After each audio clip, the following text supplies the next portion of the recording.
There we go. We're live. Boom. Just like that, bro. It's magic, bro. Jamal, how you doing, buddy? I'm good. That's what my wife calls you. It's been a while since I've been here. Yeah, fuck it. What, 40 episodes almost? Feels like Holy 60 shit, something? really? I guess 50 or 60? Nonetheless, I appreciate you being here, buddy. Yeah, no problem. Been a lot Thanks for having of me. I know one of the last times, if not the last time, was deliberately we scheduled it. It was a couple days after the election. Remember that? Yeah. What was the one that Kyle was on? You wanted to weigh in on something, I forget, but I wish I really could have did that one. That was a while back. Was it Glidden? Yeah. I think it was the second Glidden. You're probably right. I did one with Stephen Lane about the Rittenhouse trial. Yep, I watched that, and you know, me and Stephen Lane have had some debates online and stuff like that. He seems like a pretty reasonable guy. Yeah, he is. He's a sweet dude. Honestly, both of you guys in real life are extremely reasonable, but both of you seem completely More abrasive online. Yeah, Well, it's hard. You both seem insane online. Yeah, like the shit that I hear him say. Like, dude, I flat out told him, I was like, I don't remember what he said, but he said something about the Rittenhouse trial online, and I just commented, I was like, bro, you're fucking high. Like, because that was the only rational response to the irrational shit he was saying about the trial. And he's like, what am I wrong about? And I was like, come on the podcast, we'll have a civil talk about it, because I know both of you guys. It's the same thing. Yep. I remember you and fucking Dalton got into it one day, too. Oh, yeah. He unfriended me a long time ago. Which is fine. I don't mind, you know, when somebody wants to debate me. He might have unfriended me at this point. Oh, really? I haven't fucking talked to him since the middle of October. He came over on a Monday. We jammed. And then I never talked to him again. Like, we didn't get into a big fight. We didn't have some Better do a wellness check. I mean, I drive by his house all the time, so I can see that his vehicle's there, and then sometimes it's not there, and sometimes it's there, and sometimes it's not, so he's fine. Yeah, a lot of people lost their minds with the whole Rittenhouse trial. I think they just wanted to get him on something, you know? Which is unfortunate. Yeah, I think it's a weird way of looking at something. And I think it really comes down to, like, ideologies forcing people to think in a certain direction that isn't healthy for the country whatsoever. Well, and it's weird because it was the way people not only villainized him, but demonized him. Yep. You know, like... Because Black Lives Matter was involved in it, they automatically assumed that he's anti-Black Lives Matter. That's what he was there to do. Yeah. He was just some kid who... He's not a militia guy, but there are people that look like militia people that are into that kind of stuff. And there was militia there. Yeah. Yep. Yeah, so I think people just automatically assumed... What I find weird is that even up to this day, even today, you probably still think he shot black people. Some people do, but for us that were paying attention from the beginning, we already knew who the I don't want to say victims, but who was killed, who was shot. Yeah. We knew who they were. Yeah. So it's weird that a year later, people can still have these misconceptions. I'm with you, dude. No, and that was And I think if people are going to get so worked up on something that. You would think they'd pay more attention to what's going on. Yeah. You know, and it's funny because there's I'm already seeing it happen with the Kim Potter one now, where people are thinking, oh, well, since you thought Kyle Rittenhouse should have been acquitted, which he was, you must be upset with Kim Potter's conviction. And I'm like, no, that she should be in jail. Yeah. like, and I'm pretty sure it's that weird you agree as well. Because objective thought is such a foreign thing to them now. So they automatically assume they know how you think about each particular case. Right. The Arbery thing was a weird situation because they were the ones in pursuit. Right. You know, so they're the ones that kind of initiated or what's the word for it? Accelerated the incident because and you're I mean, and especially like you're not even allowed to do a citizen's arrest unless you personally witness a felony. Yeah, crime has to be being taken in place, like right, and you have to see it. You can't suspect somebody and then go try to detain him for the cops. Like it's wild, man. It's fucking. But they could on the other side, just to automatically try to control the narrative. Oh, he was just jogging. Who knows? I don't. I mean, maybe he was jogging. All I know is that I would have ran if 3 hillbillies in a truck started chasing me. For sure. For sure. I would have fucking dipped. I mean, I'm not convinced I'd get shot or anything like that, but I'm not initiating any kind of combat with them. I think they should have been in jail, though. I'm glad they all got convicted on that one. I was so invested in the Rittenhouse thing that I was burnt out by the time that trial was taking place because they were around the same time. Yeah. So yeah, I kind of, my bad, I'm not paying attention to that case, but. And then the Kim Potter one, that one just, like, didn't, when what's his name took off and hit that other car, didn't those other people die, that elderly couple? Not familiar. And then I think he died, so it's like 3 different people that died because of her dumb ass. And I don't know, man. How do you reach for your pistol and think you're reaching for your taser? I just can't buy that. Now the tasers they look like guns. They've had the same feel as guns, so I could see where you could make a mistake, but you should have enough training that you know what side you're grabbing from. Right. And then your mind should be, I'm going to tase this person. It should be in a different hand. Right. A different side, so you know. 100%, dude. Accidents are still accidents. You're still responsible for it. Yeah, it just doesn't make any sense to me, man. Yeah, you can't just write it off as an accident. No, you have a responsibility. Fucking ridiculous. Yeah. Yeah, because, I mean, at the end of the day, it's pretty simple. The Constitution says you have a right to a trial. You have a right to a jury. You have the right to representation. Due process, and due process. So anytime that doesn't happen, I'm not cool with it. If you want to try to blanket me and figure out how I think about things, there you go. It's that simple. You should be able to extrapolate that pretty much against any case. Yep. Because if I can justifiably and reasonably come to the conclusion that this person's constitutional rights were taken from them, then I'm not cool with it. Yeah, I mean, or I am cool with it, depending on the especially if it's not in the outcome in the middle of a violent altercation. Because sometimes you don't get due process if you're trying to stab someone or you're trying to do something and the cop shoots you in the process of doing that. Well, you're not getting full due process, but it's still legit to me. Like some of these people that get shot by cops, I'm not going to shed a tear for whatsoever. Well, and then you have the suicide by cops, you know. We got our buddy Bobo who died that way, you know. You point a gun at the cops, they're going to shoot back. I mean, that's anybody. That's not even the cops. That's anybody. I know a lot of people close to him. I didn't know him that well. And I didn't know what to trust when I heard, you know, I knew he went through a lot of emotional stuff, depression or whatever. But I just remember following the news stories, and when they tried to make it sound like he shot the dog. Did you ever see that news story? Yeah. No, they shot their own dog. Oh, really? The police shot their own dog shooting him. Because, you know, they send the dog, the dog goes and mauls somebody, and then they start shooting the guy. You know, so they claim he shot the dog. But it was their own bullets. Because I don't know if that he fired, or did he fire up in the air, or what he did. I don't know. I heard that he when the dog was coming at him, he lifted the gun. So I don't know if he pointed it at the dog or if he pointed it at the cops while the dog was coming. That's all I ever heard. I never heard that he shot the dog, but I did hear that they released the dog and the dog got shot. And that happens. But yeah, I guess I didn't know that much, or didn't really want to get into what happened with that incident. It's tragic. Yeah, it's sad, man. And because here's the deal, man. If I have a gun on me and you point a gun at me, I'm in my legal right to shoot you.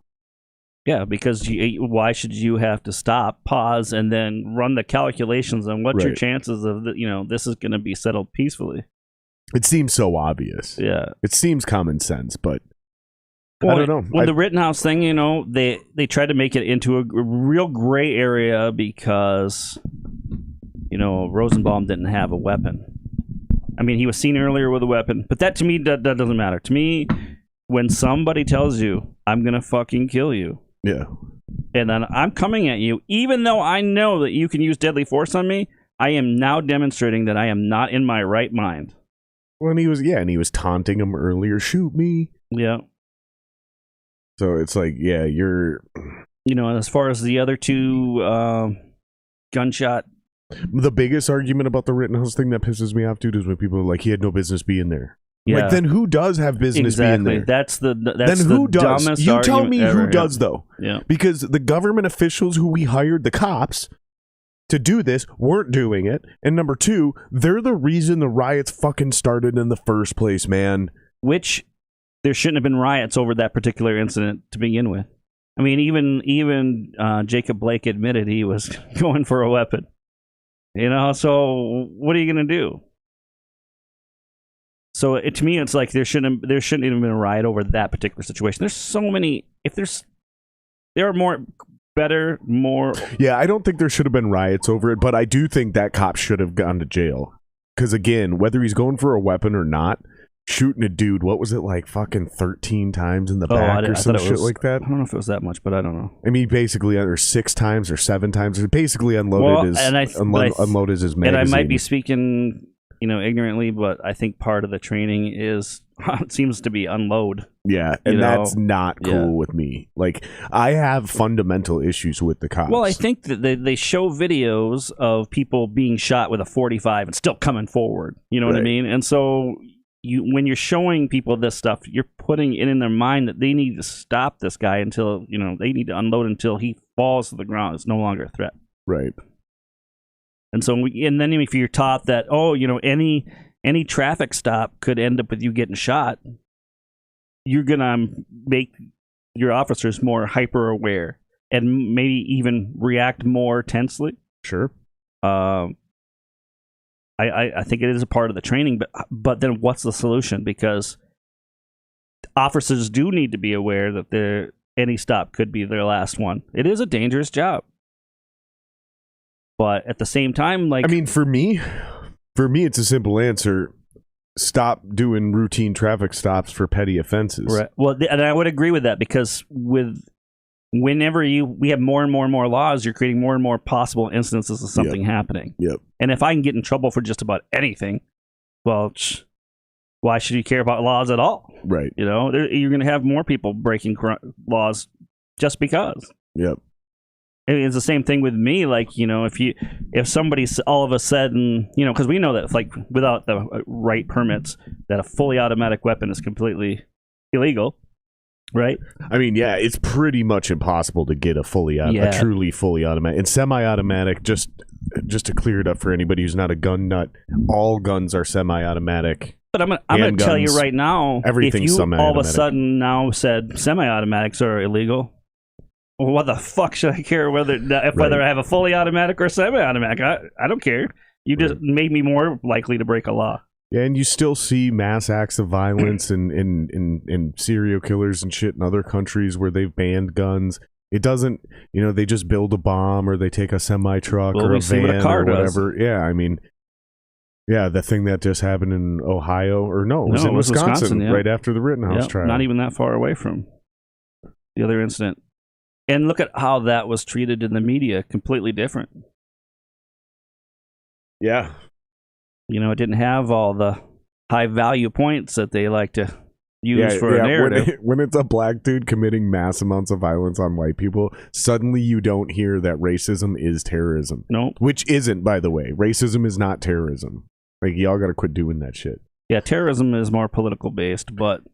Terrorism is very, very specific. It's when you attack a group of civilians with political means or political aims. Agendas, You're essentially attacking the government, but you don't have the guts to attack the military or the actual government. Exactly. So you attack their citizens. Yeah.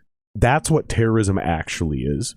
And so when we start running around, and no, I don't think that guy should be charged with terrorism. The black dude who he shouldn't be charged with fucking terrorism, because that's ridiculous. Because as soon as we start charging people with terrorism, they lose their constitutional rights. You see, so to stay consistent on how I feel about pretty much everything. Exactly. Yeah, there were so many warning signs with that guy, but then what do? You got to wait until they actually do something sometimes, but... Right. His actually did seem racially motivated, but yet we don't. It's not going to get even. They got that guy alive, right? Of the coverage, yes. So he will go to trial for that. Good.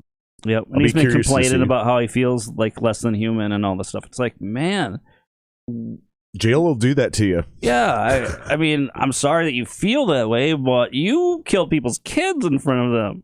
You know, you ran over umpteen people. There's a lot of people that got hurt in that. Yeah, and everyone that goes to jail feels like they're less than human. Oh, for sure. Yeah. That doesn't mean you're actually being tread. Like, because I've done 3 days you're not for being tread upon. Yeah, I did 3 days for DWI because it was a weird weekend when I got busted. Mm-hmm. Dude, by the end of that 3 days, I thought I had like fucking been abducted by aliens and experimented on. It was fucking torture. It was horrible.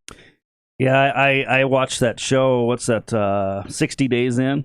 I binge watched that when that's on, and I can't decide whether I would do very well or very poorly in jail. Yeah, I just don't know.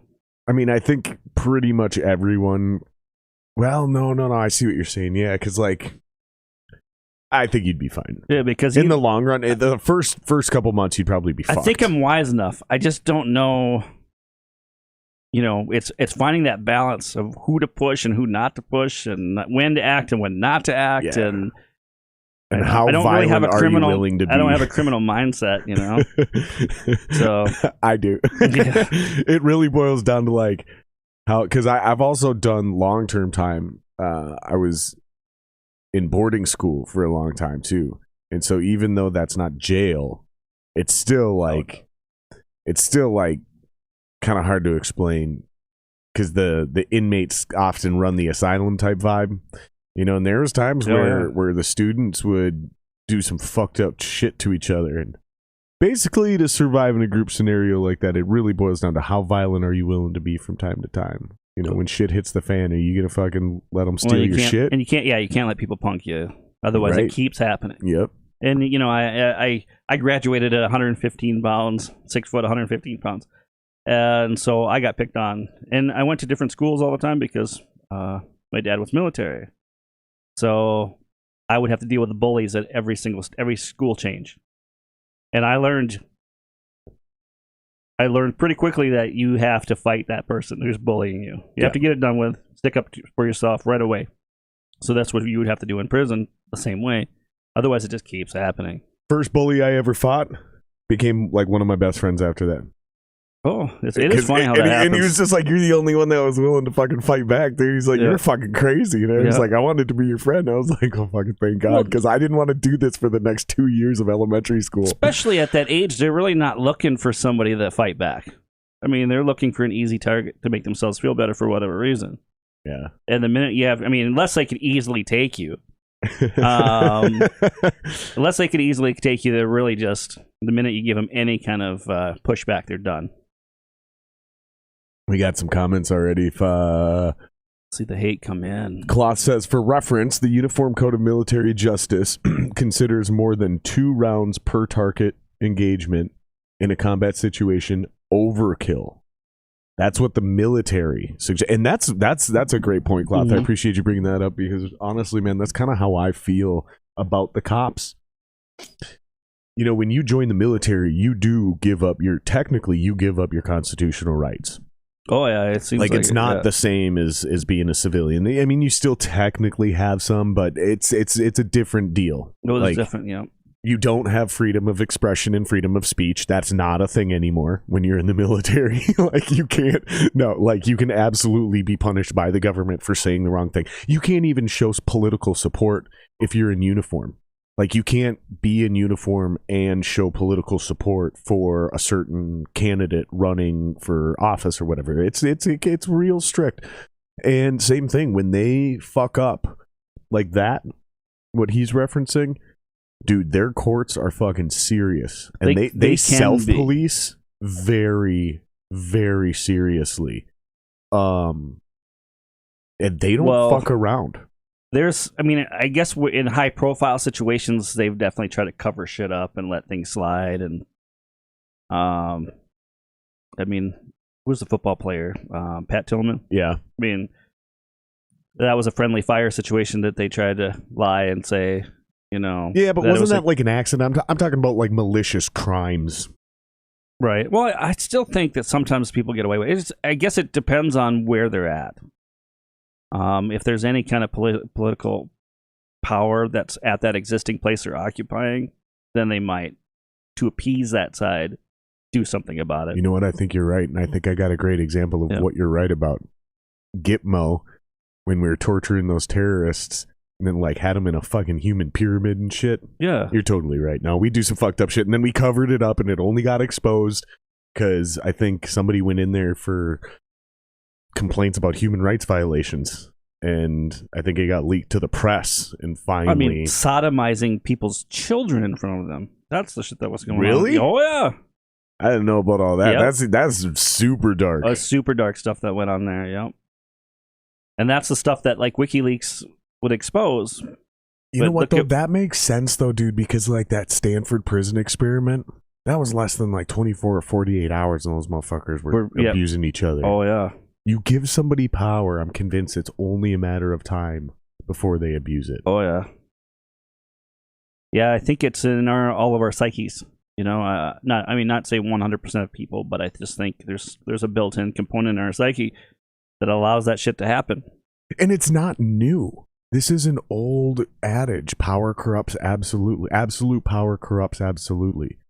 I mean, that saying's been around for a long fucking time, dude. Yeah. And I think now in our current age, I think we might be getting even more down that dark path because of all the mental illness and all the anxiety and all the depression and all the misery that people have, real or imagined. People are going to be more likely to lash out, I think. So yeah, and then I think not only is that true, but I think some of these guys, most of the cops, I think it's something like seriously 75% of police are former military, and I wouldn't be surprised if of those 75%, if half of them got out of the military because they finally had enough, maybe even have a little bit of PTSD, and they're not mentally right and probably shouldn't be a cop at all. Well, I went to school with people like that dude. that I knew should not have been cops, so they became cops. Yeah. Are you talking about like the power hungry guys, or are you talking about the guys that were just a little damaged because something went down? I think it was the guys that couldn't get laid and maybe felt like they didn't have any friends. They would actually bring the gun magazines to school, and they were you could tell they were just itching to be cops from the get-go. Yeah. It was to get respect that they probably didn't feel like they were getting in their normal lives. And they think it just comes free with the uniform. Which in some ways it does. Yeah. I think they're right in certain ways, which is unfortunate. Yeah, and I think really the big theme for most people, whether you want to defund the police or not, I think pretty much everyone agrees that we need to be able to hold cops more accountable when they do fuck up. That's what pretty much all of us really want. Yeah, and I don't think that you will find cops that disagree with that. I've talked to cops about this stuff, and they agree. Like, Eric Chauvin was an asshole, So, I don't know, like, it's weird how we've almost put cops in a situation where they kind of have to be band together because it's their livelihood that's being threatened, and just obviously the hate that's amassing because of the media and everything like that. They feel like they're being attacked. So I'd hate to be a cop right now. Well, they literally are being attacked in many cases. Oh, for sure. People literally have been attacking cops for a while. What I see is, what would be hard to be. We all have bad days at work for sure, but when you're in a position of power, those bad days can end really bad, and that's what's. I really do have some empathy for people in that role. Yeah. And to be honest with you, I'd probably be a police officer too if it did involve a lot of the petty. The fishing for drugs and all that stuff, Dude, that's why even when I was a kid, I was like, I'll never be a fucking cop, because it was the simple idea that I would be forced to be an actual traffic cop. Like, oh, your tabs are expired. And then you're trained to escalate that and look for bigger charges and stack them up so you can develop probable cause and do all kinds of crazy shit. And nowadays, you're never alone. So it's not like I can just be like, dude, your tabs are expired. Here's your warning. Get the fuck out of here. Nope, your partner's going to do the thing. License and ID. You've been drinking today. Yep. Unless it's an egregious traffic violation, man. Like, they're glorified traffic or tax collectors. And I think that there's also a desire, I mean, to for instance, like, you see a lot of these people that do the First Amendment audits and all that stuff, where they're saying, "Well, I'm not gonna ID myself because you haven't told me what crime you suspect me of committing." Goddamn right, I'm one of those motherfuckers. And I abuse the shit out of that rule. some of those guys are annoying, but I understand that there has to be some pushback. Yep. The pushback has to start somewhere. Where would you want it to start? There's always going to be a pushback to a law or authority, and that's natural. 100%. So I don't hate those people for doing that kind of stuff. To be honest with you, I think they serve a purpose. Correct. Even crazy people like Alex Jones, he serves a purpose pushing back about certain things, right? So I think there's always going to be those people that need to challenge authority, whether they sound crazy or not. There's a need for those people in society. Those are that first buffer between us and everything else. Right. And so, but you'll see too where cops don't want to identify themselves. They don't want to tell the guy what his badge number is. They don't want to. They play that game too, where they're just being a jerk and they're just trying to get him on something. Oh, well, now you stepped on the grass. You're no longer on the sidewalk, so now I'm going to arrest you. That kind of shit I don't like, and I could never be on a team with a group of guys who think that way. So I don't know, like, being a cop would be a good fit for me, because obviously I don't know if I'd get along with other cops, So, oh yeah, 100%, dude. And how do I know that I wouldn't also at the same time eventually feel like, my brother cops are, being threatened, and then I show up on the scene third and they're telling me what happened, and I'm going to believe them over the guy that they pulled over. And then I'm now complicit in the fact that they're messing with this guy. And there's a perfect example of what you're talking about right now is that it's referred to as the 137 shots case. There's a documentary on Netflix about it where basically a corrupt cop pulled over some fucking dude, right? And then there's this woman in the car who started freaking out. And so the cop's like, you know what, fuck this. And just walks away and gets in his car. And so dude takes off in his car. He's like, man, because he thinks the cop's going back to do some dirty shit, right? This is not real protocol. So he takes off. He takes a turn and starts driving. His car backfires as he happens to be driving by another cop. That cop then goes over the radio and says, shots fired, starts chasing this dude. It ends up with over 60 police chasing this guy, right? They surround him in a school parking lot. And they dump 137 shots into that car because they surrounded him.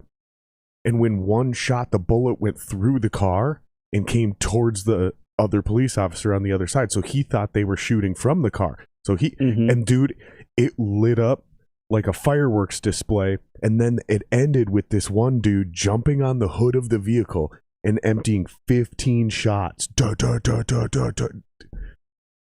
It's fucking overkill. Oh, for sure. Well, the thing is that they were all acquitted. Just basic. Every single one of them was acquitted, dude. Basic numbers say that those kind of things are going to happen. You got millions of people you're trying to police, and you're going to have a situation where somebody takes a backfire and thinks it's shot, or a cop gets hit by a ricochet bullet from another cop, or in the line of fire of another police officer, because they tase each other, they pepper spray each other, they shoot each other. It happens in dude the mayhem. Never had a gun. It, like, everything that could have gone wrong did in that situation, except for the fact that no cops died. It was just 2 civilians in a car that died. They're fucking lucky. Like, they even did a digital recreation of that and showing the angles of these fires. I mean, you're talking like bullets whizzing by people's faces. 2 inches, 3 inches, and you're taking that one to the dome, dude, and you're dead. Yeah. And you got shot by your fellow brother over there. But they claimed the 5th and started, like, because they refused to testify against you, because they all knew they fucked up. But basically, almost every single one of them pled the 5th due to self-incrimination, but that led to all of the cops getting off. Every single one of them. Only one of them even got charged, and that's the dude who jumped on the hood. He still got off. Fucked up, man. I don't think anybody's down with it. Yeah. Except the cops. Yeah, and I don't know that those kind of incidents happen all the time. No, they are incredibly rare. But, but they get a lot of attention. Well, and my question is, how many times is acceptable? Yes, they are extremely rare. Just like, with the COVID deaths and with the vaccine backfiring and fucking side effects and shit like that. Yeah, it's all extremely rare. So what is the percentage that we're okay with before we say this is no longer working? What I guess I would like to see, because I do watch these police interaction videos, good and bad, and what I would like to see is taking a few extra minutes to resolve and de-escalate something, or just getting more information before acting, because it seems like sometimes when something really bad happens, it took all of maybe 2.5 minutes, the whole incident between the cop and the person that they're questioning. And it's like, don't you think? I understand cops have to get to multiple locations. They're probably spread out over the county, but I think we can take a little longer than 2.5 minutes before we go into the whole violence thing, especially against an unarmed person. I watched this video of this guy, a Karen from a parking lot of like a Target or something, calls and says, "Hey, there's this guy. He's digging through a car. He went through all car doors, digging through it, and then instead of going to the store, he went to another car, the other part of the parking lot." Now that looks like suspicious activity to some degree. Maybe the guy was rooting through an open car, right? Well, the cop shows up, and the guy's still on the property, the suspect of the rummaging through cars, and he's standing by his motorcycle. And it turns out, I should say this, it ended within just a few minutes. It was a hostile conversation, it seemed like, almost right away, as soon as he refused to kind of identify himself, because he's like, "Hey, you're telling me, all you've told me is that I'm stealing, but I haven't even been in the store yet. I actually work at this store," right? And it ended up with him getting the cop tackling the suspect and then tasering him, right? Turns out that other vehicle was also his. No way. Yeah, he was just getting something out of his other vehicle and then hopping on his motorcycle. This all could have been resolved, and the thing the guy did was say, "Hey, I'm not going to show you my ID until you tell me what you suspected me of doing."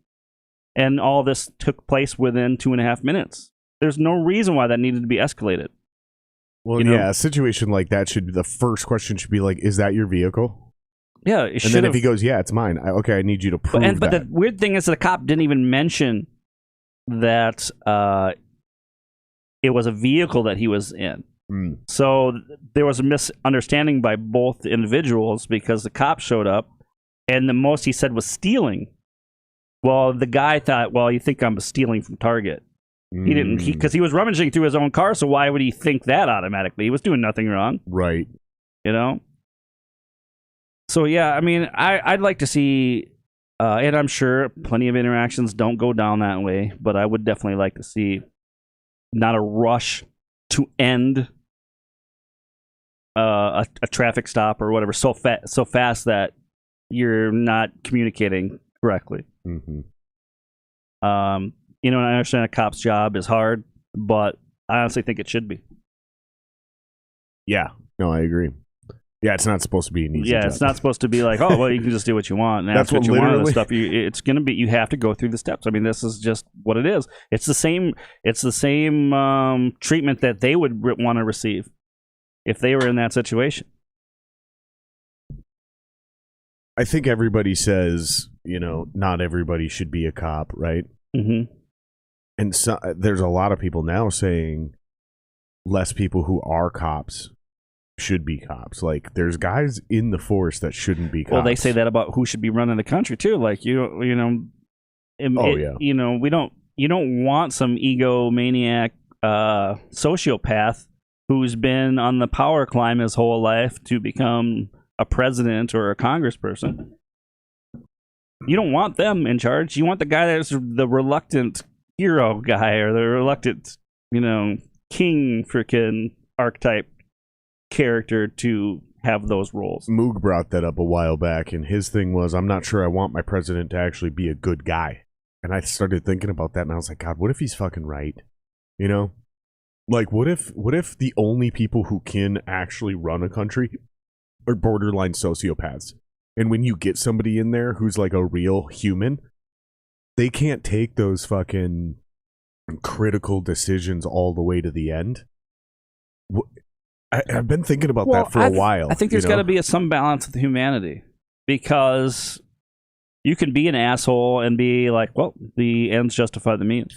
And I'm not talking about being cruel. Don't get me wrong. We've seen tyrannical leaders be cruel to their people as well. They don't even see it as cruel. They just, ends justify the means. If it's for the greater good. But they can talk themselves into making any kind of decision and feeling good about it so they can sleep at night.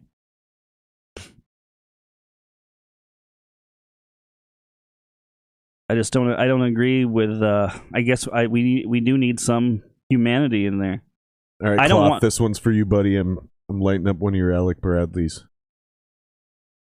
I don't mind a little machismo from, a politician that tells people to shove it, especially because there's a lot of ridiculous stuff that's going on, and then obviously a lot of people in politics don't get covered for their bad shit, and then sometimes people get covered for shit that's not bad, but it's just spun as bad. Right. So I don't know. I think there needs to be some macho-ness, I guess. That's the best way to say it. Some antagonism a little bit in a position of power, but only to do what's right.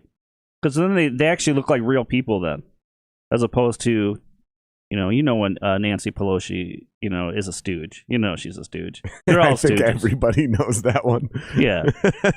She's the worst, dude. She's the absolute worst. Pelosi. Yeah. Her and who's the Republican version of her? Mitch McConnell. Yeah. Oh, yeah. He's the fucking worst, dude. Well, and they always are kind of at the top side on both sides. Seem like they're on the same side half the time. Right. It's like a WWE freaking relationship or something. That's what I'm saying, dude. Yeah. I think maybe some lower level people might mean well, but I think they get corrupted too. By the time they make it up there. Yeah. And let's say some young senator or some young congressperson wants to make moves or whatever like that. They've got to shake hands and make deals and support other politicians in their goals in order for their goals to be met. And then they could be writing that off as the greater good as well. I suppose they could be, huh?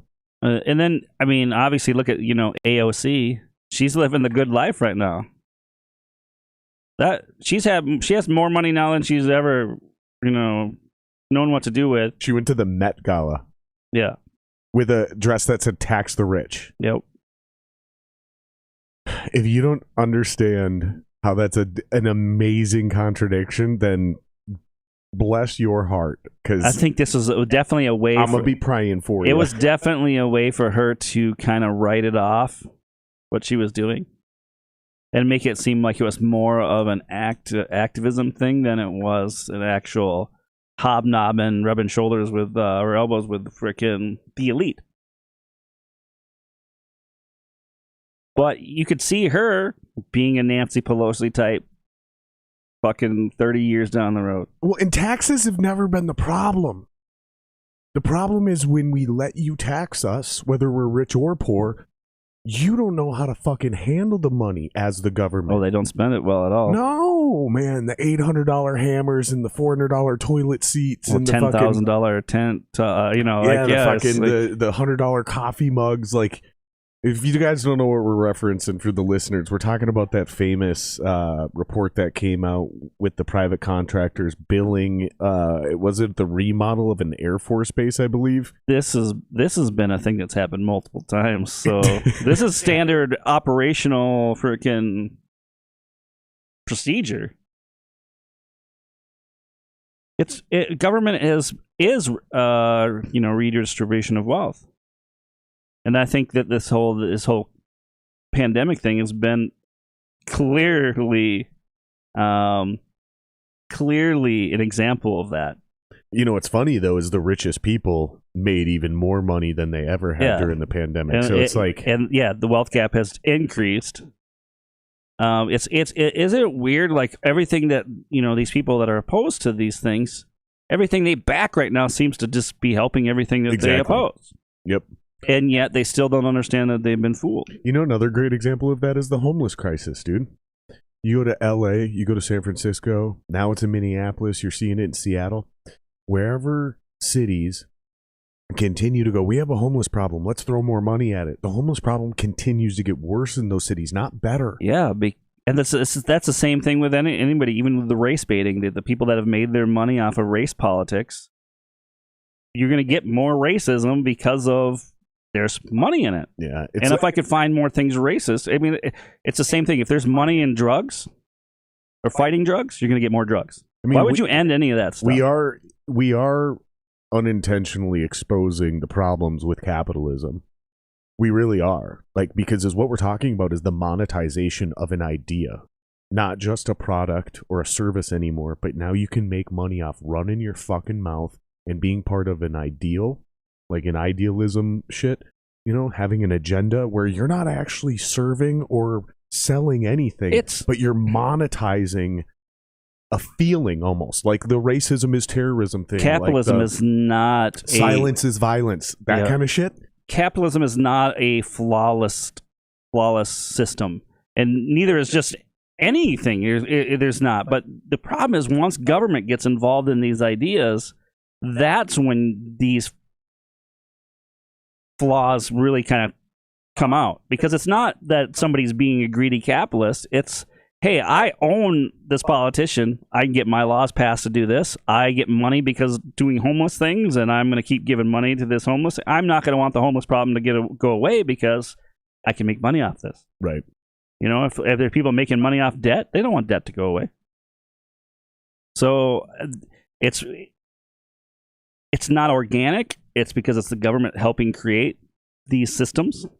So I don't blame it on capitalism per se, because I don't think you can blame it on capitalism, but I think we are unintentionally exposing the underbelly, but without realizing that it's the pairing of government and capitalism that's the issue.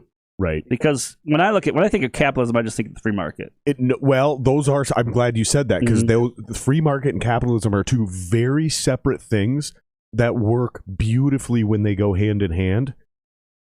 But I don't think we actually have a free market when the government gets involved. Right. Now it's not a free market. Yeah, now we still have capitalism, but we have the regulation or the autonomy of a socialist government dictating where, just like what China does. The government decides. It's not really capitalism in China because the government is dictating which companies are allowed to make money. But see, what the problem with the capitalism idea, I mean, capital is stored labor.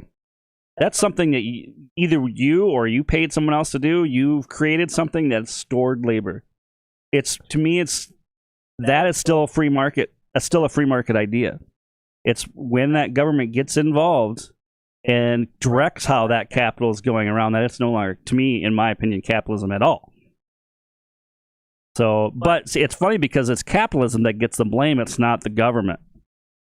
Or only enough government is pointed at because you don't want to completely say government is bad, because if you do that, then you kind of negate your own socialist or communist ideas too. But they don't mind tearing down something at all or sacrificing something just so that they can rebuild it the way they want to. Just like this Joe Manchin not voting for the Build Back Better bill. You saw that, right? He just happened to be like the 51st vote or whatever, the one vote that put the majority as voting no towards the bill. So it failed?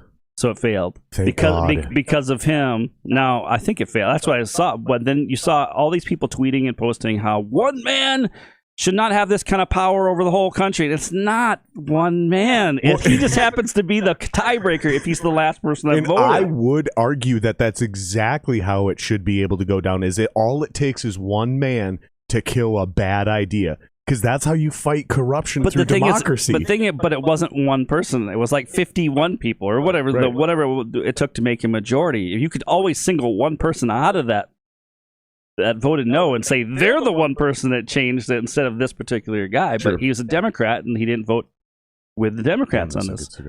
And so they're freaking out about this. But to me, and I noticed, when with the whole January 6th insurrection, it was a huge threat to democracy. And now those same people want to get rid of, one man's ability to change a vote. But that's how democracy works. So they only care about keeping and protecting democracy when it's in their interests. But they're fully willing to get rid of democracy as soon as something doesn't go their way. Right. And I've heard this with the Electoral College. Yep. We got to get rid of the Electoral College. Change the rules so we can ensure power. That's it's not fair because these are the two arguments I hear about the Electoral College. It's not fair because two things. It's not majority rules. And number two,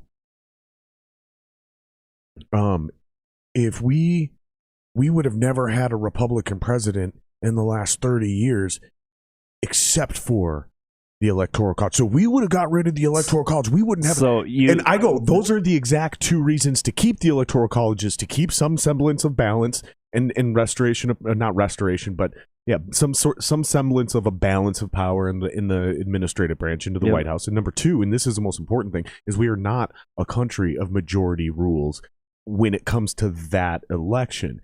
Like, it's an equitable vote. That's why Wyoming technically has more voting power than California, but they don't. Right.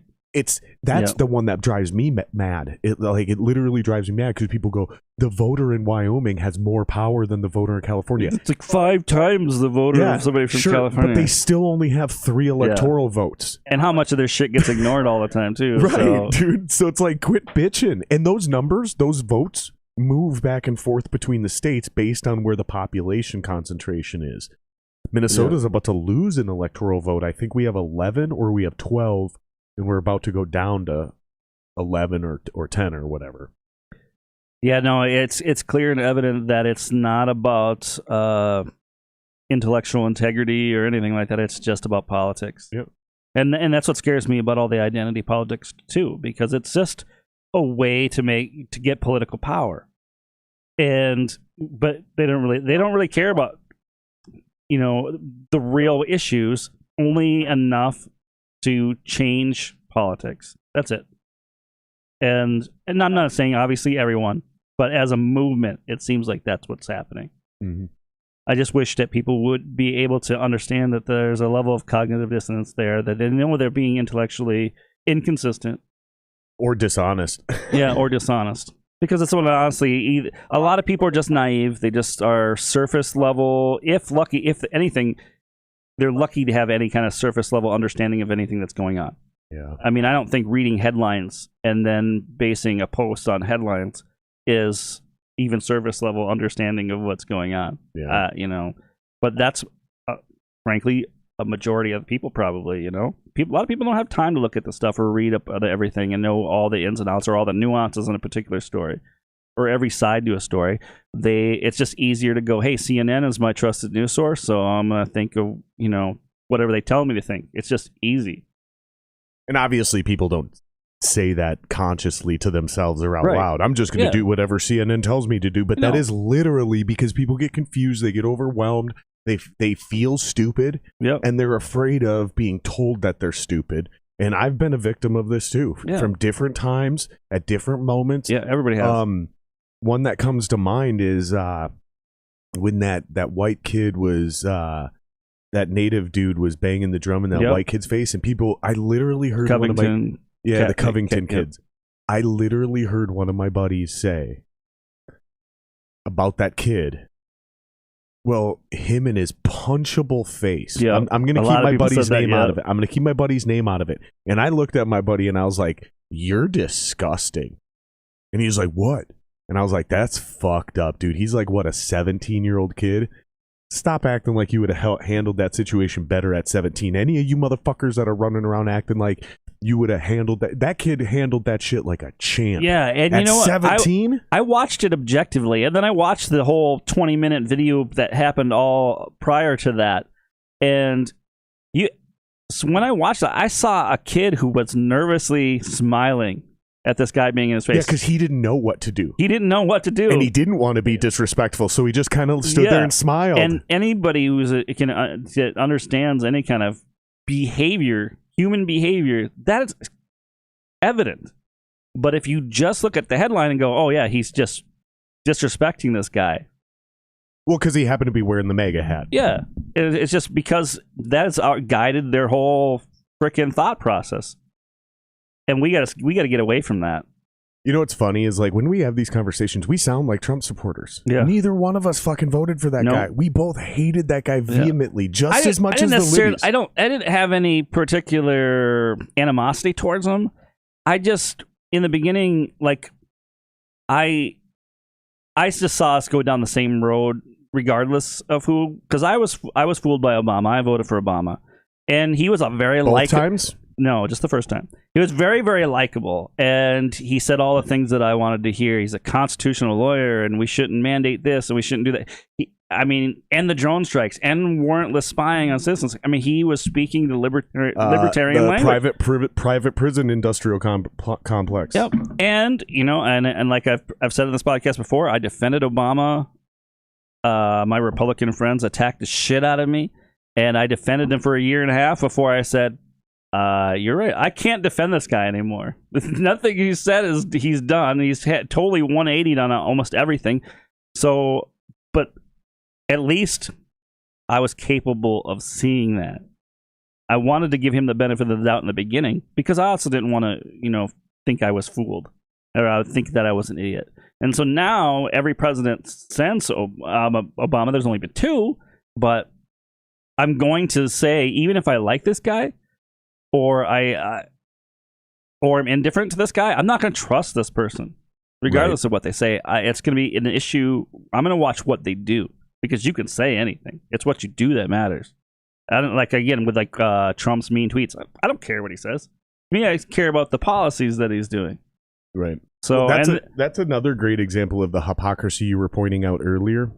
Is Trump made a bunch of dumb tweets or mean tweets, and people were all over him. Yep. But Biden can say some actually super racist shit, and everybody on the left just ignores it. Yeah, he can say whatever he wants. I mean, granted, he's getting criticism because the Republicans aren't going to jump on whatever he says, no matter what he says, the same way. But I'm talking about the hypocrisy from the left in this situation, where they railed on Trump for saying kafivi. Right? Oh, yeah, Kafif or whatever the fuck it is. But they can't hold him accountable for some of the crazy shit he said coming out of his mouth since he's been president. Yep. It's like, fuck off, you guys. And I also see the right do it as well. Yep. The right vilifying the left because they went after Trump for the Kafivi shit. Mm-hmm. But then they're turning around and doing the exact same thing to Biden. Yep. And it's like, listen, man, either two wrongs don't make a right or you're all children. Yeah, I know what they should be doing is pointing out the hypocrisy. Not that the left's going to care about hypocrisy. To me, it's for them. It is, and it more so probably is that the ends justify the means. And so, like, let's put this corrupt guy. They know he's corrupt. They know he's a bullshit candidate. But let's put him in there because we want to get rid of Trump, and only because we want to get Trump. We just need somebody in there to get rid of Trump. So it's the means justifies the ends. It's not a. I don't know. It's not like they thought that he was going to be a good president. Right. I don't know if anybody really thought this guy was going to be anything other than an establishment goon. He's just going to put all the same policies that Obama did. Yeah, Biden, yeah. I mean, if you notice, even like Russia and Ukraine, when shit heated up was when Obama was in office with Ukraine and Russia, and now it's back to heated up again. It's the same. It's no matter who's going to be in office. Granted, that stuff's kind of settled down when Trump was in there. But that particular topic, we're still bombing Yemen and we're still doing all these other things, but you just don't hear about it. That's the shit that bothers me. But yeah, I just, the hypocrisy, we have to start pointing that out and then stay consistent on it and not do it ourselves. Mm-hmm. I agree. Yeah, and that's why I really didn't go after Trump for the Kafivi shit, and I really don't go after Biden for his speech impediment, you know, his stutter, his inability to talk, because I do think it's hypocritical if I would have done it towards one and didn't do, and same thing, if if I didn't go after one, I shouldn't go after, you know what I mean? You got to be consistent, because that's what, to me, that's the definition of principle. Yep, right? When exactly. When you have principles, they are consistent whether you like it or not, because the value of that principle means, and this is like same thing with people asking me about how I feel about, you know, the vaccine and shit. And I'm like, listen, man, regardless of whether I'm vaccinated or not, I do not trust a word that comes out of Big Pharma's mouth. Oh, no. Why? Because that's my principle. My principle is I don't trust large corporations it's always that been make that money. Way. So why should it change now? Exactly. Yeah. Because I'm scared. Because I was terrified when the pandemic first started happening, dude. I remember going to the store to buy smokes, and I was like, man, I just went out in public, dude. Like, I could catch this thing and be dead in 3-4 days. I was terrified, bro. Most of us were. Most people were scared shitless. If you thought the virus was real, I think a lot of people who thought the virus was fake, they weren't scared. I thought the virus was real, but I saw the politicization of it, and I seen the fear mongering as what it was. Yeah. And don't get me wrong, this is a really real thing that's a lot of people have lost family members to this. 5.3 million people worldwide have died from this. So I mean, it's a real, how much? 5.3 million worldwide. That's worldwide though. That's a lot. It's a lot. So if you think about this in that what kind of scale that is, that's crazy. But it's a real thing, and people have lost people to it, and I understand that. But at the same time, I saw this for what it is, and I still see it for what it is. And it's whether something bad happens to me or family member, I'm still going to principally still have the same opinion. For the record, so people know, you did catch COVID. I caught COVID recently. Recently, yeah. 2 weeks ago. Now, do you think you had the Omicron, or do you think you had the Delta? That I don't know. It was really mild, though. So it was probably the Omicron based on the information we currently have right now. Or you were fairly asymptomatic and you could have had even the original or the Delta. Yep. Yeah, and so neither one of us, and I lost my aunt to COVID. She died from COVID, my great aunt, my grandma's sister. No one in this conversation is sitting here saying that shit ain't real. No. What I have a problem with is the villainization of anybody who hasn't gotten vaccinated, because it's proven not everybody is at risk of dying from COVID. So not everybody needs the vaccine. Right. And this idea that you can, we were talking about this online. Like, people are trying to actually make this justification, like the only reason COVID is still a thing is because y'all won't go get vaccinated. And my attitude is very, very simple, man. And I'm not trying to pretend I know everything. I'm not trying to be an anti-vaxxer. My attitude is this: if it were polio, if it were measles or the mumps or smallpox, where the vaccine made it bulletproof, right? Or even the tetanus shot, right? But I want to challenge some of these, by the way. Or the rabies vaccinations, where they're essentially bulletproof to me, and we really can eradicate a virus. I don't get the flu shot because it's something you have to take every season, and it doesn't guarantee that you won't catch the flu. So to me, it doesn't add up that we have to do this for everyone. Here's my opinion. It's very simple. If you're at risk, go get vaccinated. If you caught it naturally, you already have the antibody. That's what we were talking about. We were talking about the idea of the restaurants requiring proof of vaccination. I've got a buddy who has a vaccine card. He would be allowed into the restaurant while he had COVID. Yep.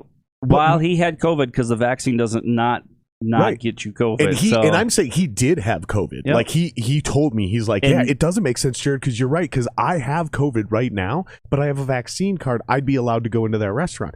But somebody like me who has had COVID and probably has a better immune response to it now because I went through the actual thing, I can't go in that. Right.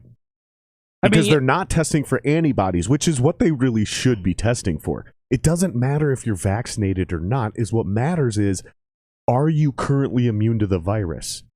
But then what? Then is somebody that hasn't had it yet not allowed to go in there? I mean, I still will back a restaurant. If you really want to do that, fine. Yeah, that is your right. Yeah, it's your fucking place of business. It's your property. I think you're a fool. Because honestly, if I really want to eat at your restaurant, I will. And I'm not this type of person, but I'm the proverbial human, right? If I really want to eat at your restaurant, I will make a fake vaccine card. There's, you know what I mean? I do at the risk of sounding like an anti-vaxxer, which doesn't matter anyway because of the definition has changed. Now we're anti-vaxxers by default, right? I'm not anti-drugs, medication, any of that stuff. Like I'm super pro drugs. If it helps you, it helps you. If it doesn't, you're still allowed to do it. I don't care, right? I love drugs. But the problem is there's a distrust in the vaccine industry for many reasons, and people don't understand that there's a long history of distrust with Big Pharma, obviously, right? But there's also there's a history of issues with Big Pharma lying about shit in the past, especially on vaccine. And there's a big history of our government fucking doing weird shit to its own people. Yep, everything. Tuskegee experiments. There's a bunch of shit. You can't just blame people that don't want to get the vaccination because it's our own government's fault for creating some of that distrust. You know, and a lot of people might say, "Oh, Jamal, you're just being a conspiracy theorist." But the problem is, factually, I think it was the swine flu of 76, and you look up how they lied to get everybody to take that shot. Millions of people took the shot off of no cases. I mean, that was tons of money raked in, no cases. People who were injured had to wait years and years and years and years to get any kind of compensation if they did at all. And this is when, in the media back then, 60 Minutes actually covered this stuff. I mean, so that's just one instance. But like people, here's the thing with the whole polio thing. People think, and I challenge you guys to look it up. I can guarantee you can find something that says the opposite of what I'm saying. But I can find something that says the opposite of almost anything on the internet, whatever you say. I could find something that says the sky isn't blue on the internet. That doesn't mean it's not true. But that's what we were getting at earlier, where it's like people just start to follow what makes them feel better. Right. Because you can find enough evidence and you can find enough people who make really high-end arguments for anything. So people just start to go, well, this is what makes sense to me, and this makes me feel safer. Yep. And sometimes what makes you feel safer is going, I don't trust the government. I feel safer believing in my God or believing in nature and biology. Sometimes you go, I feel safer trusting the media and science and the president, and I'm going to fucking go that route. I don't actually know who's right. I'll have to see if I can, maybe I'll put it in the comments after this thing. But there was a situation where, all right, so like everybody likes to say polio is why we should do things, because polio was the greatest thing. The vaccine for polio was the greatest thing ever. I thought it was the smallpox, but go on. Well, yeah, probably, you know. But the whole polio thing is this: there was a lot of controversy with the polio situation too, and a lot of people don't realize that it wasn't just everybody lined up and got their shots and everybody was good. That's not the case. I Googled the SV40 virus. It's the simian 40 virus, right? So SV40. Google that, because for a long time it was a conspiracy that this whole simian virus was in the vaccines. It was just a conspiracy for decades that this was in the vaccines. Now the government has actually put out a thing that said that this can increase your chances of getting cancer. Like by 33% in tested subjects. So I guess the reason I bring it up, though, is like there's two differences, though, with what we're dealing with, right? The polio, if you caught polio, the odds of you dying were crazy high. Like it was something or being like, massively injured. like permanent Oh, life, for sure. you know, and if you did somehow get through it, you weren't the fucking same. Yep. Even if you did naturally get through it, like almost no, very few people did, and they were lucky when it happened. Same thing with the smallpox and measles and shit. I'm not arguing against the polio vaccine. And the vaccine did, for the most part, like truly work. And you have a lifetime immunity for it. For sure. But what I'm saying is there was controversy, and we need to look back at history factually, and we need to say, hey, we need to stop talking like it's the Holy Grail, because it's not the Holy Grail. Millions of people got... What you're saying is the left is basically making the Make America Great Again argument. They're saying, we need to go back to a time when people trusted the government and took vaccines when they were told. Right. Kind of like how the righties are going, oh, back in the 70s and 80s when America was great. And it's like, dude, no. Like, because stop being nostalgic about the past. We had those same problems back then. That's kind of what you're saying, right? The worst thing for a consumer is to deal with a company who creates a product that isn't perfect. Like, let's say I put out a dangerous product, and then I'm protected. You can't come after me for that dangerous product. How does that product ever get better? Right? Sure. There's got to be some, informed, like, consent with these vaccines, and these understanding the actual truth to, hey, this can harm you. You have to have these real discussions, and it's inconvenient for people who want to really get everybody vaccinated. I understand, but you have to do it. Just by principle, you have to be honest about it. 100%. And that's the thing, is like, you look at any of these things, they've all lied about the effectiveness of lots of these vaccines. Right. And, you can say the science changed, you can say whatever, but that's really just giving the benefit of the doubt to the pharmaceutical companies or the government.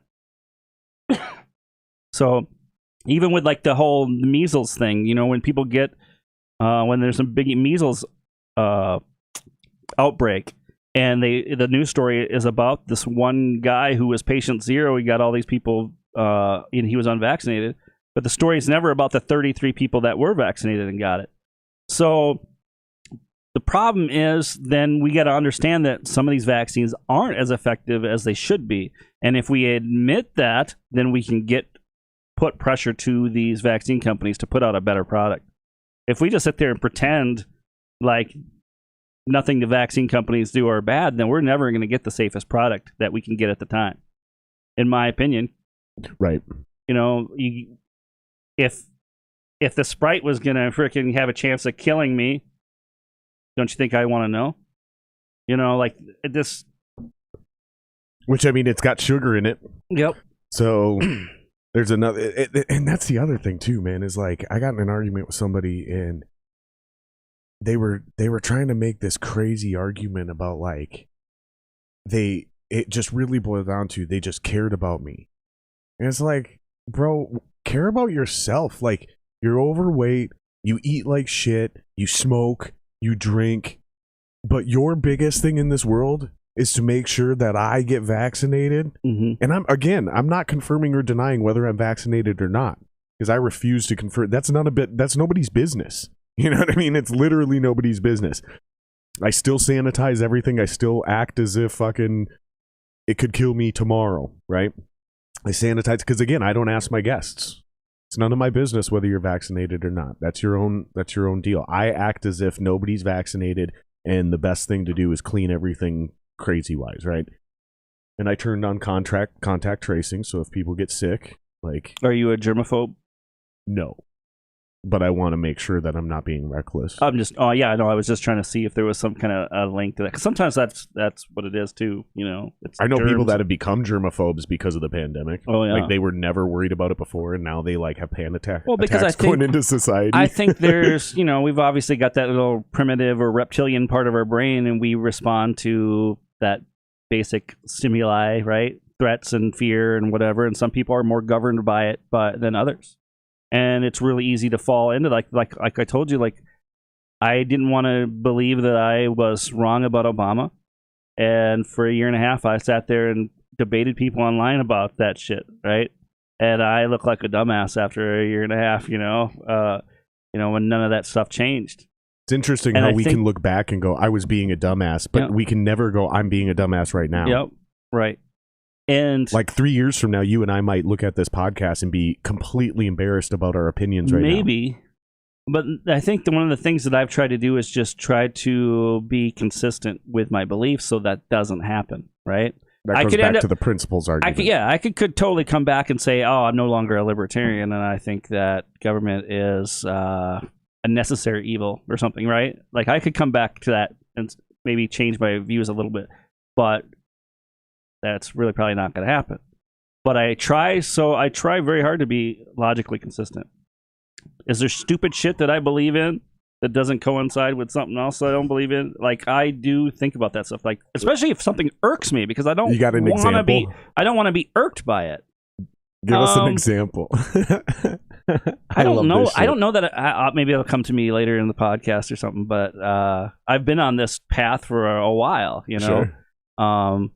It's because I was already a libertarian before I voted for Obama. Like, I've already been kind of on this trajectory of not buying what the government tells you and maximize freedom and all that. Right? Liberty is important. Your rights are important. And to me, like, everything I've seen obviously just confirms my bias. Like, all the government failures and all the wasteful spending, even if it's successful, at what cost? Yeah. Was it worth it? Like, is it actually moral to say it's worth it? You know? Oh yeah, some people died, so whatever. But for the greater good, it was good. To me, that's not moral. Right. I don't view that as a moral thing. I think the only way you get true morality is respecting liberty. Right?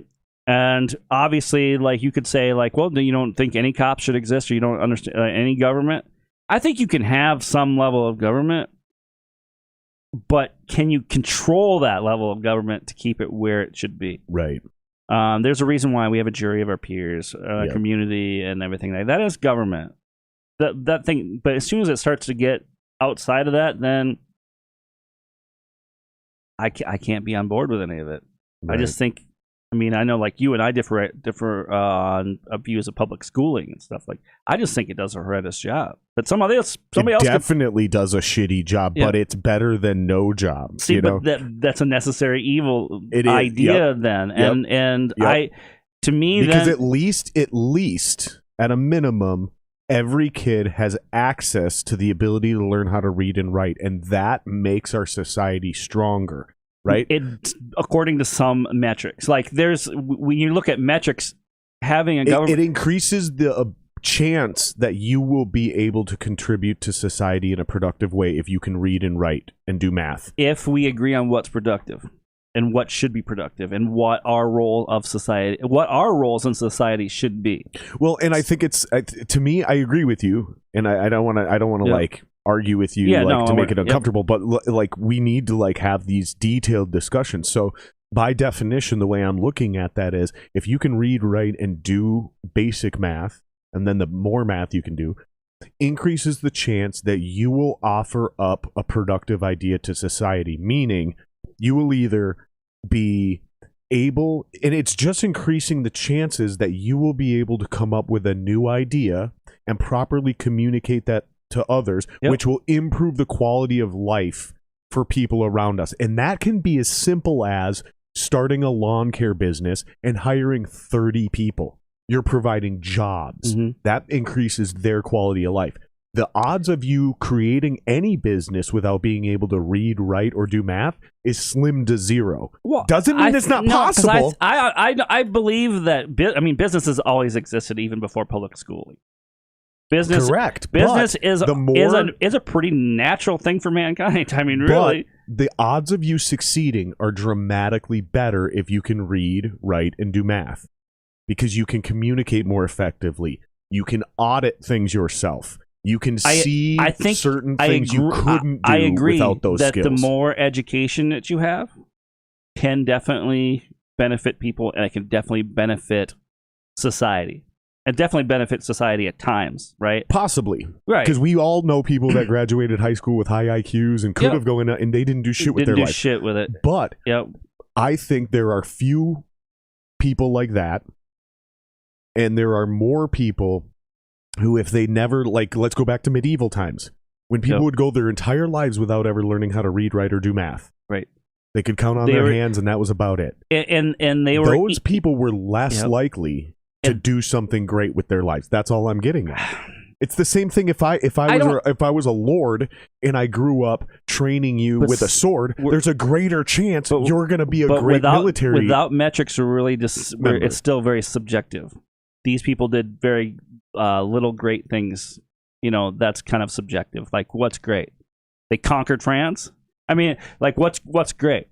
So to me, like, I agree with you on the premise. I'm trying to avoid measuring things in like the capitalistic GDP. Right. No, right? Yeah, I'm trying to go on more like a... But that is part of it, right? Though, right? And I know, because that's kind of the road we're headed down right now, and I'm trying not to do that because money isn't the only sense of value that a person can bring. But that's that is a metric on which you could argue your side.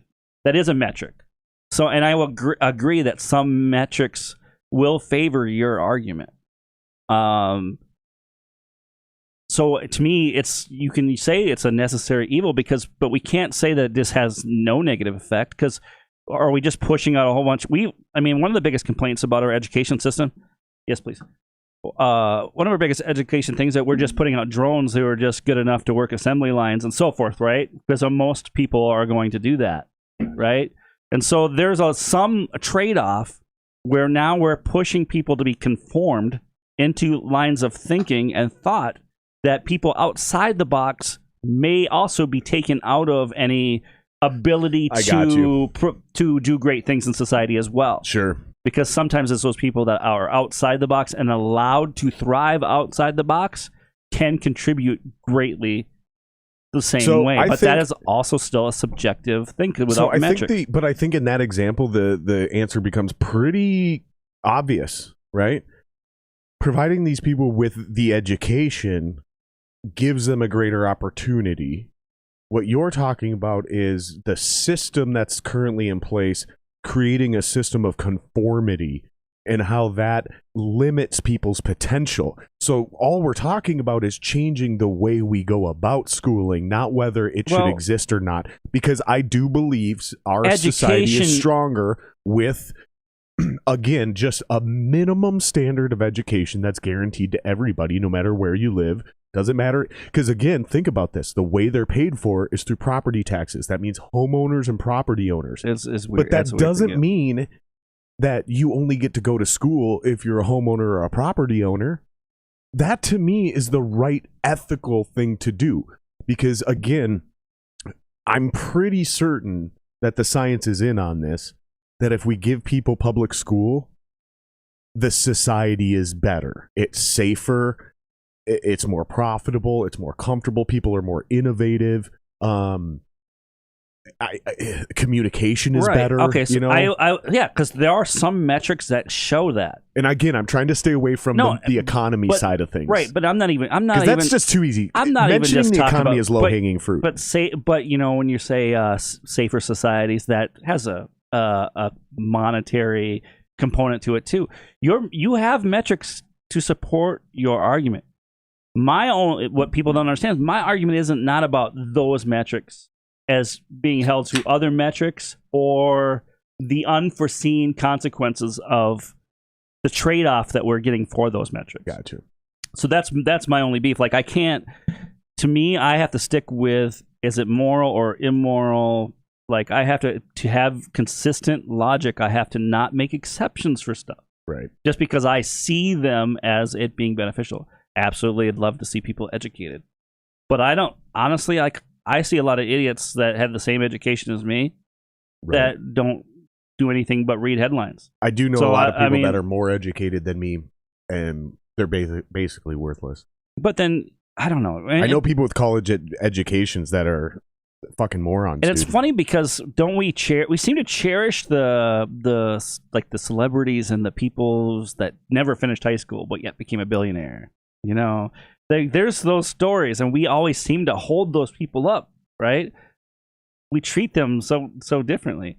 Yeah. I mean, look at all this guy accomplished, and he never even graduated high school. Yeah, Elon Musk says, quit confusing an education with intelligence.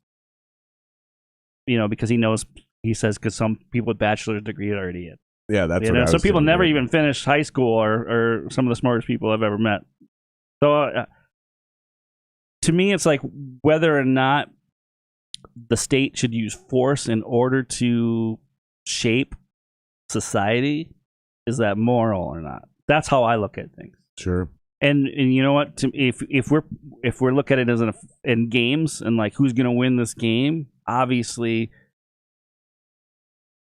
your society may do better than mine because you've educated your society. Sure. You know, but I was kind of even thinking right now, like, you know, in the dark ages where people weren't allowed to read and weren't allowed to do this, it wasn't that they weren't getting an education.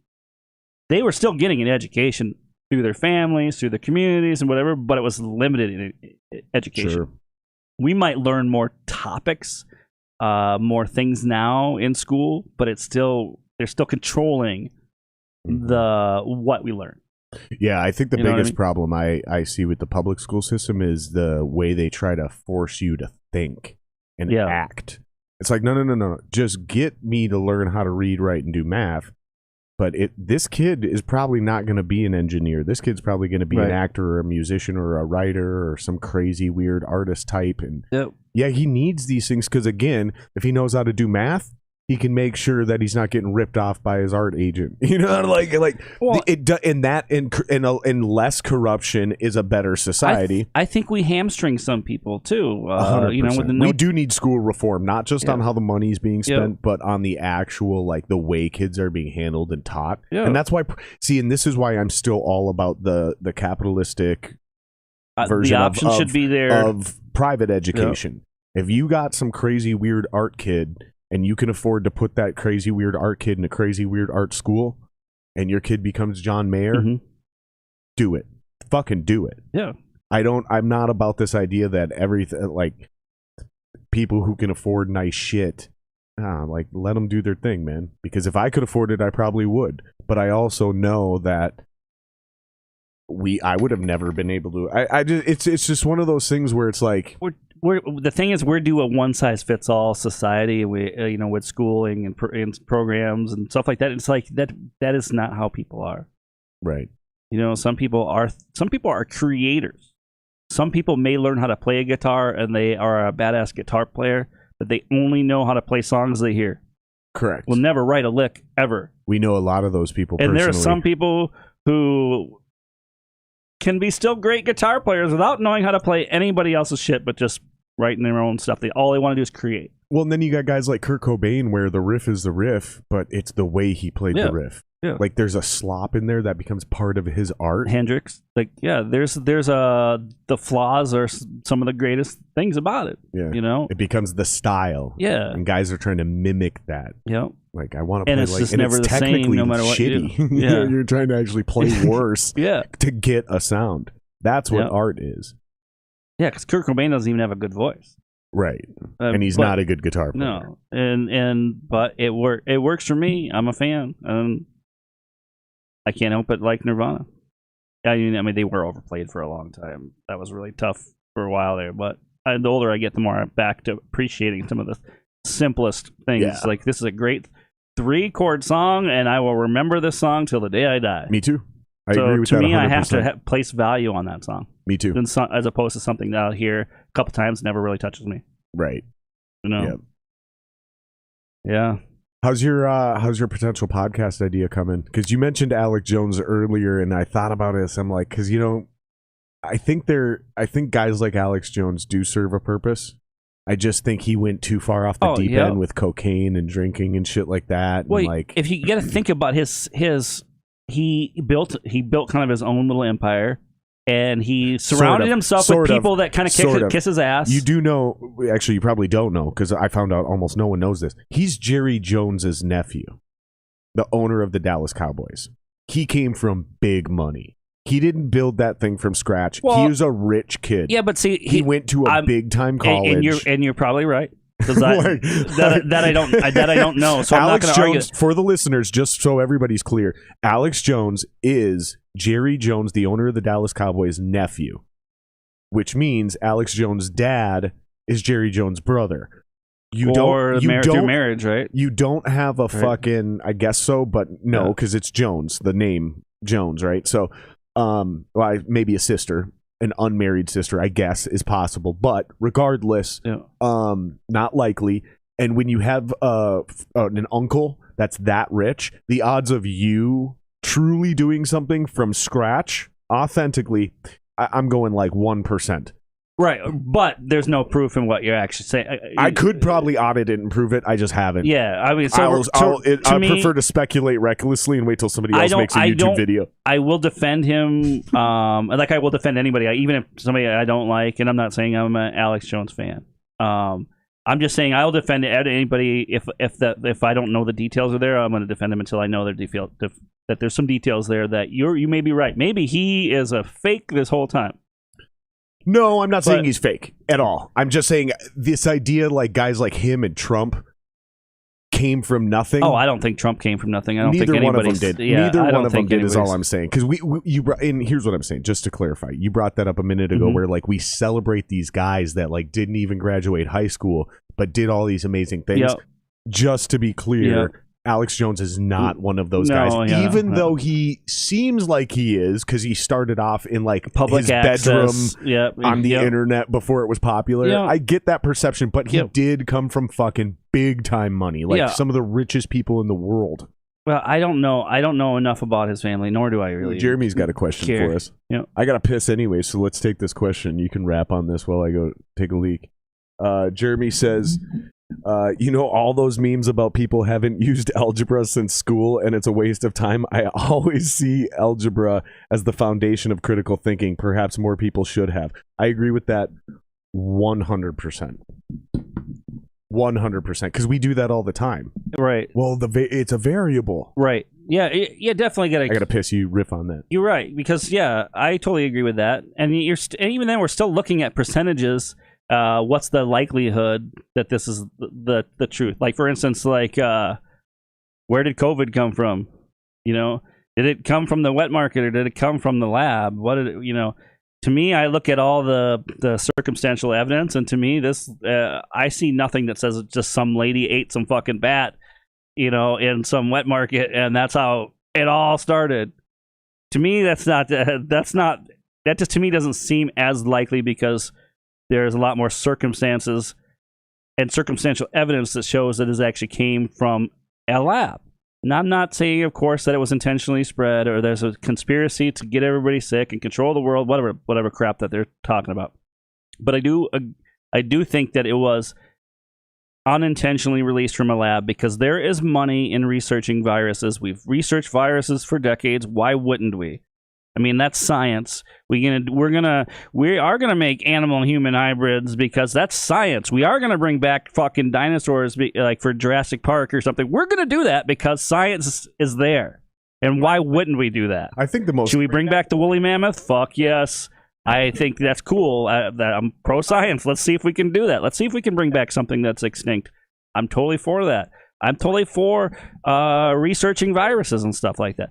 But the problem is, that's a very, very dangerous thing, and things do leak labs. It happened before. It's going to happen again.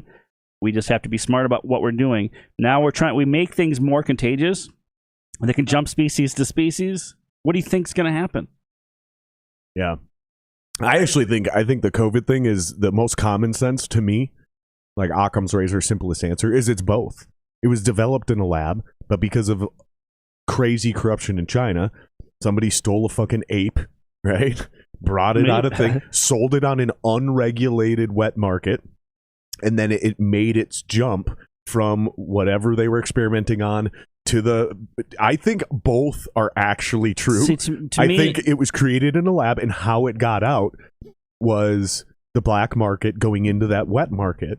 And I think both stories are true, because to me that actually is the most plausible. This is where we need. But see, you talking like that makes you an Alex Jones type character, and you need to have these kind of conversations with an Alex Jones character. You got to have somebody that is going to say something that seems outlandish to something outside the mainstream narrative, and that's crazy to make people question me, that doesn't sound outlandish. No.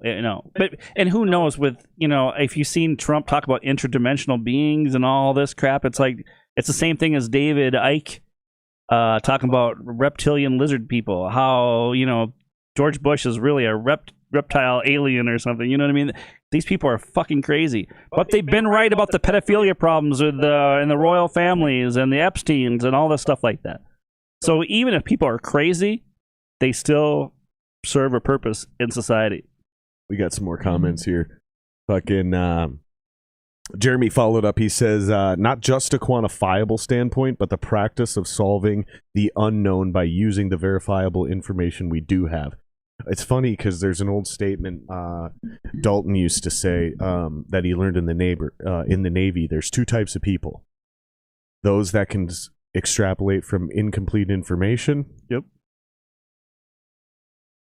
Yeah, nice. Right? Yep. Like, that's it. That's it. Because you should be able to finish that sentence in order to be the first guy. Yeah, you should. If you're the person that can do what you just said, you'll know what the second... Exactly, right? But some people are going to sit there and look at you and go, what?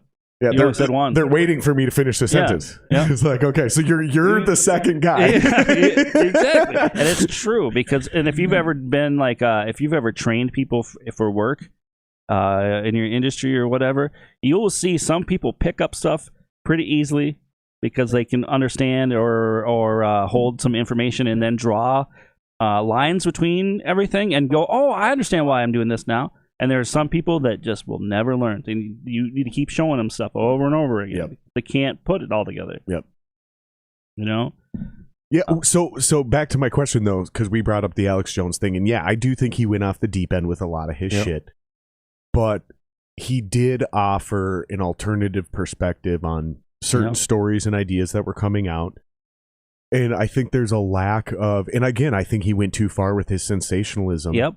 But have you thought about doing a podcast like that where you pick an issue, you pick a topic, it's very, here's what we're talking about today. And I would love to do something like that. Even if it's like a half hour to an hour. Yep. And I think that would be a relatively easy road to go down, because if you're hyper-focused like that, you can actually sit down and go, here's all the evidence. Because right now, I'm just spewing a whole bunch of stuff, and I'm telling you about how the simian 40 virus was in vaccines. Well, and that's what I love about But I haven't actually provided anything. I'm just saying it. It doesn't mean it's true. Right. But if I was actually do my podcast, I could show you the links from the actual government's actual websites. But you can find government websites that totally counteract that, especially depending on the date. I mean, this is a relatively recent admittal, especially. And honestly, man, once we get a producer and a better setup here, we'll go the Rogan route. We'll start actually fact checking some of this shit and talking about this. The reason I don't do it right now is because it seriously bogs down and glitches up the podcast to the point, and it takes me so long to get it all up and figured out. It's more about the hang in the conversation. I'll share the government's own study on this stuff in the comments later, and then you guys can argue with me all you want, but the government admitted it themselves. So after denying it for decades. And you'll still find mainstream scientists that probably will argue that, just because that's always been the case. They've always argued against it. It ever gave people cancer. But to me, when a study says, by the government's own words and their own admittance, that like it could be up to 33% more chance to get bone cancer. Yeah, I don't know. It goes back to that same thing I brought up earlier. Like, where is the ethical line where it's an acceptable risk, right? And I think that changes in every argument for every person. So to try to put a number on it and say, well, because the calculated risk is less than X, everybody needs to agree and take this. Yep. Like, I'm just not sure that it's ever going to work like that. You're right. We all have different levels or a threshold in which we will be tyrants or authoritarian or whatever our beliefs are. Because I definitely could be capable of having authoritarian views too, as far as like, I have limits on what I honestly, I think we should hang more criminals, but and not criminals in the sense where, like, to me, honestly, like, you're a 5-time repeat offender. Why are you spending life in prison? Right. To me, I'm like, we're wasting a lot of time. We're not rehabilitating some people. Sorry, but if you have a big, like, let's say if it turns out that there's this big cover up over COVID, 5.3 million people died. What are you supposed to do with those people who are responsible for it? That's a good point. I mean, obviously, there's going to be different I mean, this is there's going to be lots of people that are involved in this, and not a complete conspiracy, but there's some damage control going on. Let's say this did come from a lab. There's an interest to cover up now, other than because why would America or the people who funded the lab want to be responsible now for any kind of accountability for that 5.3 million people dying or the injuries, or there's an accountability that needs to happen. Now, from what my understanding is, and I would like to sit down and break this down and go through all the coronaviruses and things like that, and where it was traced back to the patient zero and where it came from. Because from what I understand, the history has been pretty clear. They've been able to figure out where it came from, and who got it and what. They've been able to track it down to beginning. Within a week or two, they knew it came from Wuhan. But that's it. That's all. That's all we have. I mean, really, that's all we have. I mean, what they admit, they alleged it came from that wet market within a week or two. And then people were really concerned about like how just saying it came from China is racist, or from Wuhan is racist to call it that. And the thing is like, to me, it's like, isn't saying that the Chinese people just eat bats? And to me, it's almost racist too, in a way. You know what I mean? Like, that theory is racist. Yeah. But I don't know. That came from a lab that we funded. I don't think that's racist. I'm not blaming the Chinese people. I'm blaming the fact that we take risks that we shouldn't be taking. Right. It's the same thing with like when blowing up the atomic bomb in the Nevada desert or whatever. That's a risk we should not have taken. You know what I mean? Yeah, I don't know, man. That one specifically, because I don't think the Japanese were ever going to give up that war. I don't know. I don't think they were in a position to control anything. They were never going to give up, and so the question is: we don't know that they were never going to give up.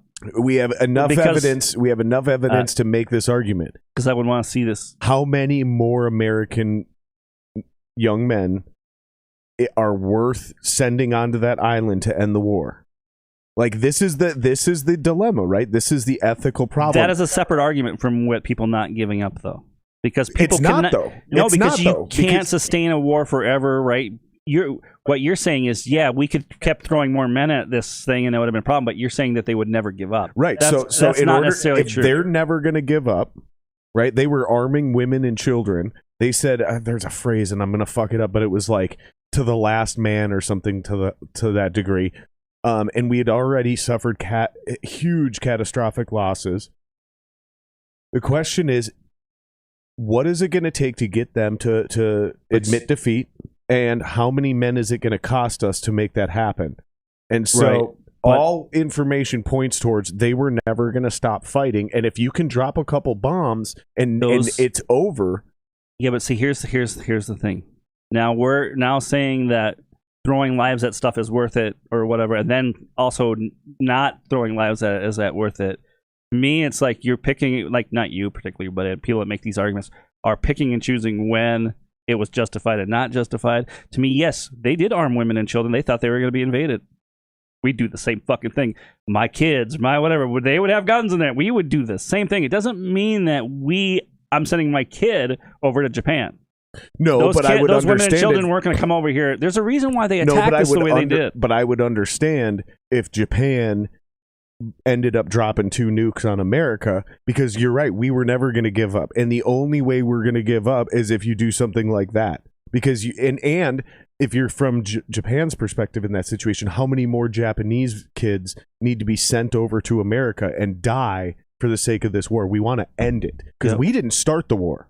You started it. You attacked us, so we're not going to give up and be like, hey, you know what, we're tired, y'all attacked us, but cool, we're just going to end this. That's not how it works. No, we're winning and y'all are losing. And then Truman had to make that decision. Like, we either drop these bombs and we don't lose a single more American soldier, or we keep going into a war that doesn't look like it's ever going to end. But now we're conflating some stuff, because what I'm saying is, should we have done that to begin with, something so dangerous in the fashion that we did it, to arrive at the same conclusion?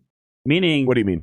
Indiscriminately throwing A-bombs around to test things. To me, there were people who literally believed that we were going to start our own atmosphere on fire, right? Sure. We didn't. I mean, there's ways to test things. It doesn't mean that the guy who invented the M16 or whatever, like, doesn't mean that M16 is going to save somebody's life down the road. It doesn't matter. It's at the time, is it the good thing to do? Like the way you test it. Maybe that's a bad example, but like with the atomic bomb, just blowing it up in a desert, not knowing what's going to happen, we're taking risks. Where just else like should we have with done the it? virus, though. Where else would we have tested I don't it? know. The Russians did it in the mountains, in the oceans. Right. You No, know? I agree. But should the atomic bomb had been invented? We didn't invent it. It was already being invented over in Germany. We finished it here, though. We created a whole city. Right, but with here's like 50,000 people. Here's the question. Here's the real question. We know that the world would probably be in a better place if the nukes never would have been invented. But since they were being invented, we also should be able to admit through our philosophical algebra we're talking about here that if the weapon exists, you need one. Oh, that's you know why what I mean? That's why they do the virus thing too. That's exactly why they research viruses for that same exact reason. Because if our enemies have these things, we need a defense for them. Exactly. And oftentimes, the best defense is assured mutual destruction. Yeah, apparently. It really is. I don't know, man. That's why there's still countries to this day racing to become nuclear powers. Yep, I see what you're saying. Because if you're Iran and you're surrounded by people with nukes, the only thing that would keep you safe is a nuke. Exactly. And once you get a nuke, now even America is like, well, I guess we can't invade Iran. Yep. Oh, I guess we can't invade North Korea. Yep. Oh, I guess we can't. We got to let them do. That's how these dictators have even stayed in power. Yep. So think about that. Dictators have stayed in power because they had nuclear weapons. Correct. We know that there's other evil people, including the Hitlers and Japan from World War II and eventually Russia, where these were evil enemies that would have absolutely destroyed us if we didn't have those same nukes. Yeah, we also blew up nukes in the water too. We blew up nukes in the atmosphere. We blew nukes up in space. We blew up nukes. We tested them everywhere. So it wasn't it's just a double-edged sword. It wasn't just the desert, but I just we're playing a very dangerous game with this stuff when we're playing with these viruses. I'm not saying this stuff got out of the lab intentionally, but I do believe that that's what this is an end result because of our carelessness. No, I agree. Or recklessness, I should say. And some of it's also just sloppiness too, because some of these diseases are, before we were experimenting with them in labs, they were just us just being nasty as fuck across the globe. Murdering people, leaving them in fields, fucking all kinds of crazy shit, you know? Moving into territories, clearing forests, doing all kinds of crazy shit, exposing ourselves, you know? Like, seriously, Ebola, fucking West Nile, SARS, a lot of it is just our weirdness that we're doing. It's not even weaponizing them or whatever. They're natural things that happen, but it's just because of us and the way we live on this planet, you know? Yeah. I think that's a part of an organic relationship with nature. I think one of the biggest threats that's coming down the pipe is the permafrost melting. Who knows what comes out of that? Yeah, right? Yeah. Like diseases that are 30,000 years old. Some kind of Cthulhu chicken. Yeah, that totally could happen. Maybe. Like, that's a big deal, dude. There's diseases that will unthaw that have been gone. There is no immunity because, you know, been 30,000 years since a human being has been exposed to that shit. That is going to be a thing. The weird thing is, though, we weaponize everything. That's what DARPA and all that stuff. I mean, they weaponize everything. And I mean, there's DARPA. That's the weather thing, right? No, DARPA is just a defense research crap, right? So, I think you're thinking HARP. HARP. That's what I am. Yep, HARP. HAARP. Whatever. Which we still don't know what that does, but it's. I mean, it's They're interesting. Controlling the weather, man. It's interesting because from what I've learned about that stuff is they can actually they can face like those antennas to the ground and tell where shit's at too in the ground. So like where minerals are and things like that. They've discovered new cities with that shit in the jungle with that technology. So, but if you don't think we can't mess with weather, we can mess with weather. I'm pretty sure. I mean, China we can make clouds. Yeah, China did that to get rid of frickin' rain for the Olympics. You know? Did they really? Yeah. Yeah, look it up. It might have been around Obama's time. Around there, yeah, they No literally shit. got rid of the clouds and whatever, so that they could have a perfect perception of the Olympics. Yeah. I know somebody can probably Google and tell us what that is, but Yeah. Hold on. we got a lot of comments. Fact check. Look that up. There you go. Yep. I promise you it's factual. Yeah, we got some people hanging out in chat. We are on Twitch now, so Twitchers, you guys can feel free to comment as well. We're on both platforms now. We're on Twitch and we're on YouTube. Yep. Sean Rush, everything is entertainment, nothing is news anymore. That seems to be kind of true. Yeah. Because I mean, if you look at even in like that whole it came out with the whole fact checking thing in Facebook, that's just opinion.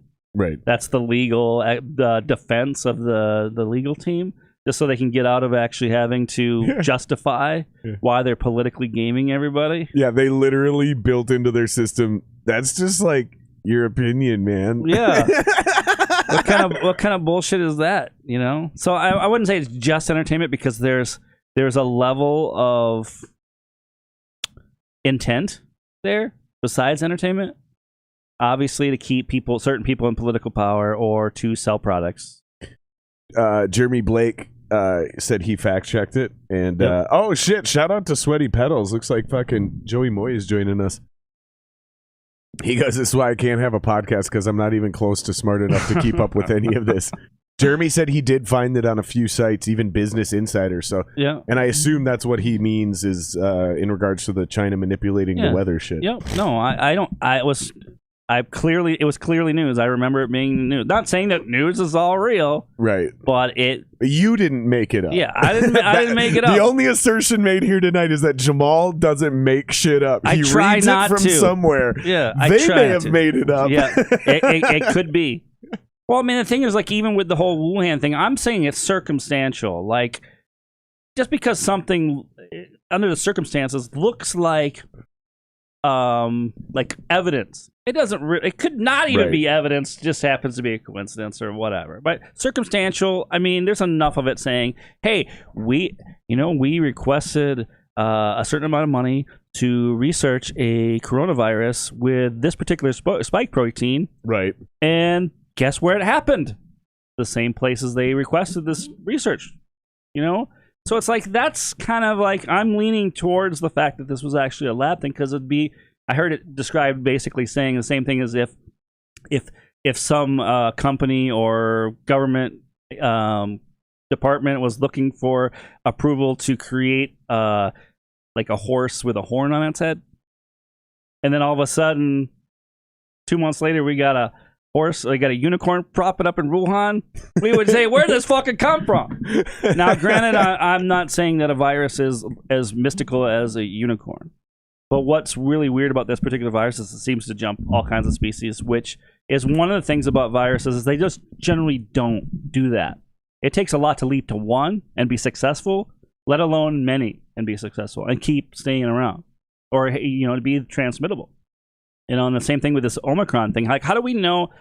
But it does happen. To be fair, it can. To be fair, it can happen, but and it does happen more than you'd think, because think about it: the bubonic plague was in fleas that rode the backs of rats. It used an animal to get to where, but it's not because people were ridden by rats, right? But it didn't infect the rats, right? And then it got to us, and then same thing with that the one from the cats, Okay, but the osmosis fucking whatever. But there was definitely circumstances in which allowed that to happen. But again, think about a lot of things had to actually happen in order for that to work out. But that's what I'm getting at, though. And same thing. There's the one with the cat disease, right? So there's a parasite that needs to be in the gut of cats in order for it to breed or whatever, go through its whole life cycle, and then. The parasite gets in us too, right? Yeah, but and it uses mice, and then it takes over their sexual control center and their fear centers, and it makes mice want to get eaten by cats. Essentially, makes them take more chances. But that's because the disease figured out it needed to jump from a mouse. Toxoplasmosis. It needs to jump from the mouse where it's larva is or whatever. But it's got to get eaten by a cat because it needs the intestinal tract of the cat in order for it to get to the full thing. But then when it affects humans, it just affects our fear center. It doesn't affect our sexual arousal center. It's just our fear center. So human beings start taking some crazy fucking risks. Yeah. And then they die. But that's my point is that's just two off the top of my head. And I'm not even a virologist. That's two off the top of my head describing the insane amount of specificity that you just described. So it is not improbable that the coronavirus jumped from a chimp to a bat to a pangolin to humans. It's totally realistic. And it's in deer. It can get to cats. It can get into. I mean, he's jumping to all these species. Well, to be fair, the coronavirus family is like the common cold is a coronavirus. Also, almost all the shit that gets cats and dogs sick are coronaviruses, but they don't usually jump to us either. Yeah, there's a. And to be devil's advocate to my own argument, we also were dealing with a phase where these tests were not reliable. We get lots of false positives or they weren't picking up positives. So how do we know really how many species this really hop to begin with anyway? These news stories where it's like, oh, it's COVID's in deer now. It's like, how do we know that's the same COVID or there are obviously some people that have done the research and say it is. Right. And would be able to prove me wrong on this stuff. But I just think it's super contagious. It's the exact spike protein that they were asking to manipulate to begin with. Yeah. Well, and then it does get super sketch when our own and it came from bats. Fauci's gotten busted. I don't think there's a denial that it's a bat virus, but from what I understand, is it's more catchier in humans than it is even in bats. The original source that it supposedly came from. Yeah, it's fucking wild. And then rabies is another one. Rabies can. Bats, but it doesn't fuck up a bat. But if it gets into a dog or a human, it'll kill you. I'm not really sure. I'm not really sure. I'll have to look to see that. I think rabies can kill. There's a low survival rate of rabies. Rabies will kill anything, but not a bat, though. Possums, they have a lower body temperature, so they can get rabies and not die. I mean, there's certain things that can get rabies, but I don't know about bats. I don't really know. Yeah, it doesn't kill bats. Bats are a carrier of it. That's why it's extremely common. Are some just carriers, or does rabies kill some bats? That's might be a possibility. All right, let's do that. Look that up, guys. Does rabies kill any bats? Because I think all kinds of animals can be carriers. It's we know for a fact humans and dogs definitely can't. If a dog gets rabies, it's only a matter of time before he seizes up. Same thing with humans. Yeah. But I'm not really that sure. Unless you're vaccinated, go get your rabies vaccinations. Some animals can be carriers, but some animals can also die from it. Yeah, virology is, dude, it's an intense thing, dude. And it's one of the few things that scares the ever-living shit out of me.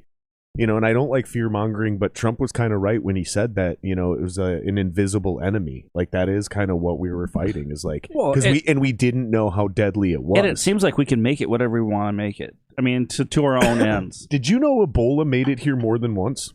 Oh, yeah. Yep. Oh, yeah. Ebola made it back here in the 80s. Oh, yeah. And nobody had a single fucking clue that it ever happened. The government did a really good job of handling it and not allowing they downplayed it. It did get in the news, but they downplayed it. Yeah, it got into some local news. Yeah, but they kind of did the same thing too. It seems like they will push a story for a little bit and then say now on to the next story. You know what I mean? Yeah. And if it doesn't turn out to what it's like, I think it's some of it also as they look at how people respond to things. This isn't getting the response that we wanted. I mean, the whole thing is you see with what do we got here? These comments, there's a weird delay coming in from this new system we're using, so the comments are coming in bursts. There's none of them there, and then all of them will pop up. Jeremy said, "No, you didn't make it up, man." That had me actually laugh out loud. Speaking of permafrost, shout out to Sweaty Pedals. Speaking of permafrost, do you think Guy Fieri will ever dye his hair back? I don't think he can. No. I don't think he can. No, and It's why just would he? like- Because eventually it's he's just just going to go white anyways. Yeah, I think when that's your identity, you have to stick with it. I mean, Carrot Top for us. I mean, he got jacked. Not the same anymore. You got to stay the same. So we got a good answer on this. So bats have long been of interest to virologists because they carry rabies, Kepler says. Kepler must be some doctor that he's quoting. And while bats sometimes get sick from rabies, it rarely kills them. That's what I thought. Yeah, there's something weird in there. And yeah, there's like you said, there's certain animals that just carry diseases and it doesn't fuck with them. Yep. Because and obviously some genes or something, but there also could be a body temperature like the factor, possum like thing the you brought up? possum. Yeah, if your body is naturally runs at a certain temperature, that might kill certain types of virus that gets. I mean, when you get sick and your temperature goes way up to 104 or whatever it is, right? That's your body killing this shit, reacting to this stuff, killing this stuff. Trying to, yeah. Yeah, and a lot of bacteria can't or virus stuff can't survive at that temperature. So it's like a kind of a nice built-in response, but it does damage to people the same way. No, most of the effects of diseases and stuff like and that. You got a point too, dude. Because like I said, the coronavirus, pretty much everything that gets a cat or a dog sick is some version of a coronavirus, but those never jump to humans. And that's what made this coronavirus so fucking everywhere. Crazy. Is like, and here's the other thing though: our common cold is also a coronavirus, right. Yep. and it doesn't jump to cat and dogs. And it mutates every year. It mutates all the time, and to me, that's why I think this Omicron thing is. I mean, it's mutating now. Is this mutating because enough people have got it? I've got the original things, or it's been going around, or that. Maybe even the aid of the actual vaccine itself is actually helping push that drive. Because what the end goal is, we're not going to eradicate what you said. This is a coronavirus. We're not going to eradicate this. Yeah, we've never come up with a cure for the common cold. Why right. do we think we can come up with a cure for this? We've never come up with a cure for the flu. But we're going to force it to have right. Two things. One, and I'm not a virologist, but two things. We're forcing it to evolve a certain way. And it's going to evolve in a way too that it can be more transmittable, and then people live with it. I mean, if a successful virus doesn't want to kill its host, right? A successful virus would want to have you live as long as possible to spread it on to other things, right? I mean, if we're keeping things simple, I would have to say yes. Generally, yeah. Generally, like its natural evolution isn't just to kill people. Like it's using you as a carrier to keep transmitting. Right. Its goal is to, just like anything else, is to proliferate. Right. And if it just kills the host, then it seems like something, I don't know if I'm using the right word, but like a young evolved virus would do. Granted, there are things like Ebola that kills people like 88%. I was just going to say, but there are diseases like Ebola where it's like, yeah, fucking almost 100%. Yeah. Right. It's up there. So... Who I don't know how that works. And the scariest shit about a fucking Ebola is it can spread through sweat. Like I could just bump up against you and your sweat gets on my skin. Boom, I can get Ebola from that. Like Ebola is the scariest one of them all. Yeah, and there's different versions of that too.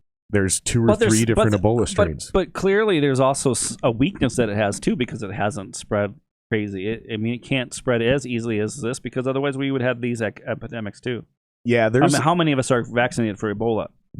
0. Well, I don't even think there is a vaccination for Ebola, but you're right though, because like luckily, and this is I think what a lot of these, and this is what one of my biggest fears are, is that we get something as deadly as Ebola, but something that spreads as easy as the coronavirus.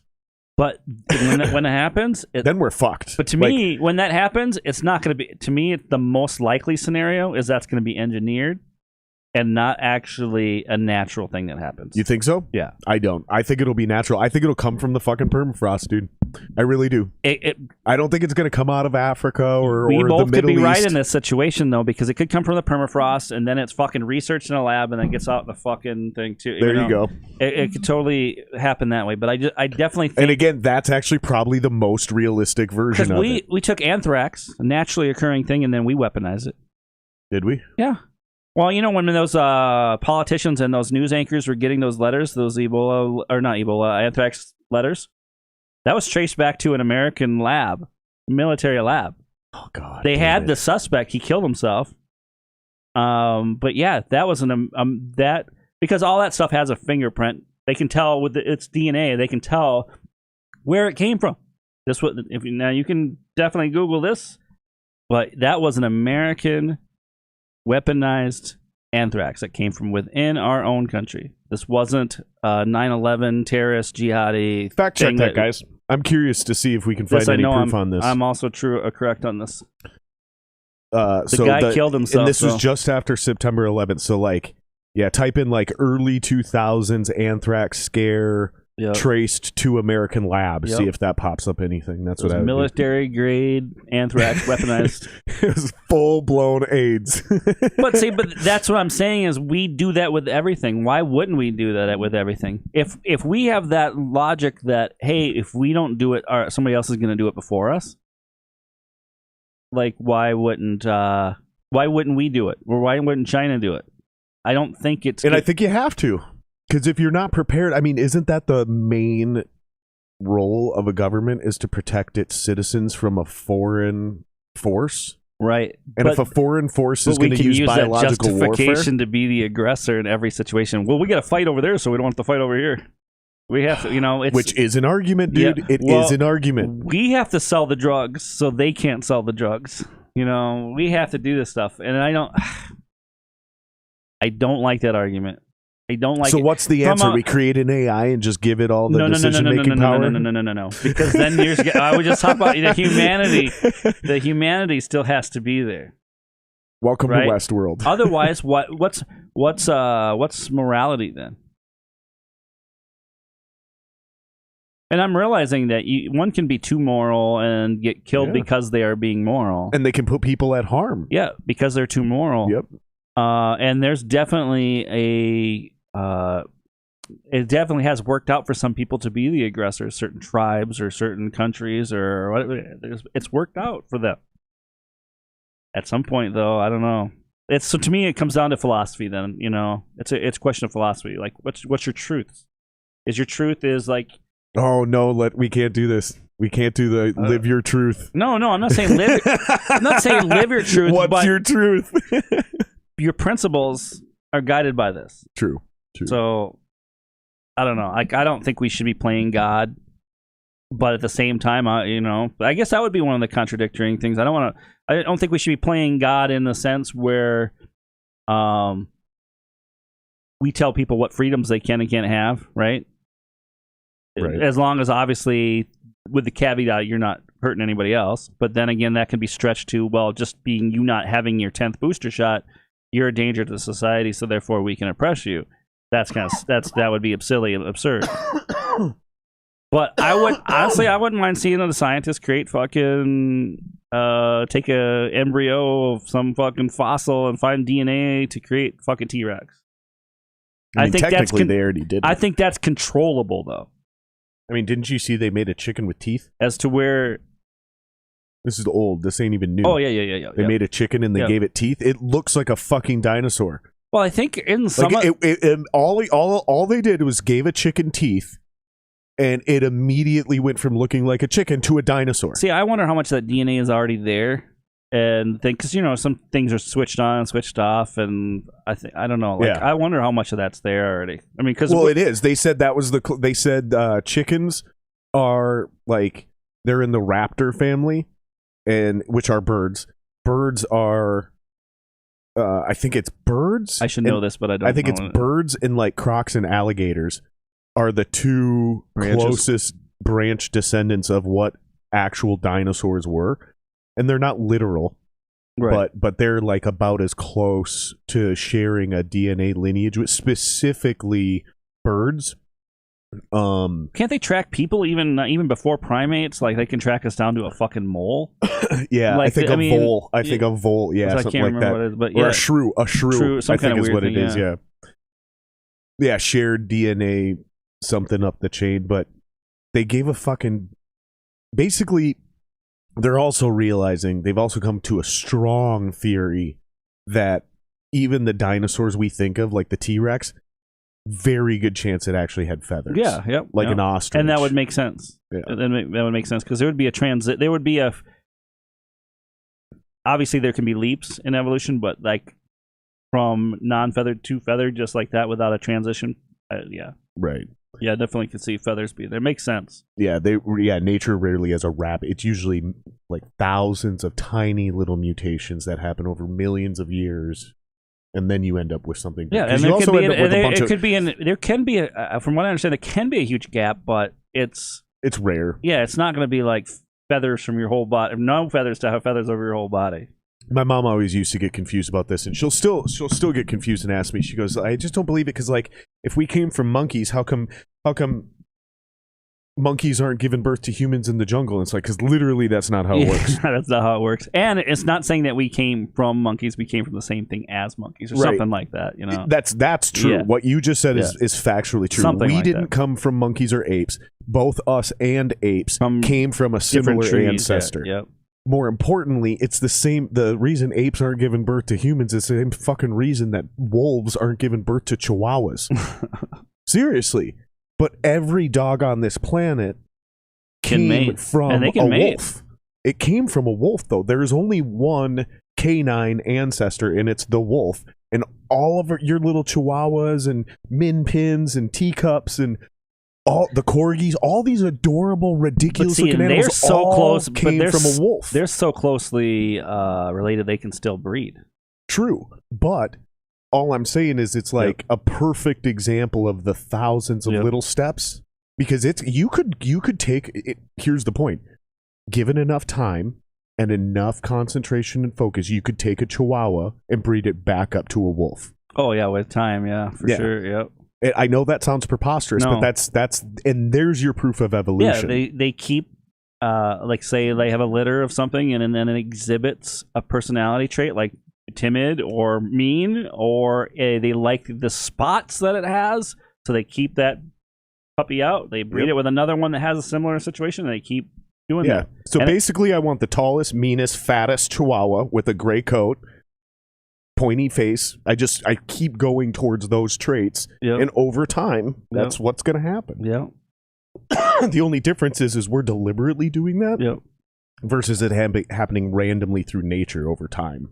And usually, from my understanding, is it ends up creating a situation where that mutation helps that person breed, or that animal breed and outbreed their competition. So then that trait becomes the trait. That's supposed to be how it works. But now we are Chihuahua. Like if you release Chihuahuas out in the wild, there's too many predators that take them out real fast. There's two great examples of this, and then I want to get to the Chihuahua thing, right? Because Chihuahuas, they would possibly still work because smaller dogs typically have more dogs. Smaller animals typically have bigger numbers, so they survive through numbers of attrition. Survival by large groups. It would depend on how many they could pump out before they get taken out. That's exactly the point. Yep.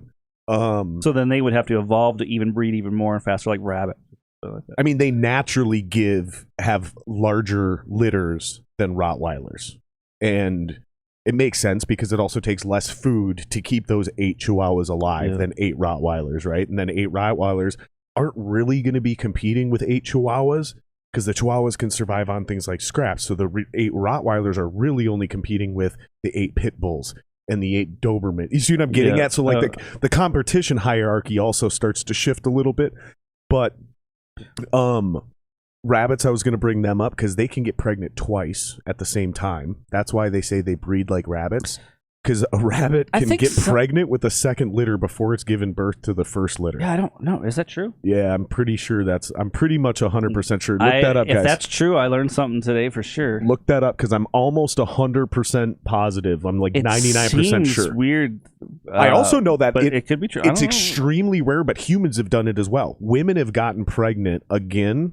It's extremely rare, but women have gotten pregnant before they've given birth to their first child.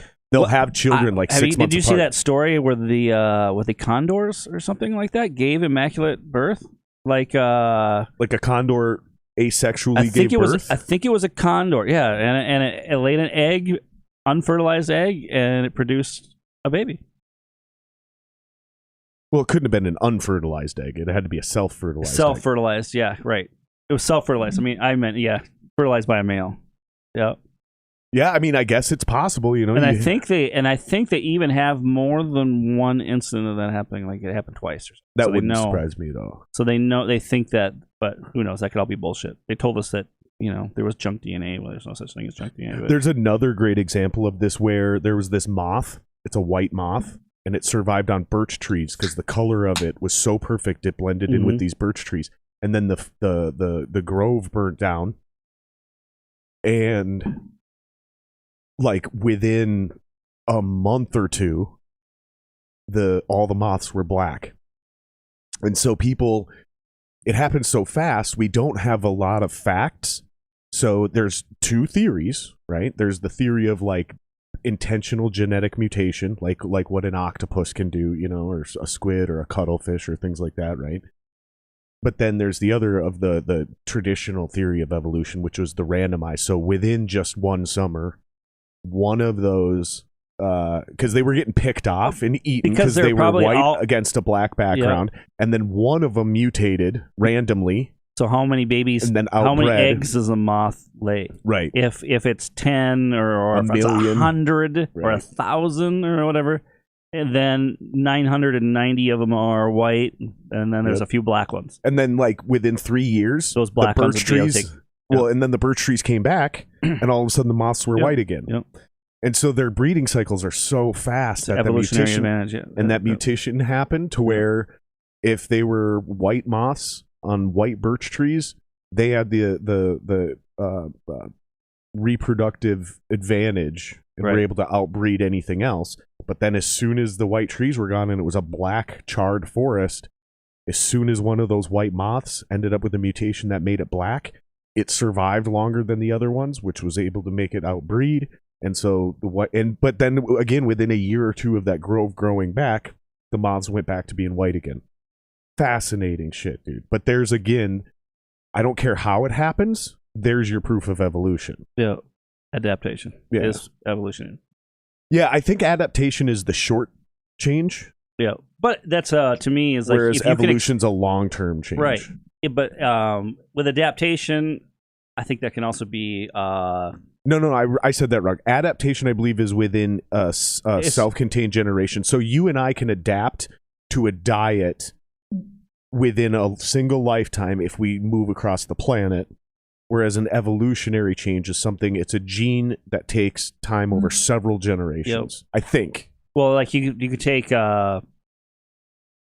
like even like wild with like regular domestic pigs, and they become more boar-like. That was my other, that was my other example. Is that like I think it's 2 generations of a regular pig. I think it's 2 generations they've done experiments on. If a regular domesticated pig is released into the wild, within 2 generations, it will be completely feral and will be completely back to being a wild boar, including like pigs breed fast, including crazy tusks. And like the size. Well, I think even regular pigs can start getting tusks and hair back. Can they? Yeah, it's pretty quickly. Like once they start go back to their original way they eat and stuff. That's when they start freaking changing. What do we got? All right, we got another Jamie fact check here. All right, the fucking chat's way smaller than it used to be, so it's kind of hard to read. But I got this. Microbiologist and anthrax expert at a U.S. Army biodefense research lab has apparently committed suicide while on the verge of indictment in the still unsolved 2001 anthrax attacks. Bruce Edwards Ivins, microbiologist, vaccinologist, senior biodefense researcher at the U.S. Army Medical Research Institute of Infections and Diseases. He was the suspected perpetrator of the 2001 anthrax attacks. What did I tell you, bro? So I don't know if it came back to that lab, but it definitely sounds like it came back to somebody working at that lab. At that lab, yeah. He could have done that shit in his own basement. That's how they figured it. That's how they figured it out. Got you. I see what you're saying. Because all of them, I'll give you the win on that one. Yeah, all of them have a DNA, so they know what they can trace it back to a lab or a country. Do you know what the difference is between the DNA and the mRNA and the traditional version of vaccines? Because this mRNA thing is supposed to be super new, and it is related to DNA. The risk of sounding ignorant, which I don't really care. Like I think it does. It doesn't it like alter like your DNA to some degree. I don't know, because regular viruses can do that anyway, right? From what I understand, even viruses can mess with people's DNA. Let's fact check that. Well, I think your DNA is constantly changing through gene expression, mutations, things that happen throughout your entire life, including age. So your DNA changing, I don't think is actually a big deal or a special or unique thing. I think that's actually super... Well, you got like telomeres or something like that, that's called, or something like that. Like, yeah. On your genes, on your, that supposedly like... over time, I know the telomeres have to do with aging. They don't grow back as fast or something when the older you get, and that's why what dying is, I guess, as far as from age. But that I don't really truly know. Yeah, it's but pretty heavy, man. I do think that viruses do have the ability to affect DNA. I'm pretty sure they do because, like I said, almost everything does. Maybe. Like our DNA is constantly mutating and changing. For example, that's how you can have two identical twins when they're born and they look the same until they're 14. And then all of a sudden, by the time they're 25, they don't look anything alike. It's because their genes express themselves differently once they hit a certain age. Their genes were expressed. That's the difference. And my little brothers are a perfect example of this. They looked identical until they were 12, and now they're identical twins. They don't look anything alike anymore. But they were identical twins half of their lives. Yeah, there's got to be some environmental... Yeah, it's gene expression. Yeah. Exactly. Like one had a head injury when he was like 12 to 14. So like even shit that like that affect you in every kind of way. Exactly. Yeah. And that fucked with his brain chemistry, which fucked with his metabolism, which fucked with his gene expression, right? So it can stunt growth. It can just do anything. Exactly. Yeah. And all of those things, I believe, technically are doing exactly what you said, is they're literally changing your DNA. Most of them I think are also random. I think like 99% of them are random. And they go on and off all the time. Something about that's how we something in our DNA, one of the genes kept turning on over and over again, trying to allow us to digest meat. It was almost like our bodies knew we needed it, but we didn't have the ability to take in enough protein to feed our brains. And it became almost like an inefficient process. So that mutation just kept going away until we discovered fire and were able to cook meat. That was finally when that gene stayed on. I watched a whole documentary. I'm probably doing a horseshit job of explaining it, but I watched a whole documentary on that. Yeah. I think we were always eating meat, though. I think we were able to eat meat. Right, but we weren't able to get enough of it into us fast enough to metabolize it and get that protein to our brains for further brain development. So and I think it had something to do with either our jaws or our digestive system. And it took more energy to have that gene turned on than we were able to consume in calories. And so it shut off. And it wasn't until we were able to cook meat when that gene was finally able to stay on. I'm probably doing a horrible job of explaining I'm that. sure there's some level of staying away from meat too, because it could be rotten or something like that, right? So you want to eat fresh meat, and so the fact is, most of the time you stumble upon meat, it's going to be probably rotten or something. You know what I mean? You stumble upon a kill of another predator or something like that, and then you try to eat that, and then you get sick. But then you could evolve to be able to eat that. But you're not. That's not going to be your main diet. You're going to be eating grains and whatever other stuff you find.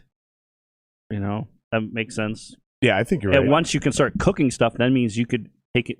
You can jump on the opportunity to eat any of that bacteria-ridden stuff because you just cook it until it's dead. And we cook it until the bacteria is dead. Yeah, and so that makes sense. And that was true for a long time up until like through biblical times and shit too. Like that's a lot of people believe that's why it's written into certain older religions to not eat pork or eat shellfish. Yep. Because no hoofed animals. Yeah. Those things can cloven animals or whatever it is.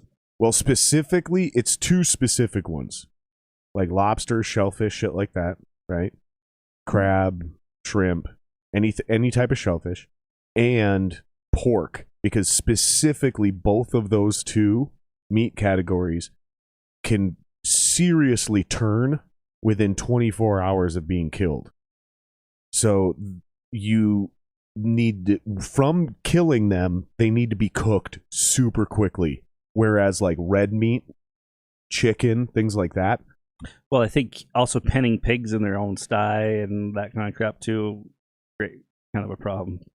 Yeah, there's more bacteria running around in there and stuff. I don't know. Yeah, no, you're right, and I'm not sure we did that back then. That seems like a modern day domestication thing that we started doing, which is probably why we have swine flu and shit like that. I still think I don't. Obviously, we probably. I mean, when it comes to pigs, we didn't just let them run all over the place. I don't think. You know what I mean? Like that would just probably wreak too much havoc.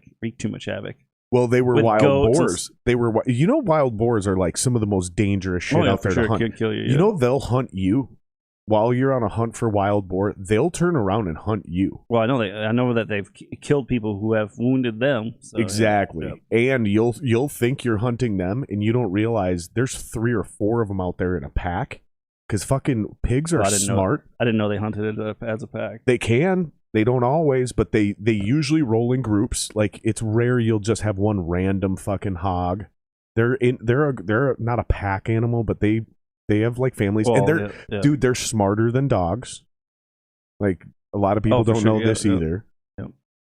And their DNA is actually incredibly similar to ours as well.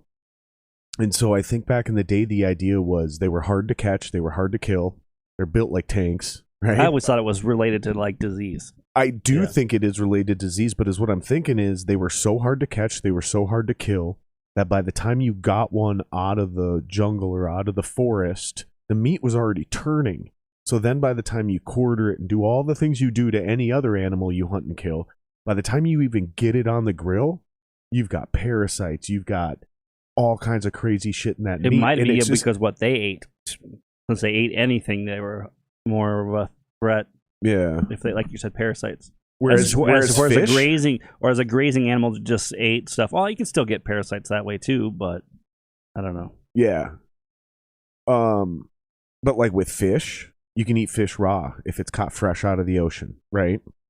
You see what I'm saying? You can pack it in salt and transport it hundreds of miles in ancient times. You can dehydrate fish just with salt and transport it hundreds of miles and still have it be perfectly fine. I don't know. And then same thing with birds. All the birds they were killing with bow and arrow and shit, they're light, they're quick, they're easy. You shoot the bird, you take it home. But I think too, or you cook it up at camp or whatever. Yep. Well, I think with crabs and those things, like bottom feeding scavengers, also. Yeah, that meat turns fast too. That's why if you go to a seafood restaurant, lobsters are always live. You ever notice that? Mm-hmm. It's not because it's cool. It's because it's not realistic to kill a lobster in the ocean and get it anywhere and serve it safely to a human being. So lobsters are caught live, they're transported live, and they are killed right before you order them. Yep. Or right after you order them. Because there's definitely a difference in taste with something that's been frozen for however how long it takes to get to Minnesota from Maine or whatever. And it gets dangerous. It like literally becomes unsafe to eat because that meat starts to spoil and degrade, and like it's a fucking wild thing, man. It's a wild fucking thing, and a lot of people, and I kind of lean towards that same thing with like way before they knew about real sanitation, right? Way before they knew about science and germs and diseases, even in like the old Torah, it talked about washing your hands before you ate. It talked about not shitting in camp. Like, don't shit where you eat, that kind of stuff. And it'd be cool to. They didn't know about germs. They thought you got sick because God was upset with you. But they somehow put together these crazy rules that 2,000 years later we can validate through actual science. Yes, don't shit where you eat. Wash your hands because of salmonella and E. coli. Like, now we can give you like data. I think because they couldn't explain. Hey, there's these little things that you can't see. I mean, try to explain that to somebody. Oh yeah, because when people want to see or touch, you still have people say that today. You still have people say that today. I don't believe it unless I see it with my own eyes. Well, can you see germs? Can you see oxygen? Try to tell people that. That's a great point, man, because we still do that today. Now imagine 2,000 years ago trying to explain. That's a great point, So you would dude. need some other way. Even if you were a smarter bastard and you kind of knew, it would still have to find some other kind of way to explain. I'm the smartest bastard. You know what I mean? I don't know why I said bastard, but you know what I mean. But you could totally, you just would make up That's a story. the name of your podcast, The Smarter Bastard. Oh, God. That's a great name of a podcast. Maybe. Or The Smartest Bastard. I love it. The Smarter Bastard. We got to help Jamal come up with a name for his podcast. There's some clever motherfuckers sitting in chat right now too. Later, I'll think of something that sounds really cool, and then like the next day, I think it sounds stupid. So let's get your podcast off the ground, man.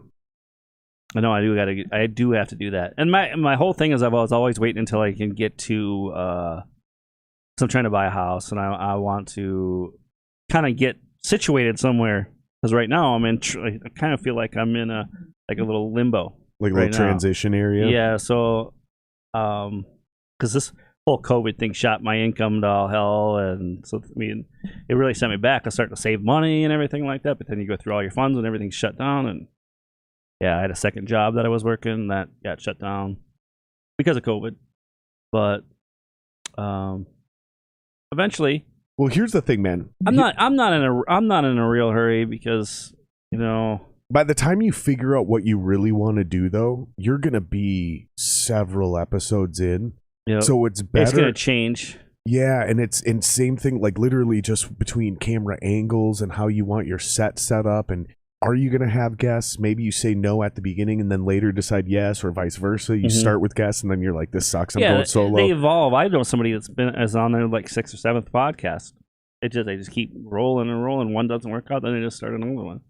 Yeah, I wouldn't advise that either. I would say stick with something because you know it's going to work and just evolve it. Right. I don't think the format changed. But dude, I'm pretty sure I still have an extra webcam, dude. I'll fucking give you a webcam. Just start it. Just start something now before you get settled, because then by the time you get settled, you'll have a better chance of knowing what you want to do.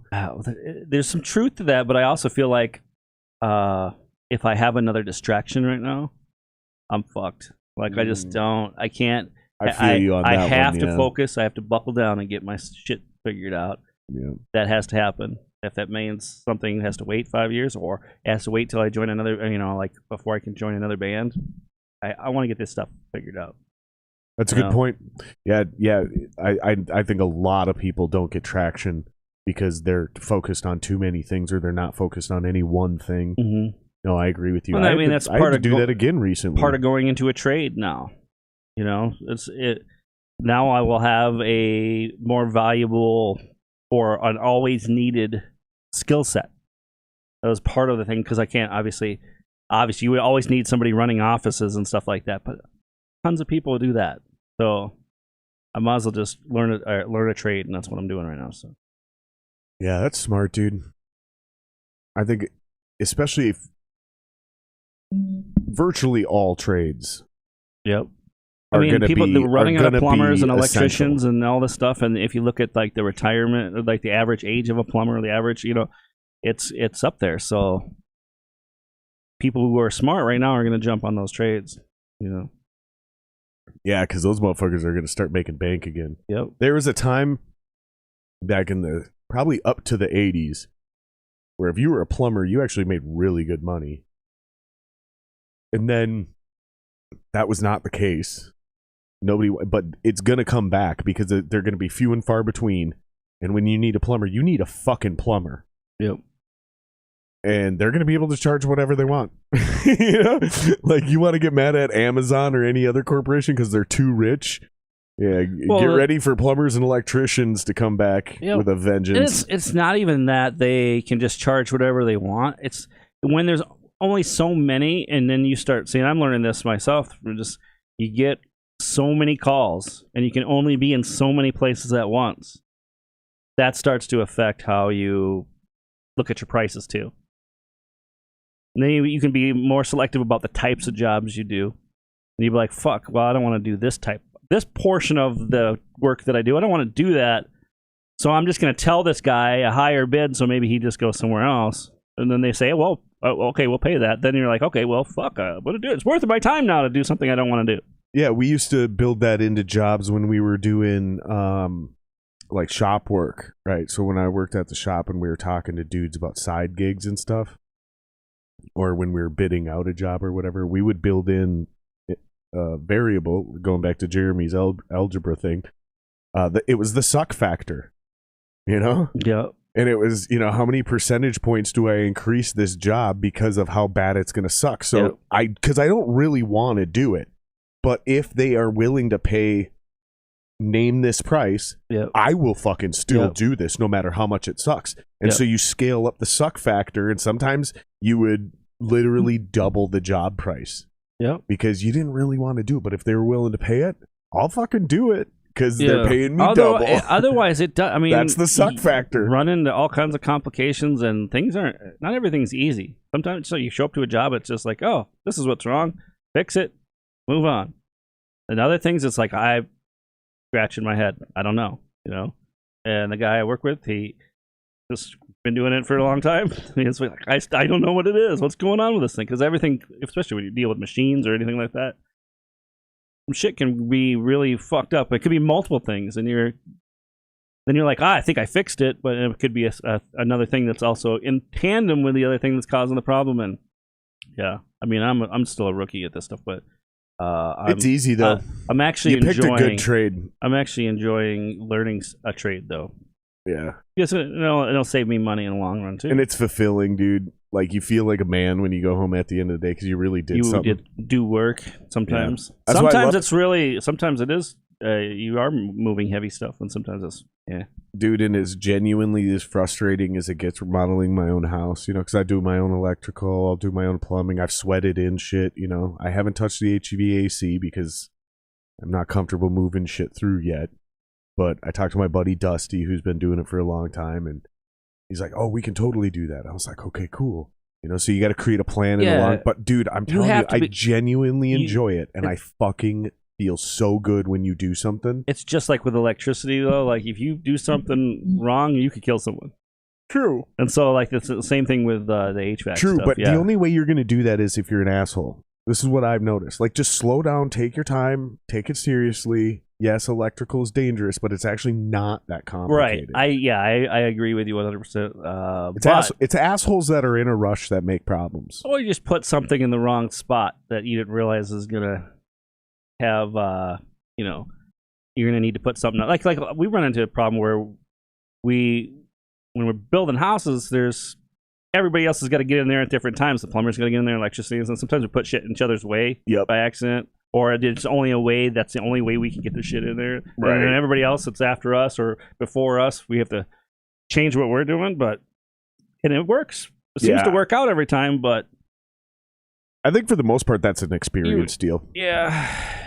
That's just experience, man. That's not skill. That's not. Yeah, we definitely when problems pop up, real problems where it's like lives are, it's people being in a rush. Yeah. It's people basically being assholes. Yep.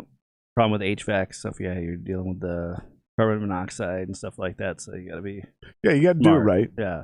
But again, this is kind of the beautiful part about America, right?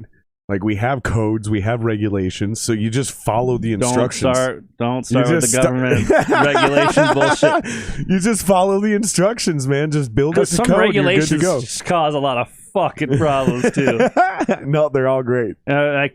Just even if when like the prices of furnaces are up because of government regulations. So And that means it's harder to get freaking heat for people who need fucking heat. Why is the price of furnaces? Because they demand things like better fans or better things in there, and then the technology that goes into making those better fans costs more. So therefore, you've now just added $600 to the price of a furnace. As an example, right? We want because what they do is they want to do. You know, it's like the government says we want this car to go have 80 miles per gallon by such and such time. Well, in order to frickin' do that, you have to advance technology, which makes it more expensive, and then the cars get more expensive. You know, so that's what kind of happens with everything. R&D and and just everything that goes. You want something that's going to occupy the same space but work twice as hard, but off less electricity. And it costs money. So there's all kinds of regulations that are weird. Yeah. Or it's like you realize, and there's things like if you go to these people's houses and you could see all kinds of stuff that is not up to code, but yet people live there forever. Right. You know what I mean?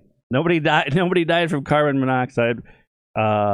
This house has been here 100 years the same way. That furnace had a furnace vented the same way for 50 years.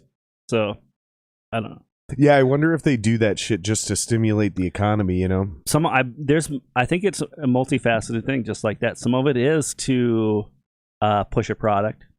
Some of it is to like lessen the toll on the system. Let's go back to your example. Let's go back to your example, the furnace. Hypothetically, well, now you need a fan that meets these conditions, but the fan that meets those conditions is way more expensive. Yep. Well, guess what? The company that makes those fans loves that fucking regulation. Yeah, right. And the company that actually makes the furnace doesn't really give a shit because people need a furnace. Yeah. And if this regulation is uniform and it costs all furnaces to go up by $600, they don't give a shit. So the only person it actually hurts is the end consumer who can't afford that extra $600 that's built into the cost plus profit, yada, da, da, da. But that only also becomes a problem if the relative wages aren't also increasing per cost. So we're really just making an argument about inflation at that point, the government creating inflation. Because you need wages to increase with the cost of everything, or you create poverty, right? Well, when you do that, when you force the escalation of wages to keep up with costs, that is the definition of inflation, because you're just adding a zero behind everything at the end of the day. Yeah, well, it's you're Does that make sense? I hope that makes sense. You're devaluing currency. Yeah, you're arbitrarily making things more expensive, but then the value of the dollar is less because obviously the government will look at like the power grid and say, "Oh, we got too many things drawing too much things," and people's furnaces maybe are big drawers of electricity compared to your TV or something. Sure. And then they'll look at like what can we do to alleviate all the strain on, so we don't have rolling blackouts like in California or whatever. And that might be why they would say, "Hey, we want to have by this date, these furnaces have to be more efficient, more efficient. Well, constantly pushing makes it hard for you to put out a cheaper product. Yeah, and that would go with anything. You know, every time you have to constantly do something, reinvent something, that's going to add to the cost of something. Well, but here's the other fucking problem, right?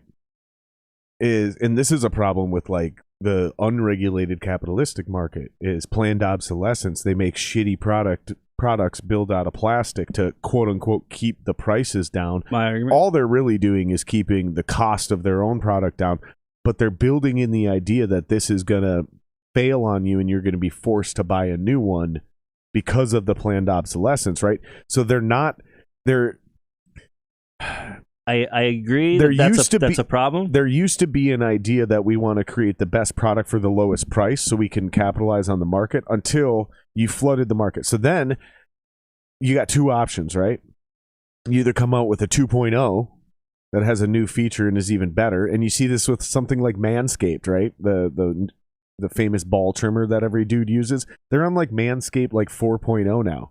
Oh, well, now this one has a light. Yep. This one, because in order to sell a ball trimmer for $100, it's got to be pretty fucking nice, right? But then once they cornered the market on ball trimmers, their product wasn't failing enough Because if it failed, you wouldn't be able to make $100. You wouldn't sell it for $100, right? So they can't create that product for planned obsolescence. So in that situation, every couple years they come out with the 2.0, the 3.0. Now I think they're on the 4.0. And I don't know what fucking features they're doing to actually make this thing better. But that's the point, is they're trying to create residual passive income by not, since they can't create more men, they can't create more customers, they can't create more pubes, right? They have to figure out a way to get repeat business. Otherwise their model starts to become stifled. Cars need to look new. You can't have the same, you can't have a Ford Probe look the same for, well, you know that's why they invented car colors, right? Oh, I'm sure. Yeah. So the Ford Model T, Yep. that the famous line is, you can have the Ford Model T in any color as long as it's black. Yep. But then, and the cars were built really well because you had to in order to charge $3,500 for a brand new vehicle back then, right? It was absurd. Yep. So they finally decided to put the Model T out in a different color. And so people would go, I'm going to get a new Model T, because even though there's no major differences between the two, this one's in red or blue or whatever. Let's go back to the planned obsolescence stuff, because some of that it will be naturally driven by a company who's trying to improve a product anyway.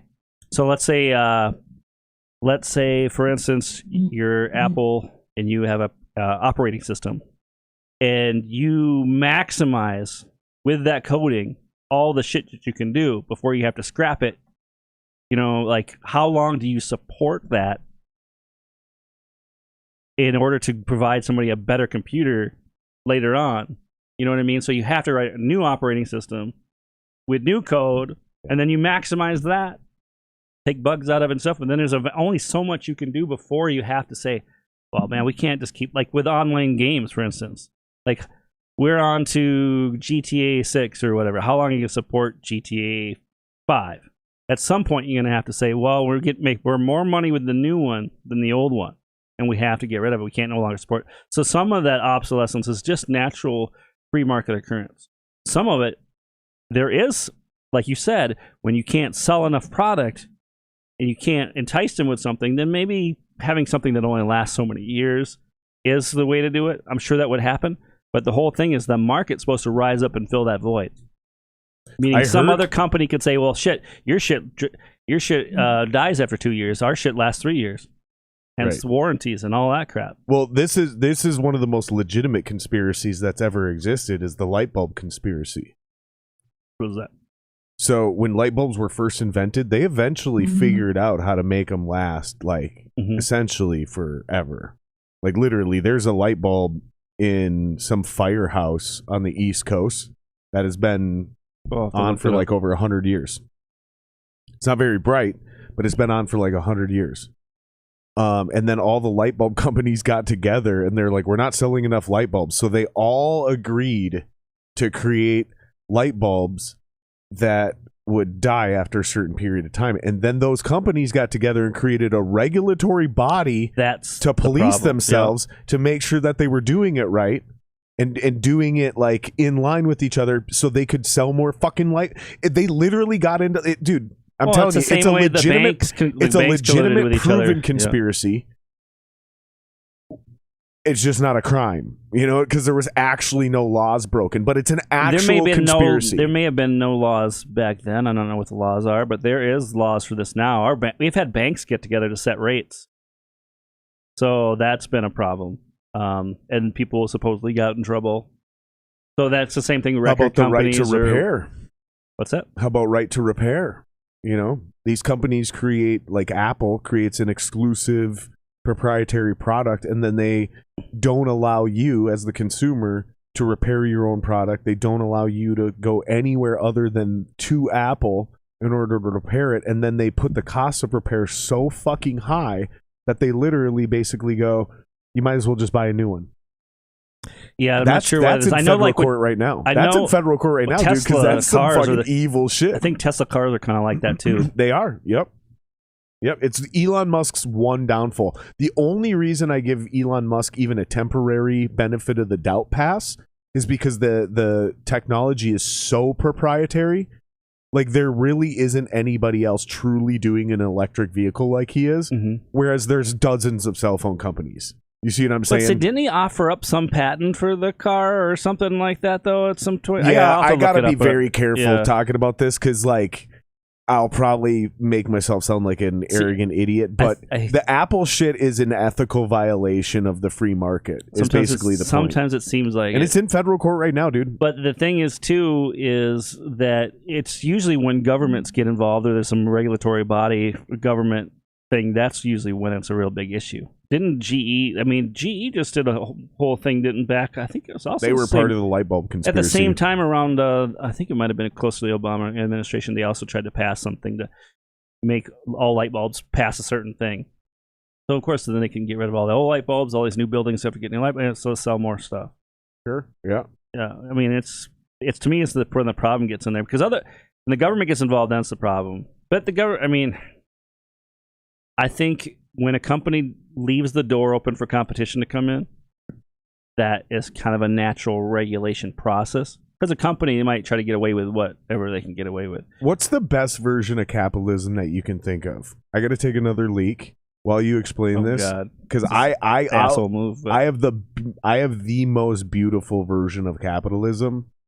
I've said it before on the podcast, so if you're a regular listener, you probably already know the example I'm going to bring up, but I want you to just take a couple minutes, because capitalism isn't evil. Like, what's the best version of capitalism you can think of? Because I have a very specific one where everyone's going to be like, yeah, because that shit's fucking dope, and he's right. But first of all, I'm not... People like to say that I have some kind of utopian views. I have the farthest thing from a utopian view that you could possibly imagine. Dystopian. Well, it's because it's like... I mean, that's what I can imagine. Some people can be left to their own devices, right? That's not safe. Like, if I want to go live out in the mountains, I should be able to live away from everybody else, if that's a possibility, right? So, and somebody might say that, well, that's not safe. Well, I'm being free, and I'm living in an unsafe place by my choice. That's not a utopia, because the idea of a utopia is that, like, almost everything is perfect and everything's going to work out. But there's no such thing as a utopia. Nothing's going to work out. And if I was totally left to my own devices and I lived out in the woods off the grid, something could still kill me. I could die the next day as soon as I got my wish because a fucking bear killed me or something. There's no such thing as a utopia. There's nothing. I might decide that I want to live off the grid, and then all of a sudden I catch some fucking disease and die right away because I can't get help. That's not a utopia. Utopia, to me, like, the way I view it is like a liberty-based thing. I should be left to my own choices as long as I'm not victimizing anyone else. I know that's what people are going to get with the whole vaccine thing. Well, you risk getting somebody else sick. Well, we do that with every fucking sickness there is. Every time we go out, we risk giving somebody the common cold. We're allowed to do that. So you got to prove to me with a better argument than the whole vaccine thing why that makes sense. But capitalism, I think we should live kind of on I don't know if that's the right word, meritocracy. You know, you should be able to profit off of your gifts and your abilities as long as you're not exploiting anybody else. But we have to obviously decide what exploiting someone else is. Some people think just you having a job or hiring somebody is exploiting someone else. Even if they agree to work for $15 an hour, you're still exploiting someone else. But I think being left to be able to make capital by any means that you can do without hurting someone else. So give me an example of something that we can all like think about where. Well, it's just a complete voluntary society, essentially. But put it into an example is what I'm getting at, versus a hypothetical or philosophical situation. I don't know. I guess I could say Do you want me to go first? This is kind of a weird. You want me to go first? Yeah, go ahead. Netflix. Yeah.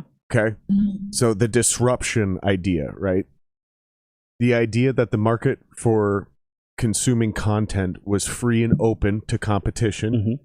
And back in the day, you basically were forced to go to Blockbuster or Video Update or Hollywood Video. Yep. And then all of a sudden, Netflix came up with this idea. We're going to mail you DVDs with no late fees. Yep. and it completely collapsed an entire video rental industry to the point where they said, okay, you know what? Fuck it. We're going to do something that Netflix can't do.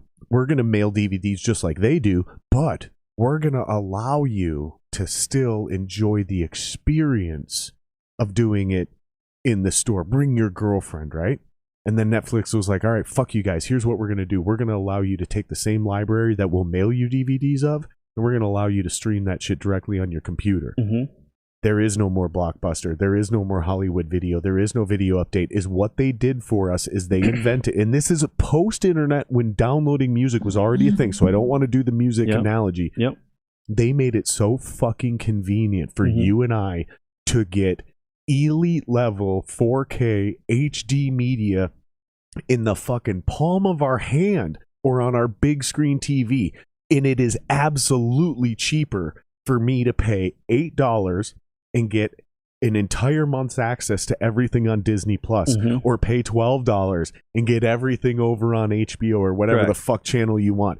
That to me is the greatest version of modern day capitalism. Other people would use things like the car and all kinds of crazy shit from back in the day, but this is something we can all relate to right here and right fucking now, because everybody has to agree the fact that you can be bored out of your mind and actually sit there at your fucking, we're all about to go to Christmas. Some of us don't like our families. Some of us don't have to worry about that because they're going to be able to put in their headphones and catch up on this podcast or Rogan's podcast or watch the football games that are going to be happening on Christmas Day this year. You see what I'm getting at? This is all because of Netflix. Netflix set off a chain reaction to what we know as streaming today. That is the best version of modern day free market capitalism. You want an example like that? I was thinking like, what is my? Because I wasn't thinking the same. I wasn't on the same wavelength as you, but that's why I said that at the end. I was like, well, those are great philosophical points, and like, but give us an example, like a tangible thing we can all relate to. But that's a good example because that's how it's supposed to work.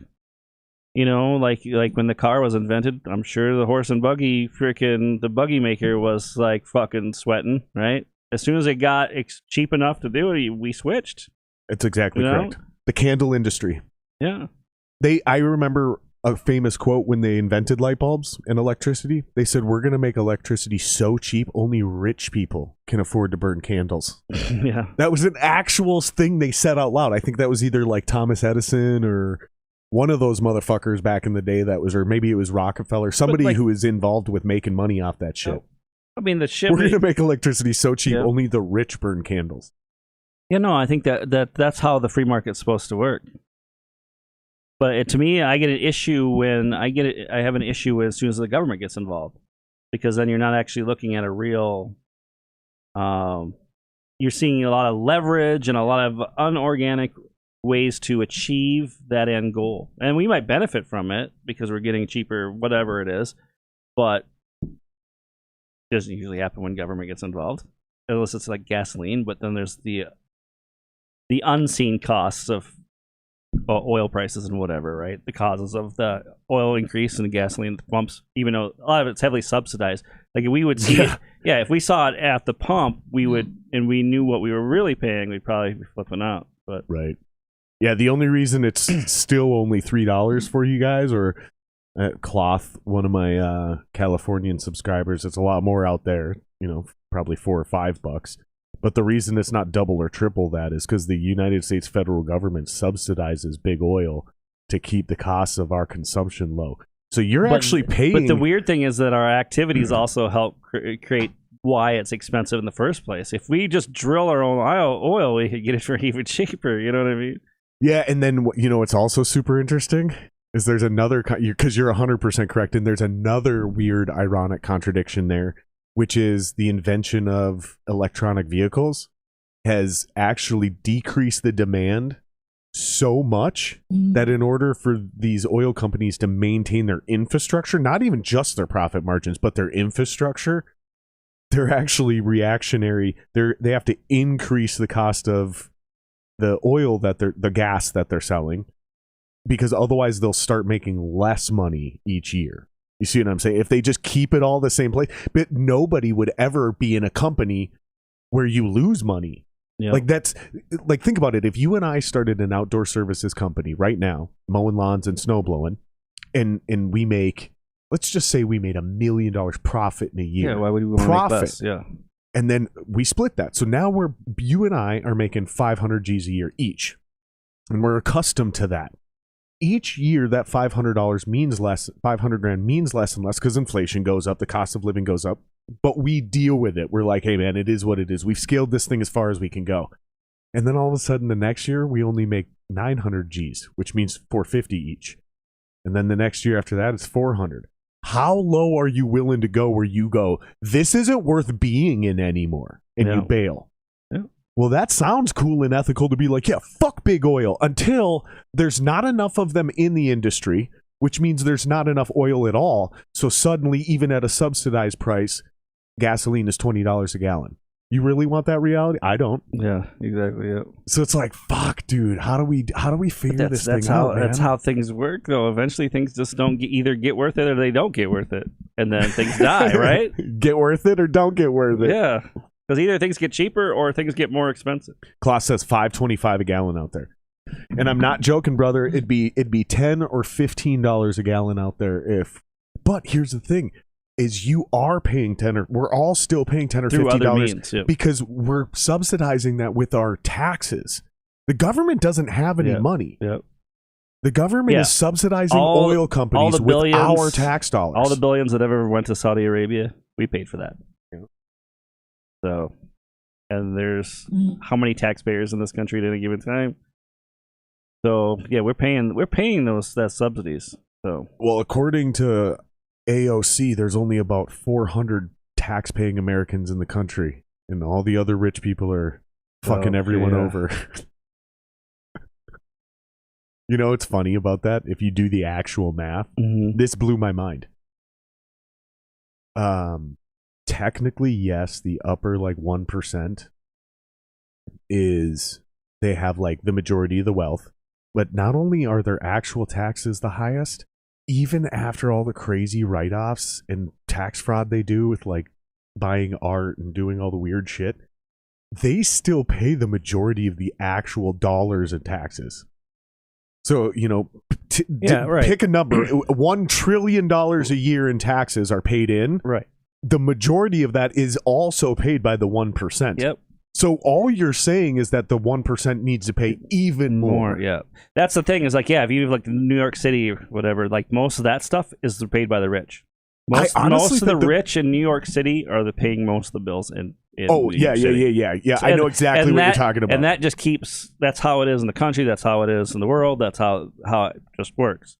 And so, yeah, my thing is... Let's break that down because we scoop by that super fast. Is what we're saying is that if you look at the amount of revenue brought in to any state, specifically in this case, New York, the tax revenue that the state of New York collects each year, the overwhelming vast majority of that revenue is brought in by the city of New York and by the richest people in the city of New York. Yeah. And then that money is distributed throughout the rest of the state. So this idea that the rich people aren't paying their fair share is literally absurd. The real fucking problem is government spending of these funds. Yes, and we're talking to, well, I'll step aside from my libertarian thing with taxation is theft. I think it's theft. I love that line, by the way. But it's one of the greatest political troll lines of all time. But whether you are for it or against it, it's still theft. Okay, I know you want to step away from it, but for people that don't understand, explain what that means to them. Like, why is taxation theft? If it's not a voluntary exchange of products or services with another being, then it's theft. Like, if I take money from you for whatever reason, and how is that related to taxes? What do you mean? I know. I'm trying to get you to explain it the way I've heard you explain it before, instead of doing what I used to do, which is just say it for you. What happens if you don't pay your taxes? You get put in jail. So this is coercion. This is force. This is, I mean, there's nothing. Yeah, but that's not theft. It's absolutely theft. What is theft? You describe what theft is to me. If I take something from you, you did not want it taken. right? It's theft. Yeah, but if it was yours and I took it from you. But it's something we all have to do. Yeah, exactly. And that's the argument that people would make, that, yeah, well, it is theft, but it's the necessary evil. The way I think I heard you explain it once, and maybe I'm filling in the gaps here or reading between the lines. I'll explain it better. It might have even been on this podcast, but it could have just been on the internet. Was like, if you don't pay taxes, the government threatens to put you in jail. Yeah, kidnap you. And if you refuse to cooperate with that, they literally confront you with force, violently, yeah, and with guns. Yep. And if you continue to resist, they have the authority to kill you. Meaning if you fight back, yeah. And there is validity to your argument, because we went to war over this in the Revolutionary War. Right. Like, people did die over this. Yeah. But see, and that's just because at that time, It's not a preposterous thing to say. I just don't necessarily agree with it in purity. But no matter what, I think it's hilarious. And I think it's an awesome thing to say. It's just, and I say it all the time. Well, because you could say, can we live without bad shit happening in the world? Obviously, you can't. Exactly. And some people think that the solution is, since we can't live without bad shit happening, we can do a little bad stuff for the greater good. And I tend to not believe that. I mean, I don't know that, It is literally written into the Constitution, though, so it's kind of a weird thing. Like, a lot of people don't know that, but it's literally an amendment in the Constitution. And here's the thing, like 15 or something like that. To me, like, the Constitution is a weird thing, because there's some certain thing you could put whatever you want in the Constitution. I don't give a fuck, because you could say, hey, well, slavery is now good in the Constitution again. Are we going to say, well, it's in the Constitution? Or are we going to say, I don't give a fuck what the Constitution says, it's bad, right? So I don't even care if they say government has the right to tax you. I don't care. I mean, it would be... It's more about how they do it. I mean, we're talking about... And you made this argument before, because it comes down to the use of force in order to guarantee compliance. Correction. Yeah, correct. Correction. Yeah, that's true. Because if you don't have a choice in the matter, as far as I'm concerned, that's immoral. I mean, it'd be one thing is if maybe there was a restitution you needed to pay, and they came and took fucking money from you to pay this restitution because you fucking destroyed somebody else's car or something, and you had to pay that person back, and you didn't, and then the government came and took your money. That'd be one thing, because you need to pay that person back for whatever. That's the reason why we have a court system and damages and whatever, right? That's the whole point of the government, was the arbitration part, right?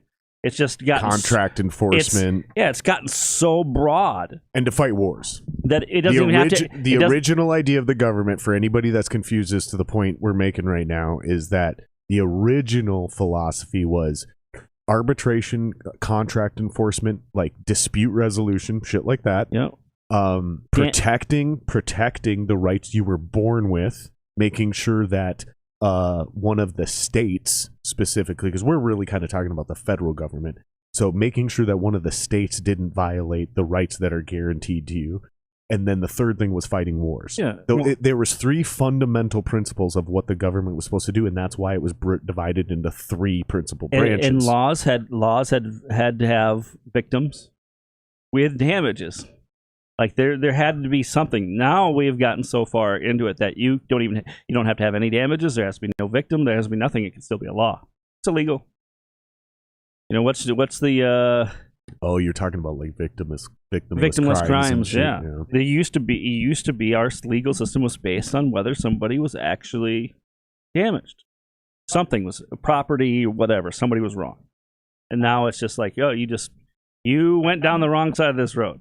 You know what I mean? That's a law now. Whatever, right?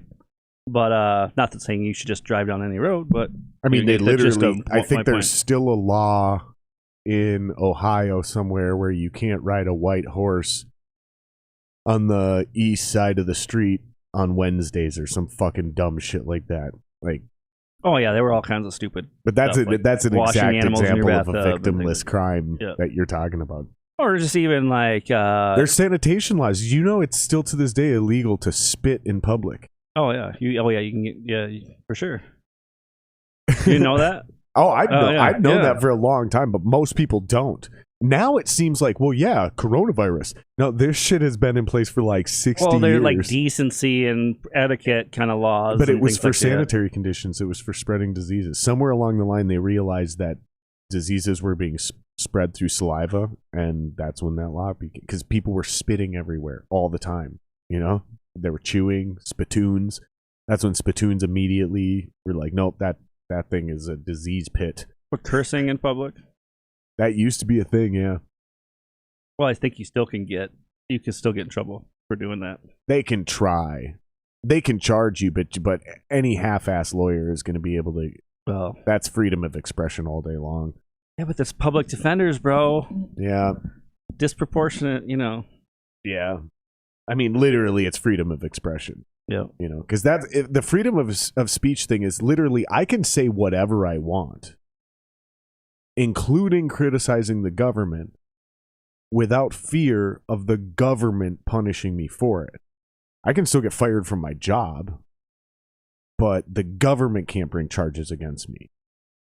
That's because a lot of people try to make that argument, Jamal. They'll be like, well, you know, freedom of speech, people misuse that. That's, you only have freedom of speech to criticize the government. No. I have the freedom to criticize anyone without fear of the government retaliating. So if I criticize CNN, the government can't come down on me.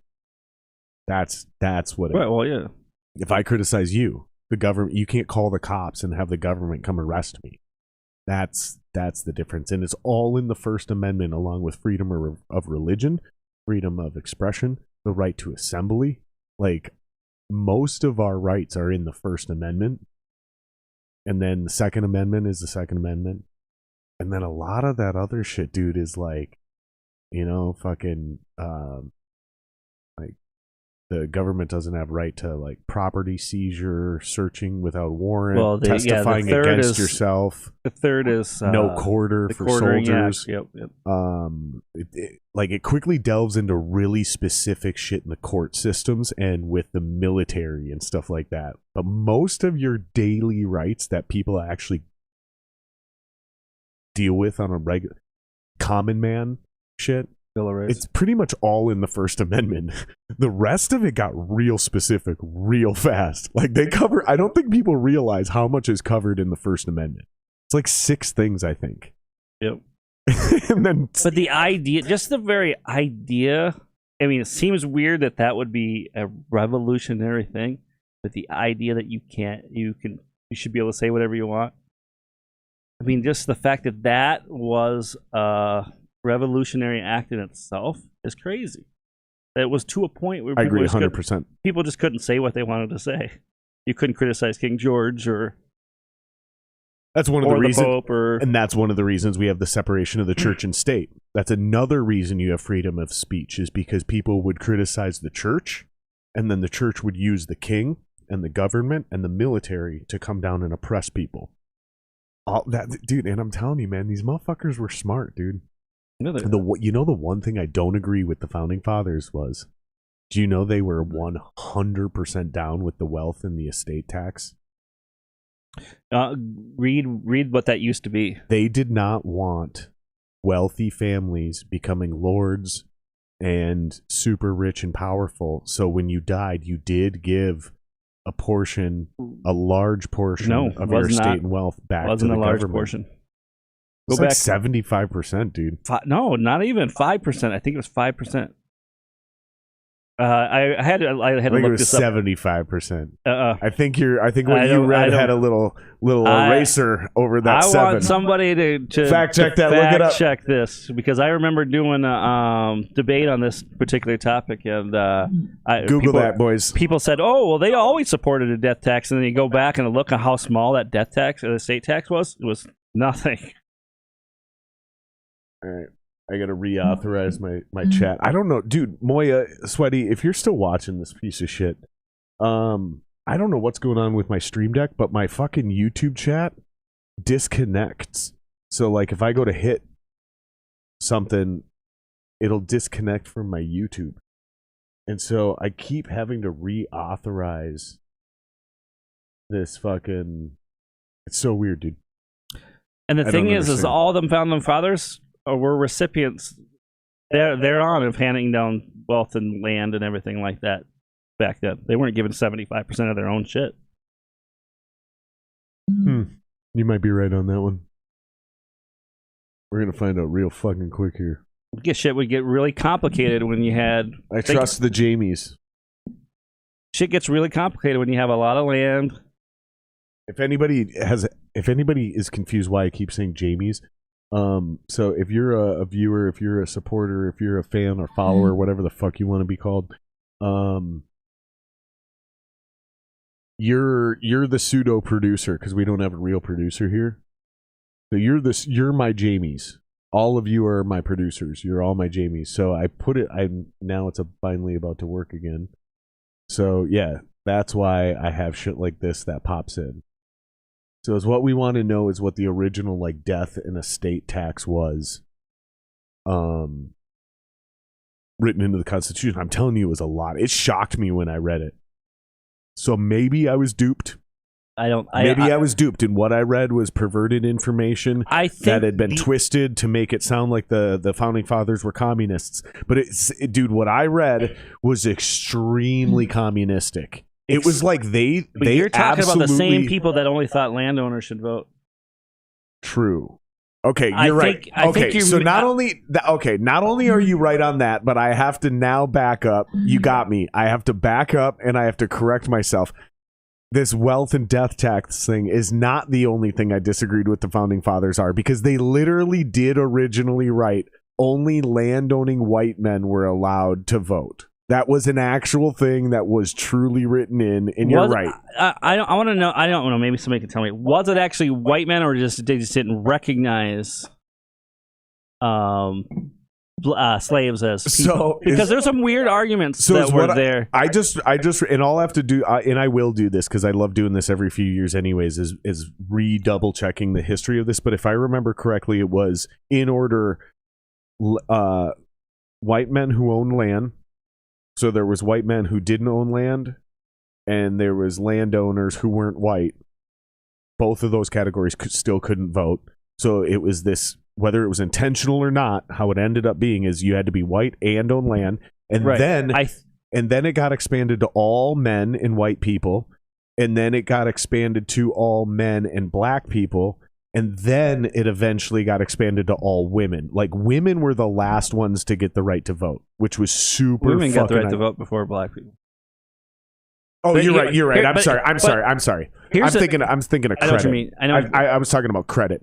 It was like 1980 something before women could get credit. I know that people can't handle. Like, You're right. I was wrong. I know that people can't handle things without thinking everything's racist. Jeremy Blake says 75%, or is that 0.75%? Yeah, it's insanely small, if I remember correctly. To clarify that, are you saying 75%, or are you actually saying 0.75%? 75 is crazy, dude. No powerful person would ever let anything. I mean, here's like the thing: is I did say 75, and he's saying possibly 0.75. So I could have literally read something where there was an eraser mark on the zero, or a simple typo, right? Or some other or I could have misread it. Like, maybe they did put 0.75 in the article I read. I was just reading too quickly, and I read it. I remember 75%. looking at this for a debate, and people said that, hey, Jamal, they supported a death tax, and I'm like, I better go check. And I remember looking at how small it was, and it was like, I can't remember. I don't remember the exact amount, but I thought it was very small. So the original claim is he wrote it out in words, 0.75. Yeah. So I probably misread it, but there's also a possibility that they had a typo in that article, or they just lied. Because again, we were talking about this earlier, where they will fucking just make shit up sometimes to cause it. Because I just remember being flabbergasted, where I was like, maybe my entire idea of the founding fathers is distorted because this is a super commie idea. And then you started reading some of the other rhetoric in the Constitution, and it started really boiling down, because like they did build in things like equity, right? The entire electoral college defies the idea of a majority rule. Like, that's why we're not a pure democracy. We're a republic, right? That operates as a democracy. right? So it's majority rule on most things, but then it's not majority rule. And that's on purpose, dude. Like, the reason we have a constitution and we operate this way is to protect against the simple majority. Because otherwise you only... mob rule. Yeah, that's right, exactly, yeah. bro. Exactly. Yeah. And that shit happens way too fast, and the masses aren't right. Yeah, because like, the masses are rarely right. Yeah, people only want mob rule when they think they're in the majority. Correct. Otherwise, in any other circumstance, they would not want it. If you said only, for instance, if there's more white people than anybody else, you wouldn't want just white people to be able to vote. Unless you're or white. win and white decide everything. Unless you're a white fucking racist, right? Right. And that's the same thing with like if it seems like to me, whether you're especially like liberal, you think you're in the majority, then yeah, the majority should say anything, regardless of whether it's in the Constitution or not. Right. A great not example, all liberals, obviously, but a great example of that one. is if you live in a big city, right? So like if you live in LA or Minneapolis or New York, you are living in the majority of the state just by population. You know, there's 30 million people in the city of New York. And I think there's only like 35 million in the state of New York or something like that, right? I might be punching these numbers a little bit, but the point really stands because a lot of the people in the city, the vast majority of the people in the city are liberal. You see this in California, where San Francisco and LA are extremely liberal, but pretty much all of Northern California is extremely conservative as far as the way they vote, right? But if you live in LA, you're in the majority there, and you think, well, the way we vote and do things, that's the right way to do things. So you're totally down with the idea of getting rid of the Electoral College because you see 30 mil in LA, you see 30 mil in New York, and you see places like Minneapolis, right? And other big cities, and you go, well, that's the majority of the country. No, it's not. That's the majority of a concentration. Yeah, right? There's plenty of people in those cities that don't agree with you, but their voices are not heard because they live in a fucking sea of blue.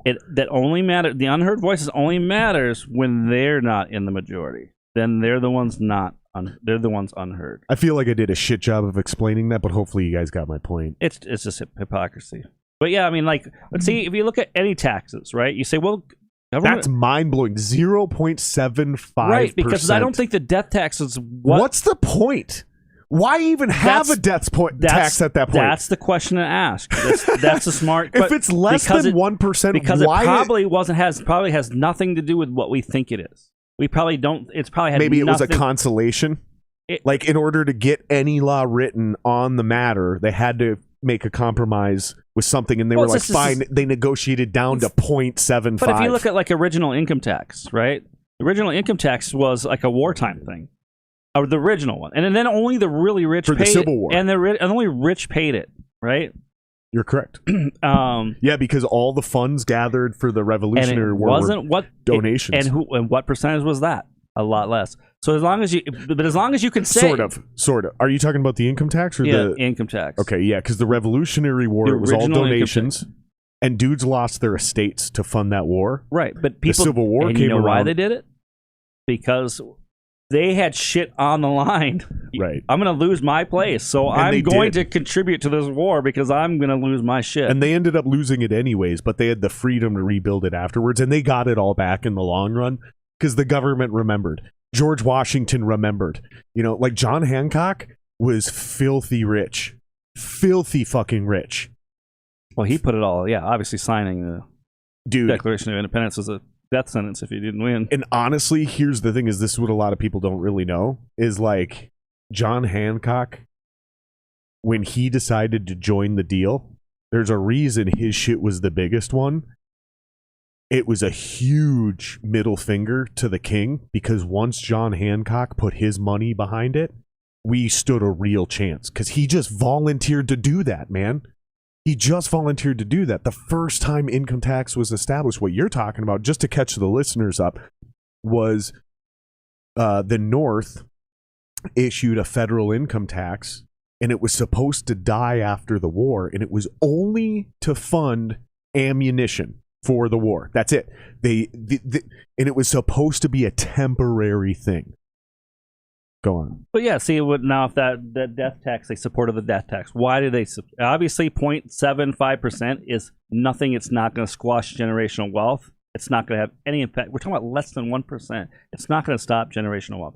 So obviously, it had some other function than what we think it means. Today, we think, well, it's just to get frickin' to stop having people pass down their wealth and having these big wealthy families.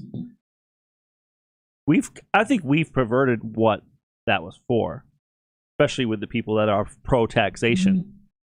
One thing I can't seem to get over as we're talking this is that I said 75%. Because you saw 75%. And it's 0.75%. Yeah. And we're literally talking about two characters, a 0 and a decimal point, changing the entire perception of something. That's all it takes. And again, going back to the ability to read and write, increases your ability to communicate and understand information critically. Because if you're an uneducated fucking moron, you can be easily duped and you can develop extremely strong emotional opinions. And then you could even act on those opinions and maybe try to go stop an election on January 6th. Mm-hmm. Like, how many morons don't understand how the law works? They thought this is what fucks me up about January 6th. They thought they were protecting American democracy by literally disrupting American democracy. They were doing the exact opposite of what they thought they were doing. Well, the people who did the storming of the Capitol, not just the people protesting. That's exactly. I'm not talking about protesters. I'm talking about people that did the rioting, basically. Even then, how many of them people freaking just went along for the fucking ride, Which is almost worse. Which I don't. Honestly, those people are almost worse. Which I agree, because if you just loot Target because you're along for the ride, then when everybody else is doing it, then you're just as bad, in my opinion. But almost worse. But I try not to hold a different standard for that. So I don't think at least the people who genuinely did the insurrection, at least they had beliefs they were acting on. Like, you can kind of respect that a little bit. Like, maybe they were trying to overthrow the government because they're so fed up. Like, I can even empathize with that a little bit. I can wrap my head around it. Is what I get. I develop an anger level of a problem with. Is, like you said, the people who are like just there for the ride. Like, oh well, they're in there. I want to check it out. Yep. Now you're just an asshole because you don't understand the severity of what's going on. At least those people were emotionally charged up and they were in the wrong, but they felt something and they were, they thought they were being an American.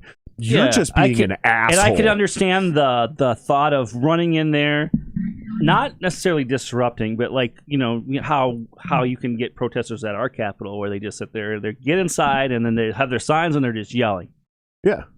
I can wrap my head around that. I understand that's kind of how you're supposed to protest. Be honest with you, if you're protesting your government, protest your government. You can do it out on the streets. You can do whatever. You can just pick any corner. You can go to the Mall of America and protest out there. But to me, so it doesn't matter if it's within in a building, outside of a building, whatever. Protest is protest.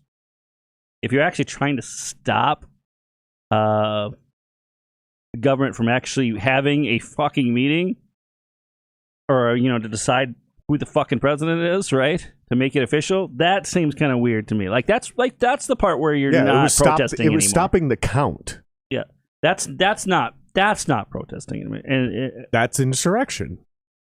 Yeah, I mean, in a way, but and on top of that, if you work for the government, check this out. This needs to be said out loud.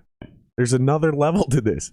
If you are working for the government in any way, so maybe you worked for the DMV, maybe you were a cop, maybe you were a Marine, you're now guilty of treason. Yeah. There are some chew on that, motherfuckers. Some our Marine or some Army Ranger just is facing some heat right now. Yeah. And there are people that literally worked for the Washington D.C. DMV, and they are facing treason charges. It doesn't matter. You're a government employee. Government employees can be spies too. I honestly, you know what I mean? Like just because people are like flipping out, like that seems like it's a bit much. No, it's not, motherfucker. Like, there's a reason we put that law in place. If you're a government employee and you act against the American government, you can be charged with treason, because Benedict Arnold all the other fucking treasonous traitors we've had in our history. Most laws are in place because somebody already fucked something up before us. That's why that law exists. Very rarely is a law arbitrarily passed. And so why I agree people did bad shit on January 6th. Like, I don't think it's half the narrative, though. Like, you know, people think that was like an actual like coup attempt. I don't think I think it was just some idiots who thought they could somehow get like stop it. But probably right. But it's not like they didn't have no weapons, no nothing. That's like how I normally would see an insurrection. Sure. Through an actually like an armed resistance or something. Right. I think that they just conflated their ideas on what they were doing. Like, they didn't know. It's just ignorance. Some of them probably thought we're QAnon people who thought if they just bought some time, Trump was going to come in there and ride in there with a horse and fucking save things. Guaranteed some people fucking thought that. But I think a majority of the people that were in there were not insurrectionists. You know what I mean? I just think they were fucking dumb, naive people.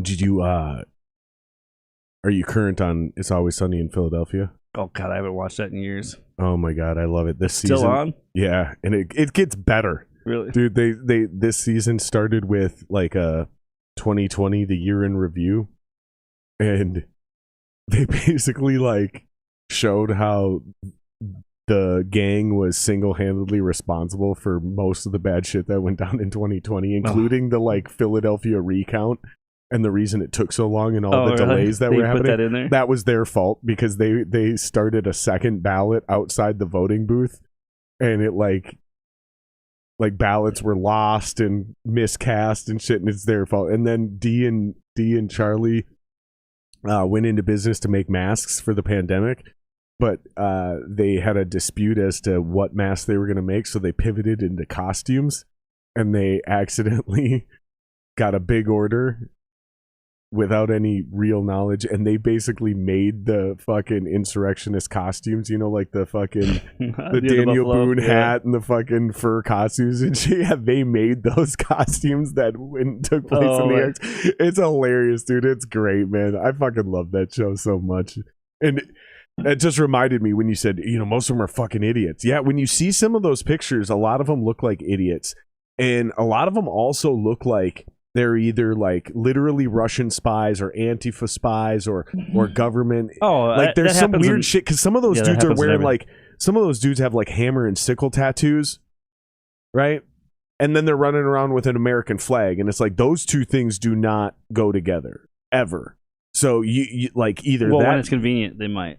Dude, but if you have a hammer and sickle, that is a different level of like, I'm a socialist. Like, no, that's communism, and you're on some hardcore shit. You got a tattoo of the hammer and sickle. So I have a hard time believing that every single one of those dudes was an honest to God. The same thing with the riots. You have American citizen. Yeah, like, not every rioter was on the right side. You know what I mean? As far as like on the same side. There's always some people, provocateurs and things like that going on. That's what I was getting at, is the provocateurs. That you nailed it. You took the words out of my mouth, because some of those guys I seen pictures of didn't seem like they would be actual Trump supporters. Like, I can't imagine a single Trump supporter with a hammer and sickle tattoo. It just doesn't make sense.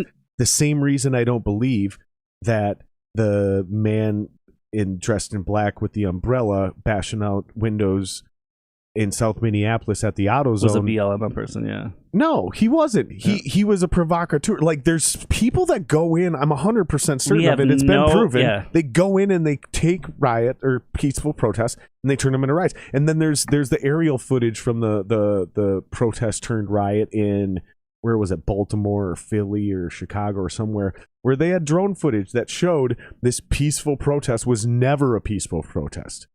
It was staged as a peaceful protest, and peaceful protesters came in and hid behind the signs and like started passing out frozen water bottles, and then they duck behind the signs and switch into all black, and they'd orchestrate, and they fucking use these like block wide tarps and PVC pipes and shit to like basically build their own little fake barriers and herd people in and launch attacks on the police. It was highly calculated, dude.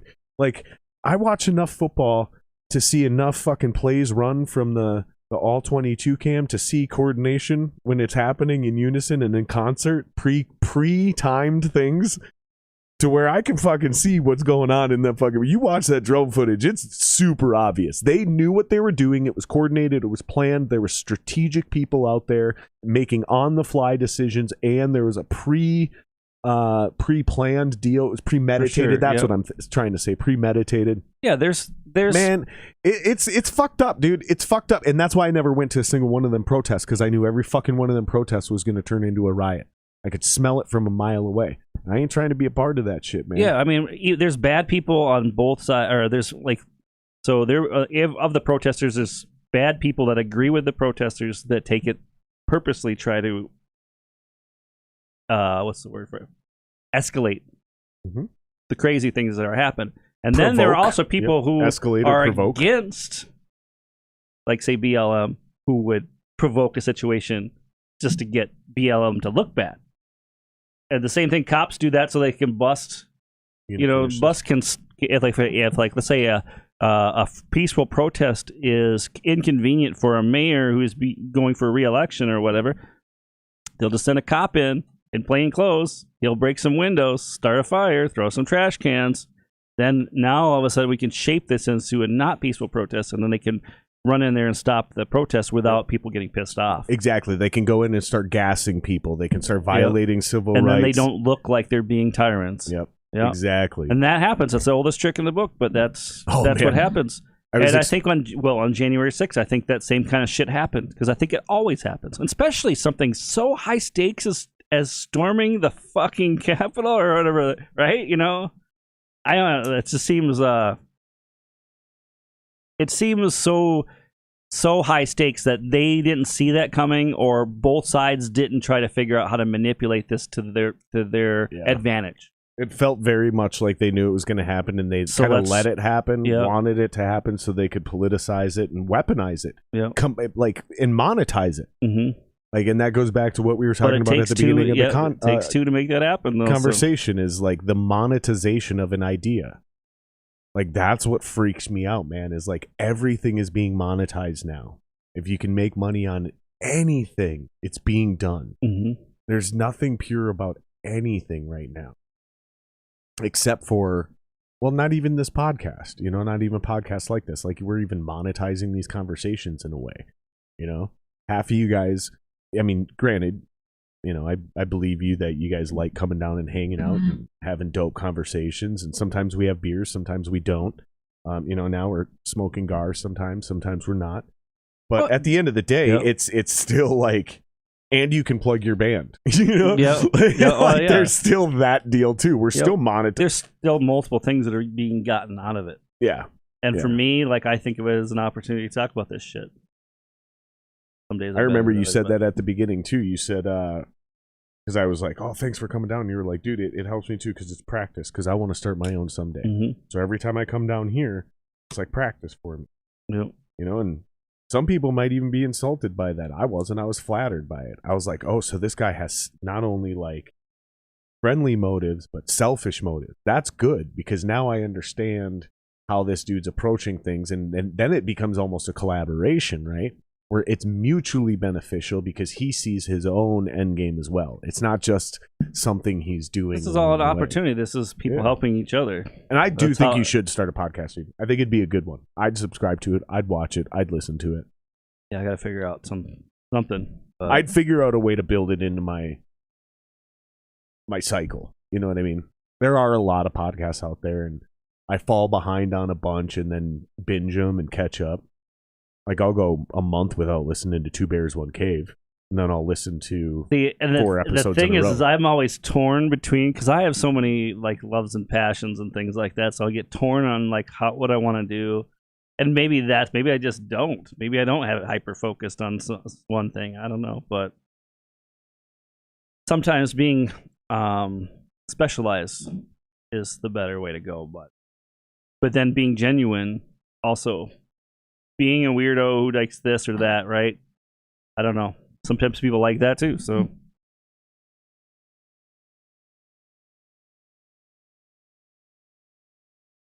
see, I don't know if you watched, speaking of, like, doing a podcast and stuff, like Jake Paul, like a YouTuber, and he's knocking people out and shit. Fuck that guy and fuck his fucking brother. One of them, I forget which one is which. The younger one, the thicker one. The younger, thicker one. I think the younger, thicker one. The older one's bigger, weighs more. The right, other one but the younger one is thicker, and he's a way better boxer. He's actually kind of legit. Yeah, Jake Paul's the younger one. Logan's the older one. Yeah. Okay, that makes sense. We got in a debate last time we got in this discussion, not you and I, but me and somebody on this podcast. I got into it with somebody in chat because I ended up being fucking right. But I have this problem where if you give me two options, heads or tails, black or white, yes or no, on or off, I tend to flip it. Like it's almost like this weird version of dyslexia. Like I literally will pick the wrong one for some reason. So yeah, Jake and Logan, older, younger, I'll fuck those up all day long, right? But I'm pretty sure it's the younger, thicker one, and I'm pretty sure you're right. That's Jake Paul. He's not as tall, but he's a thicker human, and he is definitely the better boxer of the two. But no, fuck both those dudes. It's the whole thing's neither one of them are actually good boxers. Yeah, we haven't seen him actually do like a real boxing match with a professional boxer. But then again, to be fair, that's his fourth fight. So I don't know. I try not to hate on those guys. I do. It's easy to want to hate. No, that's the point. Here's the thing: is like, no, they don't deserve respect. The whole thing they're doing is making you hate them or love them, cheer for them or cheer against them. Yep. So no, that's the point. What they're doing is the WWE version of boxing, and that's exactly the point. You're supposed to love them or hate them. And Logan Paul is a fucking horrible podcaster. He is the worst podcaster on the internet. He doesn't even host his own podcast. This is why I fuck Logan Paul. He doesn't even host his own fucking podcast, dude. That other dude, I think he's an Italian kid. Mm-hmm. That kid is a great podcaster. That's the actual host of the podcast. But Logan's got his name on there, and Logan's the one making all his fucking money. I guess I've only watched he had that, Tekashi 6ix9ine on there running his fucking mouth, and he should have called him out so many fucking times when he's talking about the difference, fucking snitching and all this other bullshit. No, fuck Logan Paul, dude. Fuck that. I give them some props because they're making a shit ton of money. Right. Well, but that's it. That's it. The thing is, you get respect because you figured out how to make money, but fuck you guys, man. My thing is you're willing to step into a ring with another man and fight somebody like that, Tyron Woodley. Boxer or not, I respect people who put shit on the line. They're making moves. And they don't need to do this. They're already rich. Do you think that Tyron Woodley fight was rigged? No. So have you seen the second angle? Yes. Where he turns his wrist, and it absolutely looks like a cue. Out of context, I'm sure it does, but that dude lands on his fucking face, dude. That's what I was saying too, dude. I was like, this does look like a cue. It does look like it's staged, but I have a very hard time believing any grown man, including myself, no matter how much money you pay me, would actually be willing and able to perfectly time me dropping my guard so you actually knock me out for real. And then the way he fell, he definitely got knocked out for real. I don't know too many people that have watched more fights than me. I'm not saying that I've watched more fights than anybody, but I have been a fight aficionado. And that's their second fight, right? That was their second fight, yep. And Jake beat him twice. Yep, first time decision, yep.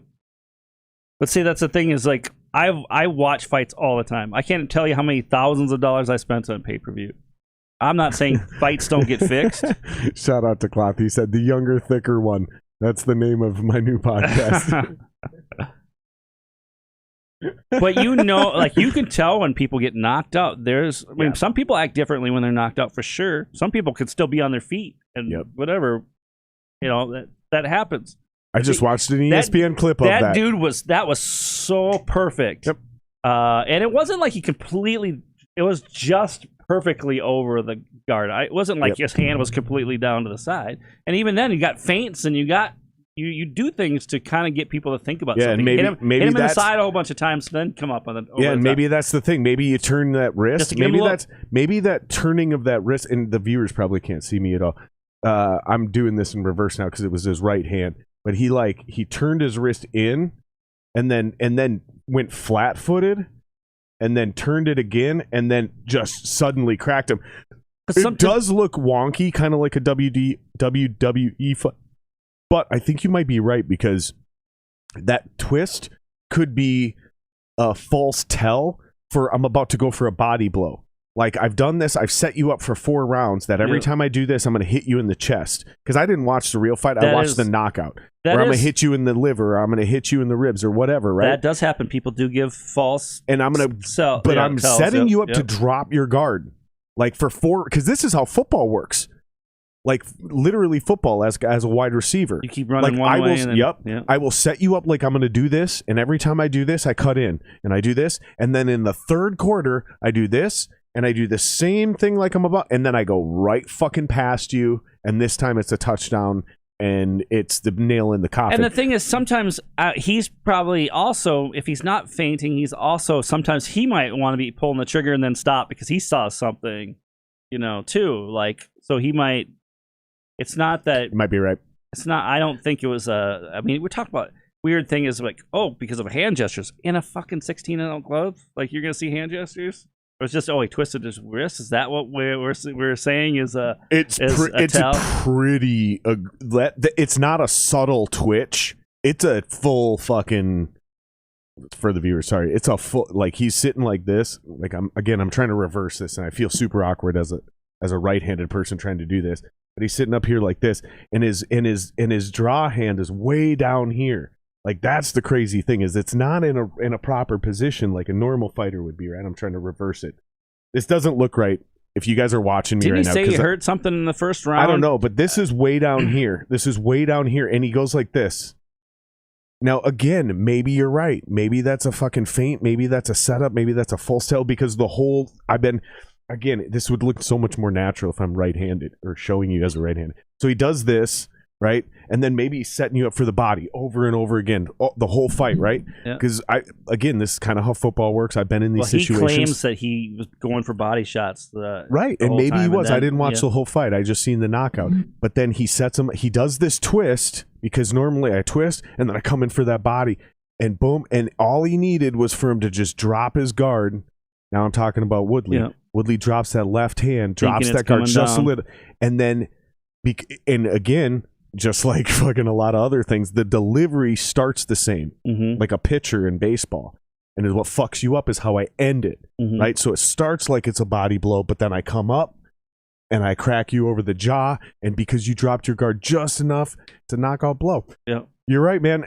Now that I'm thinking about it and talking about it with you this way, I can totally see that exact same thing in my head. And there's a lot of reasons why people do this kind of stuff too, because you're also like, let's say you hurt your wrist.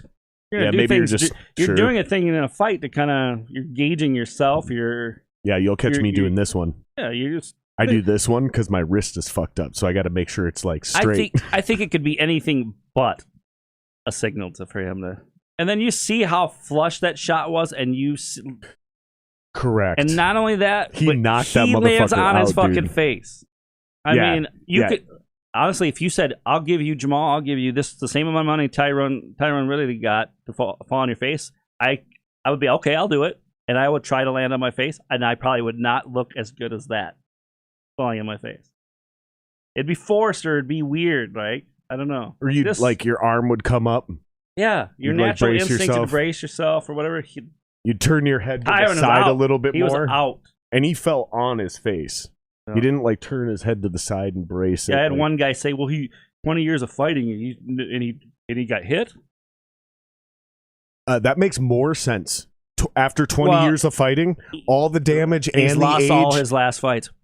And he hasn't fought in a while. Well, the thing is, and he's not actually a boxer. Yeah, and the thing is I guarantee, even when he was in the UFC, he wasn't really a boxer, was he? If you fought him and you could not go down for 6 rounds, I guarantee you're going to hit him a couple times. Oh, yeah. He's not going to block every single shot. No one can. It's so hard. It would be so hard. Well, you know who can? Floyd Mayweather. Hardest dude in the world to punch. Yeah, he is. He's got a lot of evasive stuff. But Him and Muhammad Ali, greatest defensive boxers of all time. The greatest defensive boxers of all time. I would say Mayweather, but didn't Roy Jones Jr. freaking last so long because he wasn't getting hit back in the day? I want to say that was him. Yes, but Mayweather and Ali have a defensive ability that is absolutely over the top, insane. Like, they reinvented the sport, respectively. Made it defensive, yeah. I mean, well, not Muhammad Ali has knockouts.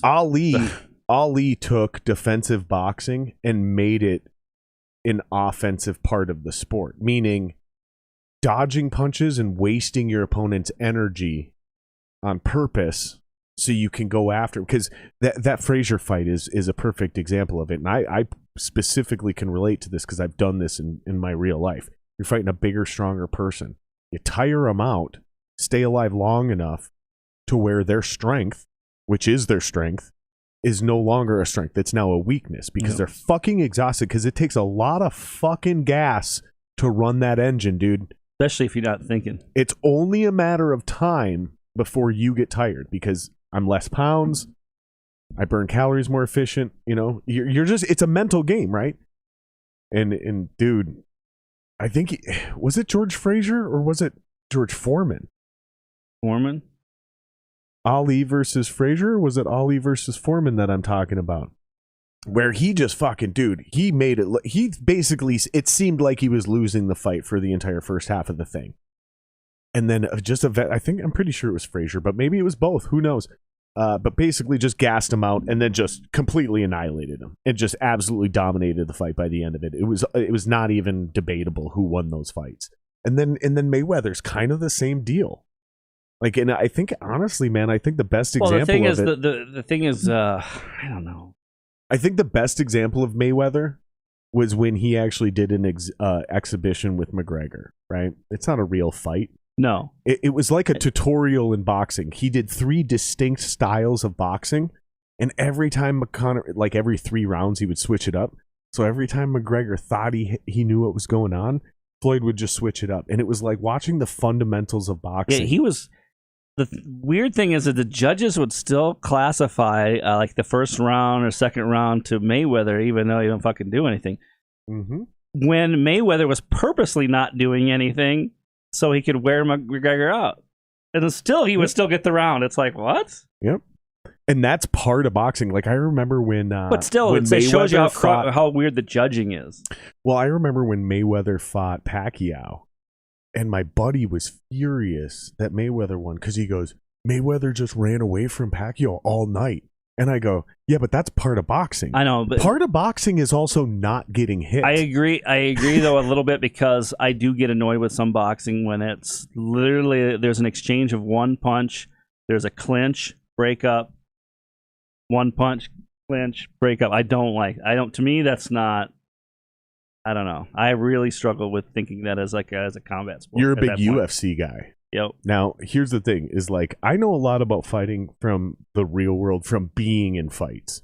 I'm not a properly trained fighter. I don't obsess over the UFC. I don't even obsess over boxing. Like, I just kind of sounded like I actually know what I'm talking about in boxing. Yeah. No, here's the thing, is I've been in a lot of real fucking fights, and I've seen a lot of real fucking fights. So I can tell when I'm watching boxing, when I'm watching UFC, I know what I'm watching. I know what I'm looking at. A lot of it does come down to fucking preparation. Some of it comes down to luck. But you've been a pretty big UFC guy for a while, and the thing that really interests me about UFC is, like, you were one of those guys that brought my attention to the sport. Again, I had been aware of it for a while. But you brought my attention back to the sport because you hated Conor McGregor. I actually didn't. I remember. I can liked quote Conor. You. No, at the beginning you were like, I like him as a fighter, but I can't stand his arrogant attitude and blah, blah, blah. And I watched the video you posted, and I was like, honestly, dude, I kind of like him because he was just talking shit. It depends on what it was. You have to remember, because there's a thing is, like, I don't mind him being a heel, only when he's backing it up. As soon as he lost a few fights. If you're not a heel or it's not, I don't know. It's hard. Like, I know exactly what you mean, though. Yeah. But I do really like Conor because he will fight anybody. And if you watch him, he's usually, until he starts to lose, he's usually the aggressor. He's going forward. Yeah. To me, not that I think that's the smartest way. Obviously, he's lose because that's what he does. I mean, but who he's lost to, though, you kind of gotta like still. He's only have lost a lot of respect. Amazing fucking guys. Like, dude, that.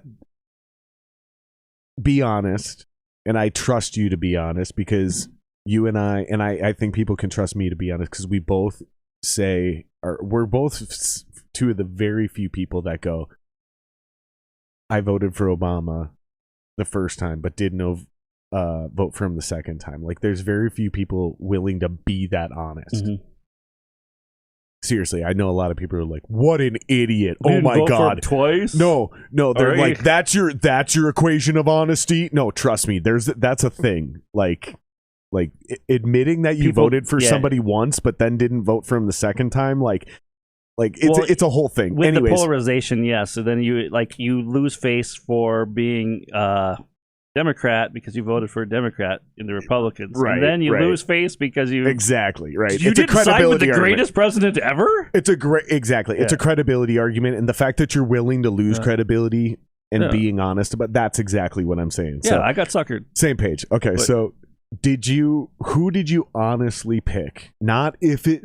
Because I don't want you to do the ESPN thing. Well, I knew if it went to the ground, Khabib would win. Right. Yep. But if Conor could lay a fucking shot... Because that's the way he's going to win, yeah. Who did you really think was going to win in Khabib versus Conor? Because I had Khabib all day long. Well, to be honest with you,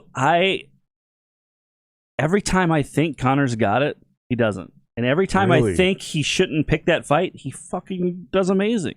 Really? Like, I thought Eddie Alvarez was gonna be too tough for Conor. I thought Jose Aldo was going to be a tough challenge for Conor, and that lasted 13 seconds. Yeah, he broke his... No, that was Cowboy Cerrone. Oh, yeah. And even then, I thought, Cowboy's older, but I've watched him fight some tough fucking fights. There's been times he's quit, but there's been times he beat people he should never beat either. Well, Cowboy had the most head kick knockouts in UFC history. Yeah, and it was one of those things and where, he's the bigger man. And it was one of those things where, Conor can come... Now I need to be left-handed because Conor's left-handed, right? So Conor can come in with that beautiful left to knock you out, but what is the best thing to counteract a fucking big right or left hand? Is being able to hit somebody from a distance with your foot in the face, because they're really worried about taking even a step in, because if you're quick, you can knock a motherfucker out with your foot. I thought let's put it this way, I thought every time Conor's taking a fight, I pretty much like, oh my god, I think he's gonna lose this fight. I'm gonna lose this fight. And then I've always thought that until like Khabib, I'm like, well, fuck, how? He's proved me wrong every time. I gotta stop thinking like this. Nope. Of course, it's so crazy because I knew he was gonna.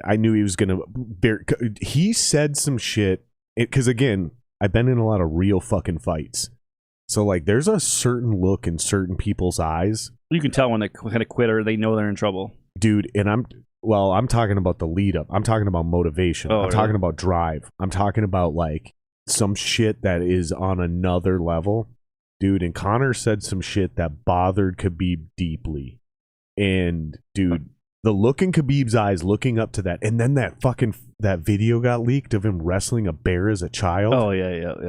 And I was like, dude. And then I started actually like watching Khabib, and I had heard of Khabib for a while because Joey Diaz went on Rogan and was flipping out at the beginning of Khabib's career. And then I watched a couple of Khabib's fight leading up to the McGregor deal, and I watched Khabib get rocked. Michael Johnson. Like, dude, and I'm talking like this is something where any other UFC fighter, let alone a normal human being, Michael Johnson would almost get knocked his the ass fuck out. out. And Khabib was like, basically, it was almost like one of those superhero things where you hit him as hard as you can, and he like cracks his neck. Like, gets the blood off his lip. Well, you could tell, and then you're done. You're fucked. It was enough that you could tell that rocked him.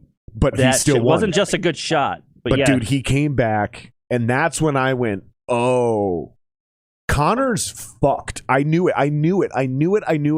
because I watched Nate Diaz, or was it his brother? Nate Diaz. Was it Nate or was it his brother? Nate. He hasn't fought Nick Diaz. Dude, I watched Nate Diaz fucking beat him on a short camp when Conor fucking couldn't knock him out, and he tried to take him to the ground. I thought Conor was going to win that first one. Yeah. And for the most of the fight, he was winning until he wasn't. And until he went to the ground. Mm-hmm. And even fucking Nate was like, oh, so you're a wrestler now. Oh, in that particular case, yeah. So my point was it was like, oh my God, dude, you can't beat Khabib because you're not going to knock him out, which is what you're used to doing. You're not going to be able to outpace him and out-stamina because the guy wrestles bears. Yep. And then the moment Khabib has the ability to go to the ground, you're fucked. Not just the ground, but to the fence. Because if you watch the very first round when they're both perfectly fine, I was pretty damn impressed with Conor. He got through that first round, stuffing the takedown, and being limber and controlling the head, and he did a great job. He can't do that for 5 rounds. He's not built to do that for 5 rounds. No, he's like Mike Tyson. He really is like a Mike Tyson. Yeah. Like if you can get through, and that was once people figured it out, you just had to get out of those like first. And this wasn't true the whole time because early in Tyson's career, he went deep into fights a few different times and would really start fucking people up late into rounds. But then he got better and better. He got stronger and stronger, and he started ending fights earlier and earlier. And then with the drugs and the partying, the condition fell off, and then he needed to finish you quickly and early. But McGregor has kind of always been that guy. Like I don't think McGregor's ever gone 5 rounds. I don't think he's ever had a fight that's ever gone to a decision. Just that second Nate Diaz fight. Oh, you're right. Nope, you're right. And he won that one. And he went to... And he did win that one, right? And he did win that one. But Nate took off... I think he took off the 4th round. Because Conor won... He won the first... He won the first 2, and then Nate won 3, and then took off 4, and then... Thinking he was going to fucking kill him in 5. And then Nate won 5. So if he wouldn't have took off that 4th round, probably would have won that fight. That means, to me, that says that Nate had a plan and he was going for a knockout in 5 or a submission in 5. He didn't think it was going to go to decision, and he was reserving his energy, banking on the idea that Conor wouldn't be able to really have a full tank. Which, yeah, it was part of his strategy, and it was bad. I don't know. Which is ironic because Nate had a full camp for that one, too. That was the irony. Nate won the first fight on a rushed camp. What did he have? Like fucking, I'm probably punching this up, like 9 days or something. But the thing you gotta give McGregor props for is that he still goes on with the fights. He will take a change of opponent when he's got everything to lose. He will take a change of opponent. That's what I like about him. He will fight anybody. It's stupid. It's a stupid game plan because you should be really strategic with your career. Yeah. Be like, nope, this is the fight I signed up for. Can't do this right now. I did not plan for this guy, and this guy might just You think he's shatter. done? Huh? You think he's done? No, I think... No, I mean, like, when I say done, I don't mean, like, will he fight again? I mean, like, he obviously he's past his prime, but do you think he'll ever be, like, the kind of, like, winner he was? I think he is... could he be a Holyfield? Could he resurrect his career? To be honest with you, I think he can. I don't think because he's got too much money that he doesn't have that passion. The drive. I think his ego and his want to do this makes him do this. He was calling out Khabib when people didn't want to fight Khabib. You know, he didn't. He wanted to come back and fight for the title. I'll fight Khabib. You know, a lot of people were afraid to fight Khabib. Dude, what's up with Khabib, man? You want to talk about a lack of ego? That dude rose to the top of the mountains and then went home. Yeah, he's smart. Him, dude, my 2 favorite, honestly, man. And people know me. Like, I'll admit it. I'm a tiny bit Islamophobic, dude. Like, it's super. That religion's super anti-American. It's super anti-women. It's super anti-gay. You know, and those are my liberal principles, right? Like. Yeah. Is like the idea of American liberalism, true equality, right, for everybody. So I'm a little bit Islamophobic. I'll admit that to anybody all day long. But also respect the Constitution and their ability to do their thing. So we're cool. I gotta just say, man, ironically, Khabib, I probably have more respect for Khabib, and then the second guy I have the same amount of respect for is Stipe Miocic. Fucking Still probably, firefighter. arguably one of the greatest, if not the greatest, heavyweight of all time in the UFC. Like, I think he has the most title defenses of all time. If not the most title defenses, the most consecutive title defenses. One of the two. And when he's done, just like Khabib went home, back to the mountains of Kazakhstan or wherever the fuck he's from, when fucking Stipe's done fighting, bro, he goes back to Ohio to be a fucking firefighter. No, he's never stopped being a firefighter the whole time. That makes it even except more when crazy. he's in camp. Right, but he still would find time to train. He would still do. I don't know unless he goes somewhere else for training camp, but he is pretty. When he's not devout. in camp, he's a firefighter. Yeah, he's the only guy in the UFC that does that. Yeah, he's got an actual job. Yeah. And it's not just a job. It's like he's an actual and fucking he says hero. he's the low man there, so he gets all the grunt. Yeah, shit he's and like all the that, bitch because he's not there full time. I think that's what he said. Because that is how it works. Yeah. It ain't about how many years you put in. It's about how many hours you put in or something like that. Some weird shit. And honestly, like, I think that if Conor to come back and be great again, he has to go back to what originally got him into the game, a little bit more kicks. I think the second time he fought Dustin, he lost because he underestimated. He went in that first fight going, I knocked him out before, I'm going to knock him out again. When then he got opposition and he got knocked out himself. And then the third fight, he wanted to come in and prove and kick as hard as he can. And that destroyed his. I mean, that destroyed his leg. The way he was kicking right in the very beginning, you could tell he was like trying to prove a point with his kicks. Dude, it was crazy the way his leg broke, dude. It was so. I do believe him that his leg was clearly broken before that fight. Oh, I believe and I him. do believe that they had a discussion.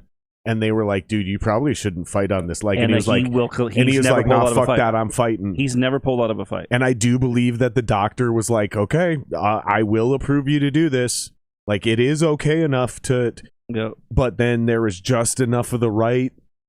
I believe I buy the official story. I don't think there's some weird. No, I don't people think are accusing him of being a coward and making excuses. The stupid thing is he fights when he shouldn't have fought. You know, making a last-minute fight with Nate Diaz was a stupid decision that cost him, you know, his first loss in the UFC or whatever, right? First. Whatever fight it was. Yeah. So here's what I want to know. Who's the exciting... Because again, Khabib wasn't exciting for everybody, but he was exciting for me. I liked when he actually submit people and he'd do some really crazy jiu-jitsu stuff. When he did that, I like it. But I hate the holding the legs and then up against the fence and just wearing on someone. Okay. It's like, all right. So here's the thing: is I kind of got a half of an erection when Khabib had Conor pinned down and he was crawling up his body and had him like truly wrapped up, and he's going, "Let's talk now." Yeah, talk now. Yeah. Let's talk now. Boom, boom. And then Conor just trying to get out of it. And he's like, come on, let's talk now. Come on, we've got time. We're here. We've got time.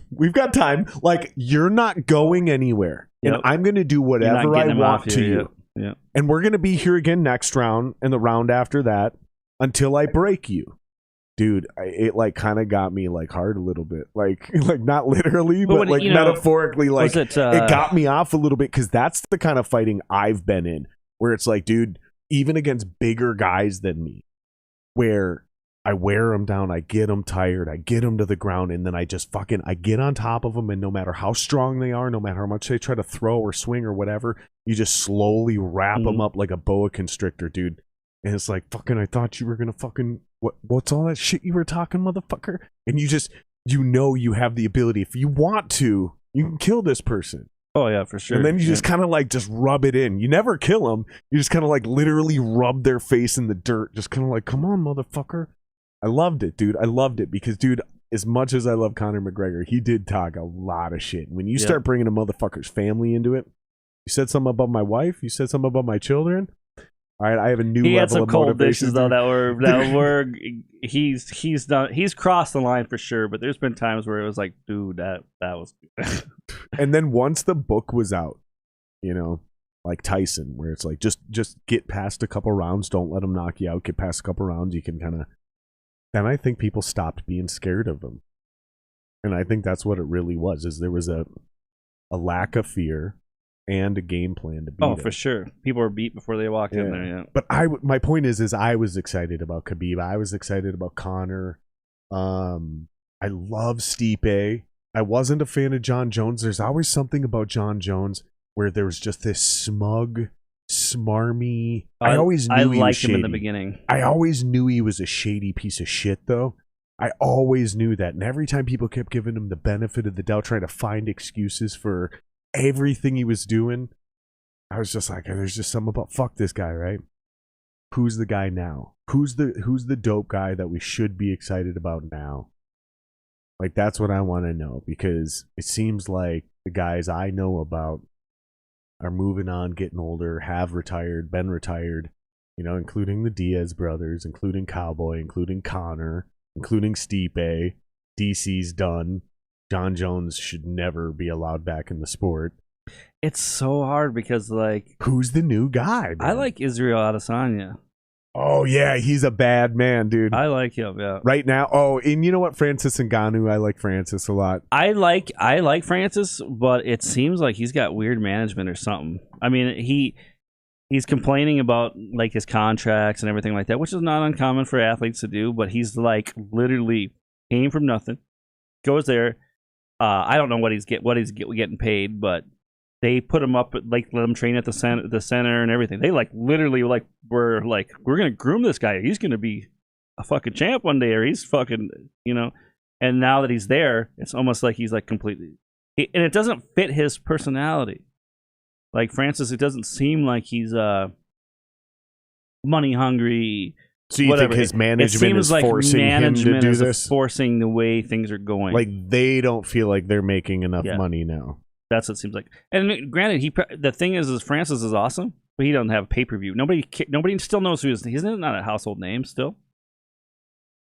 The thing? So it's like, when you have a name like Ronda Rousey, you're going to pull in more money. Mm. You know what I mean? Do you want to start like some sort of band? Maybe the electronic shit I played? That's awesome. But here's what I want to... I don't care. Maybe it's not this band, but I got a great band name. Rhonda and the Rabble Rousies. I can't do it. Like the Rabble Rousers, right? From like the Revolutionary War, the way they used to talk about Sam Adams. No Rhonda. Rhonda and the Rabble Rousies, dude. It's hilarious. And then we do music like that, though. You might get a lot of extra random hits on because of the name. People Google. I think it's fucking genius, dude. Rhonda and the Rabble Rousies. You don't love it? No. What are you, a communist? Is that the litmus test? Whether I'm a Only a communist wouldn't love that name. It's probably because either love the either admit you love the name or admit you're a communist. It's because I didn't like Ronda Rousey, though. I didn't like Ronda Rousey, so that's probably why. She does have a weird personality, doesn't she? Yeah, and I think she had to be mad at somebody to fight them, so she would be more mad than she should have been, and it always seemed really weird to me. Like, oh, there's no reason to be this pissed off at this person, but... You're talking about that look on her face? Not only that, but not afterwards. Even if the fight's over, there's no, like, help the person up or whatever. Even when hands are extended and stuff, and just weird, like, pissy. I mean, she's no touching gloves. And she's an alpha bitch for sure. I think she has to be in that mind. She's an alpha bitch. I mean, she's one of those chicks that, like, a lot of dudes came from nothing, homeless, living in her car. Like, she really had to kick a lot of ass. Probably had a lot of fucking shitty dudes. Oh, for sure. Trying to do a lot of weird shit. I can't imagine what it would be like to be a woman in that industry. Like, you're dealing with the alpha of alpha dudes. Mm-hmm. Like, for real. Like the rapiest of dudes. Yeah, like, in the gym all let the me just make sure people understand what I'm inferring here. Like, the biggest threat of rape is definitely that type of dude. It's like basically hanging out in a prison voluntarily. Like, these are jacked motherfuckers who can do whatever they want to other jacked motherfuckers, right? I don't know. Think about this. Think about this. You're 120, maybe 140 pounds. You're a bad woman, but you're 5'6" or whatever the fuck she is, 140 pounds, and you're hanging around grown men who are practicing the art of literally molesting other grown men. Minus the penetration, but like in the purest term of molestation. But I think sometimes you get that out of your system because you do fair, that. Yeah. Fair. But I'm just saying, yeah.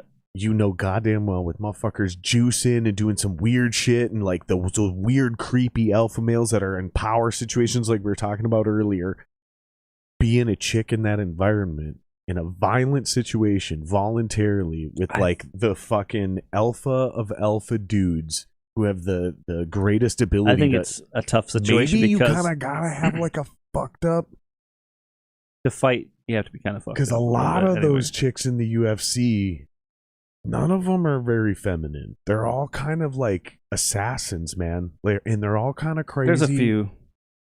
There's a lot more that have a more boyish. Thug Rose is a tiny person. Even with her shaved head, she's still the most feminine woman in all of the UFC. You see what I'm saying? Like Cyborg, fucking all the other chicks in the UFC, they're very masculine. But they all date. You know, the thing is, like, Thug Rose dates a fighter. Misha Tate dated a fighter. Like, they date fighters. Ronda Rousey is actually pretty hot. She dated she's still with a fighter, former heavyweight fighter. So heavyweight, light heavyweight. Makes sense. Heavyweight, though. Yeah, makes sense though.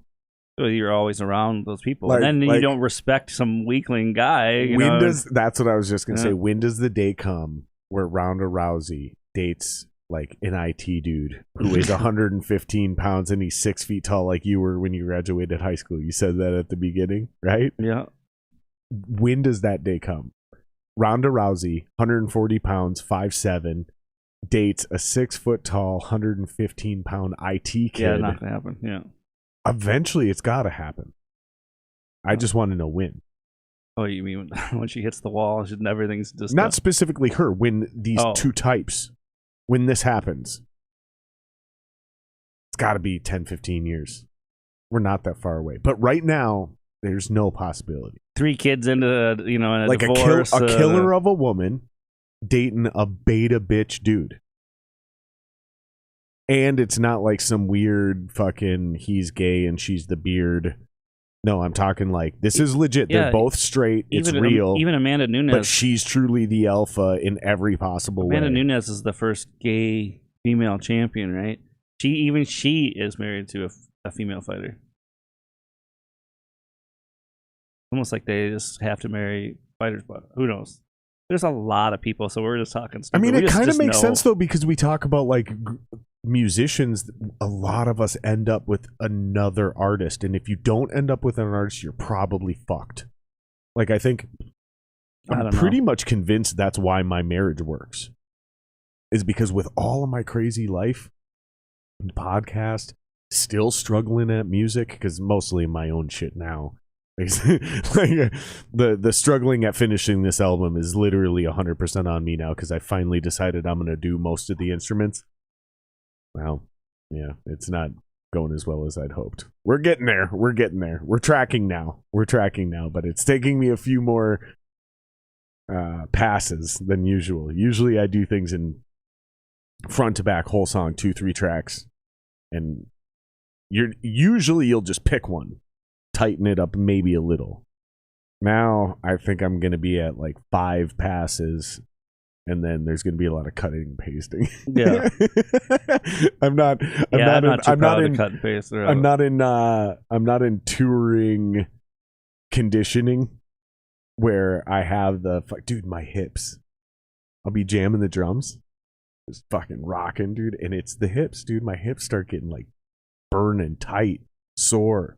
And I gotta like stop and walk around and stretch out. Check your ergonomics, bro. I mean, I think I need to fucking go see a chiropractor, dude. Like, I'm getting to that age, bro. I got to start doing Get more your maintenance. proctology exam at the same time. A little chiropractor adjustment, a little thumb up the butt. Yeah, getting to that age. Is that your vibe? No. Get your back adjusted, thumb up the butt. That's what you call Saturday.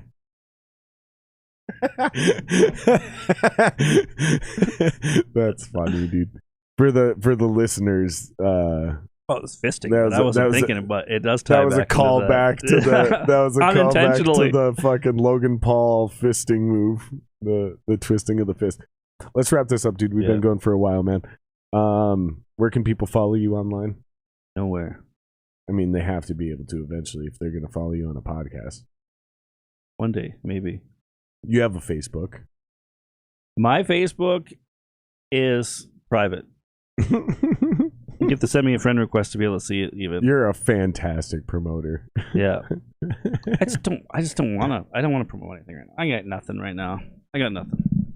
All right. Well, you got to stay focused on what you got going on now, but we're going to get this podcast thing going, dude. We got to do it. Sure. I think it's going to be great, man. Well, cheers, brother. I appreciate you coming Thanks down. for having You me got any again. Sprites back? You got any Sprite in there? There's Swaller. enough. There's a swaller. There's in there. enough. Cheers, brother. Thanks, guys. Everybody on Twitch, YouTube, like, subscribe. You know what the fuck to do. We'll see you guys.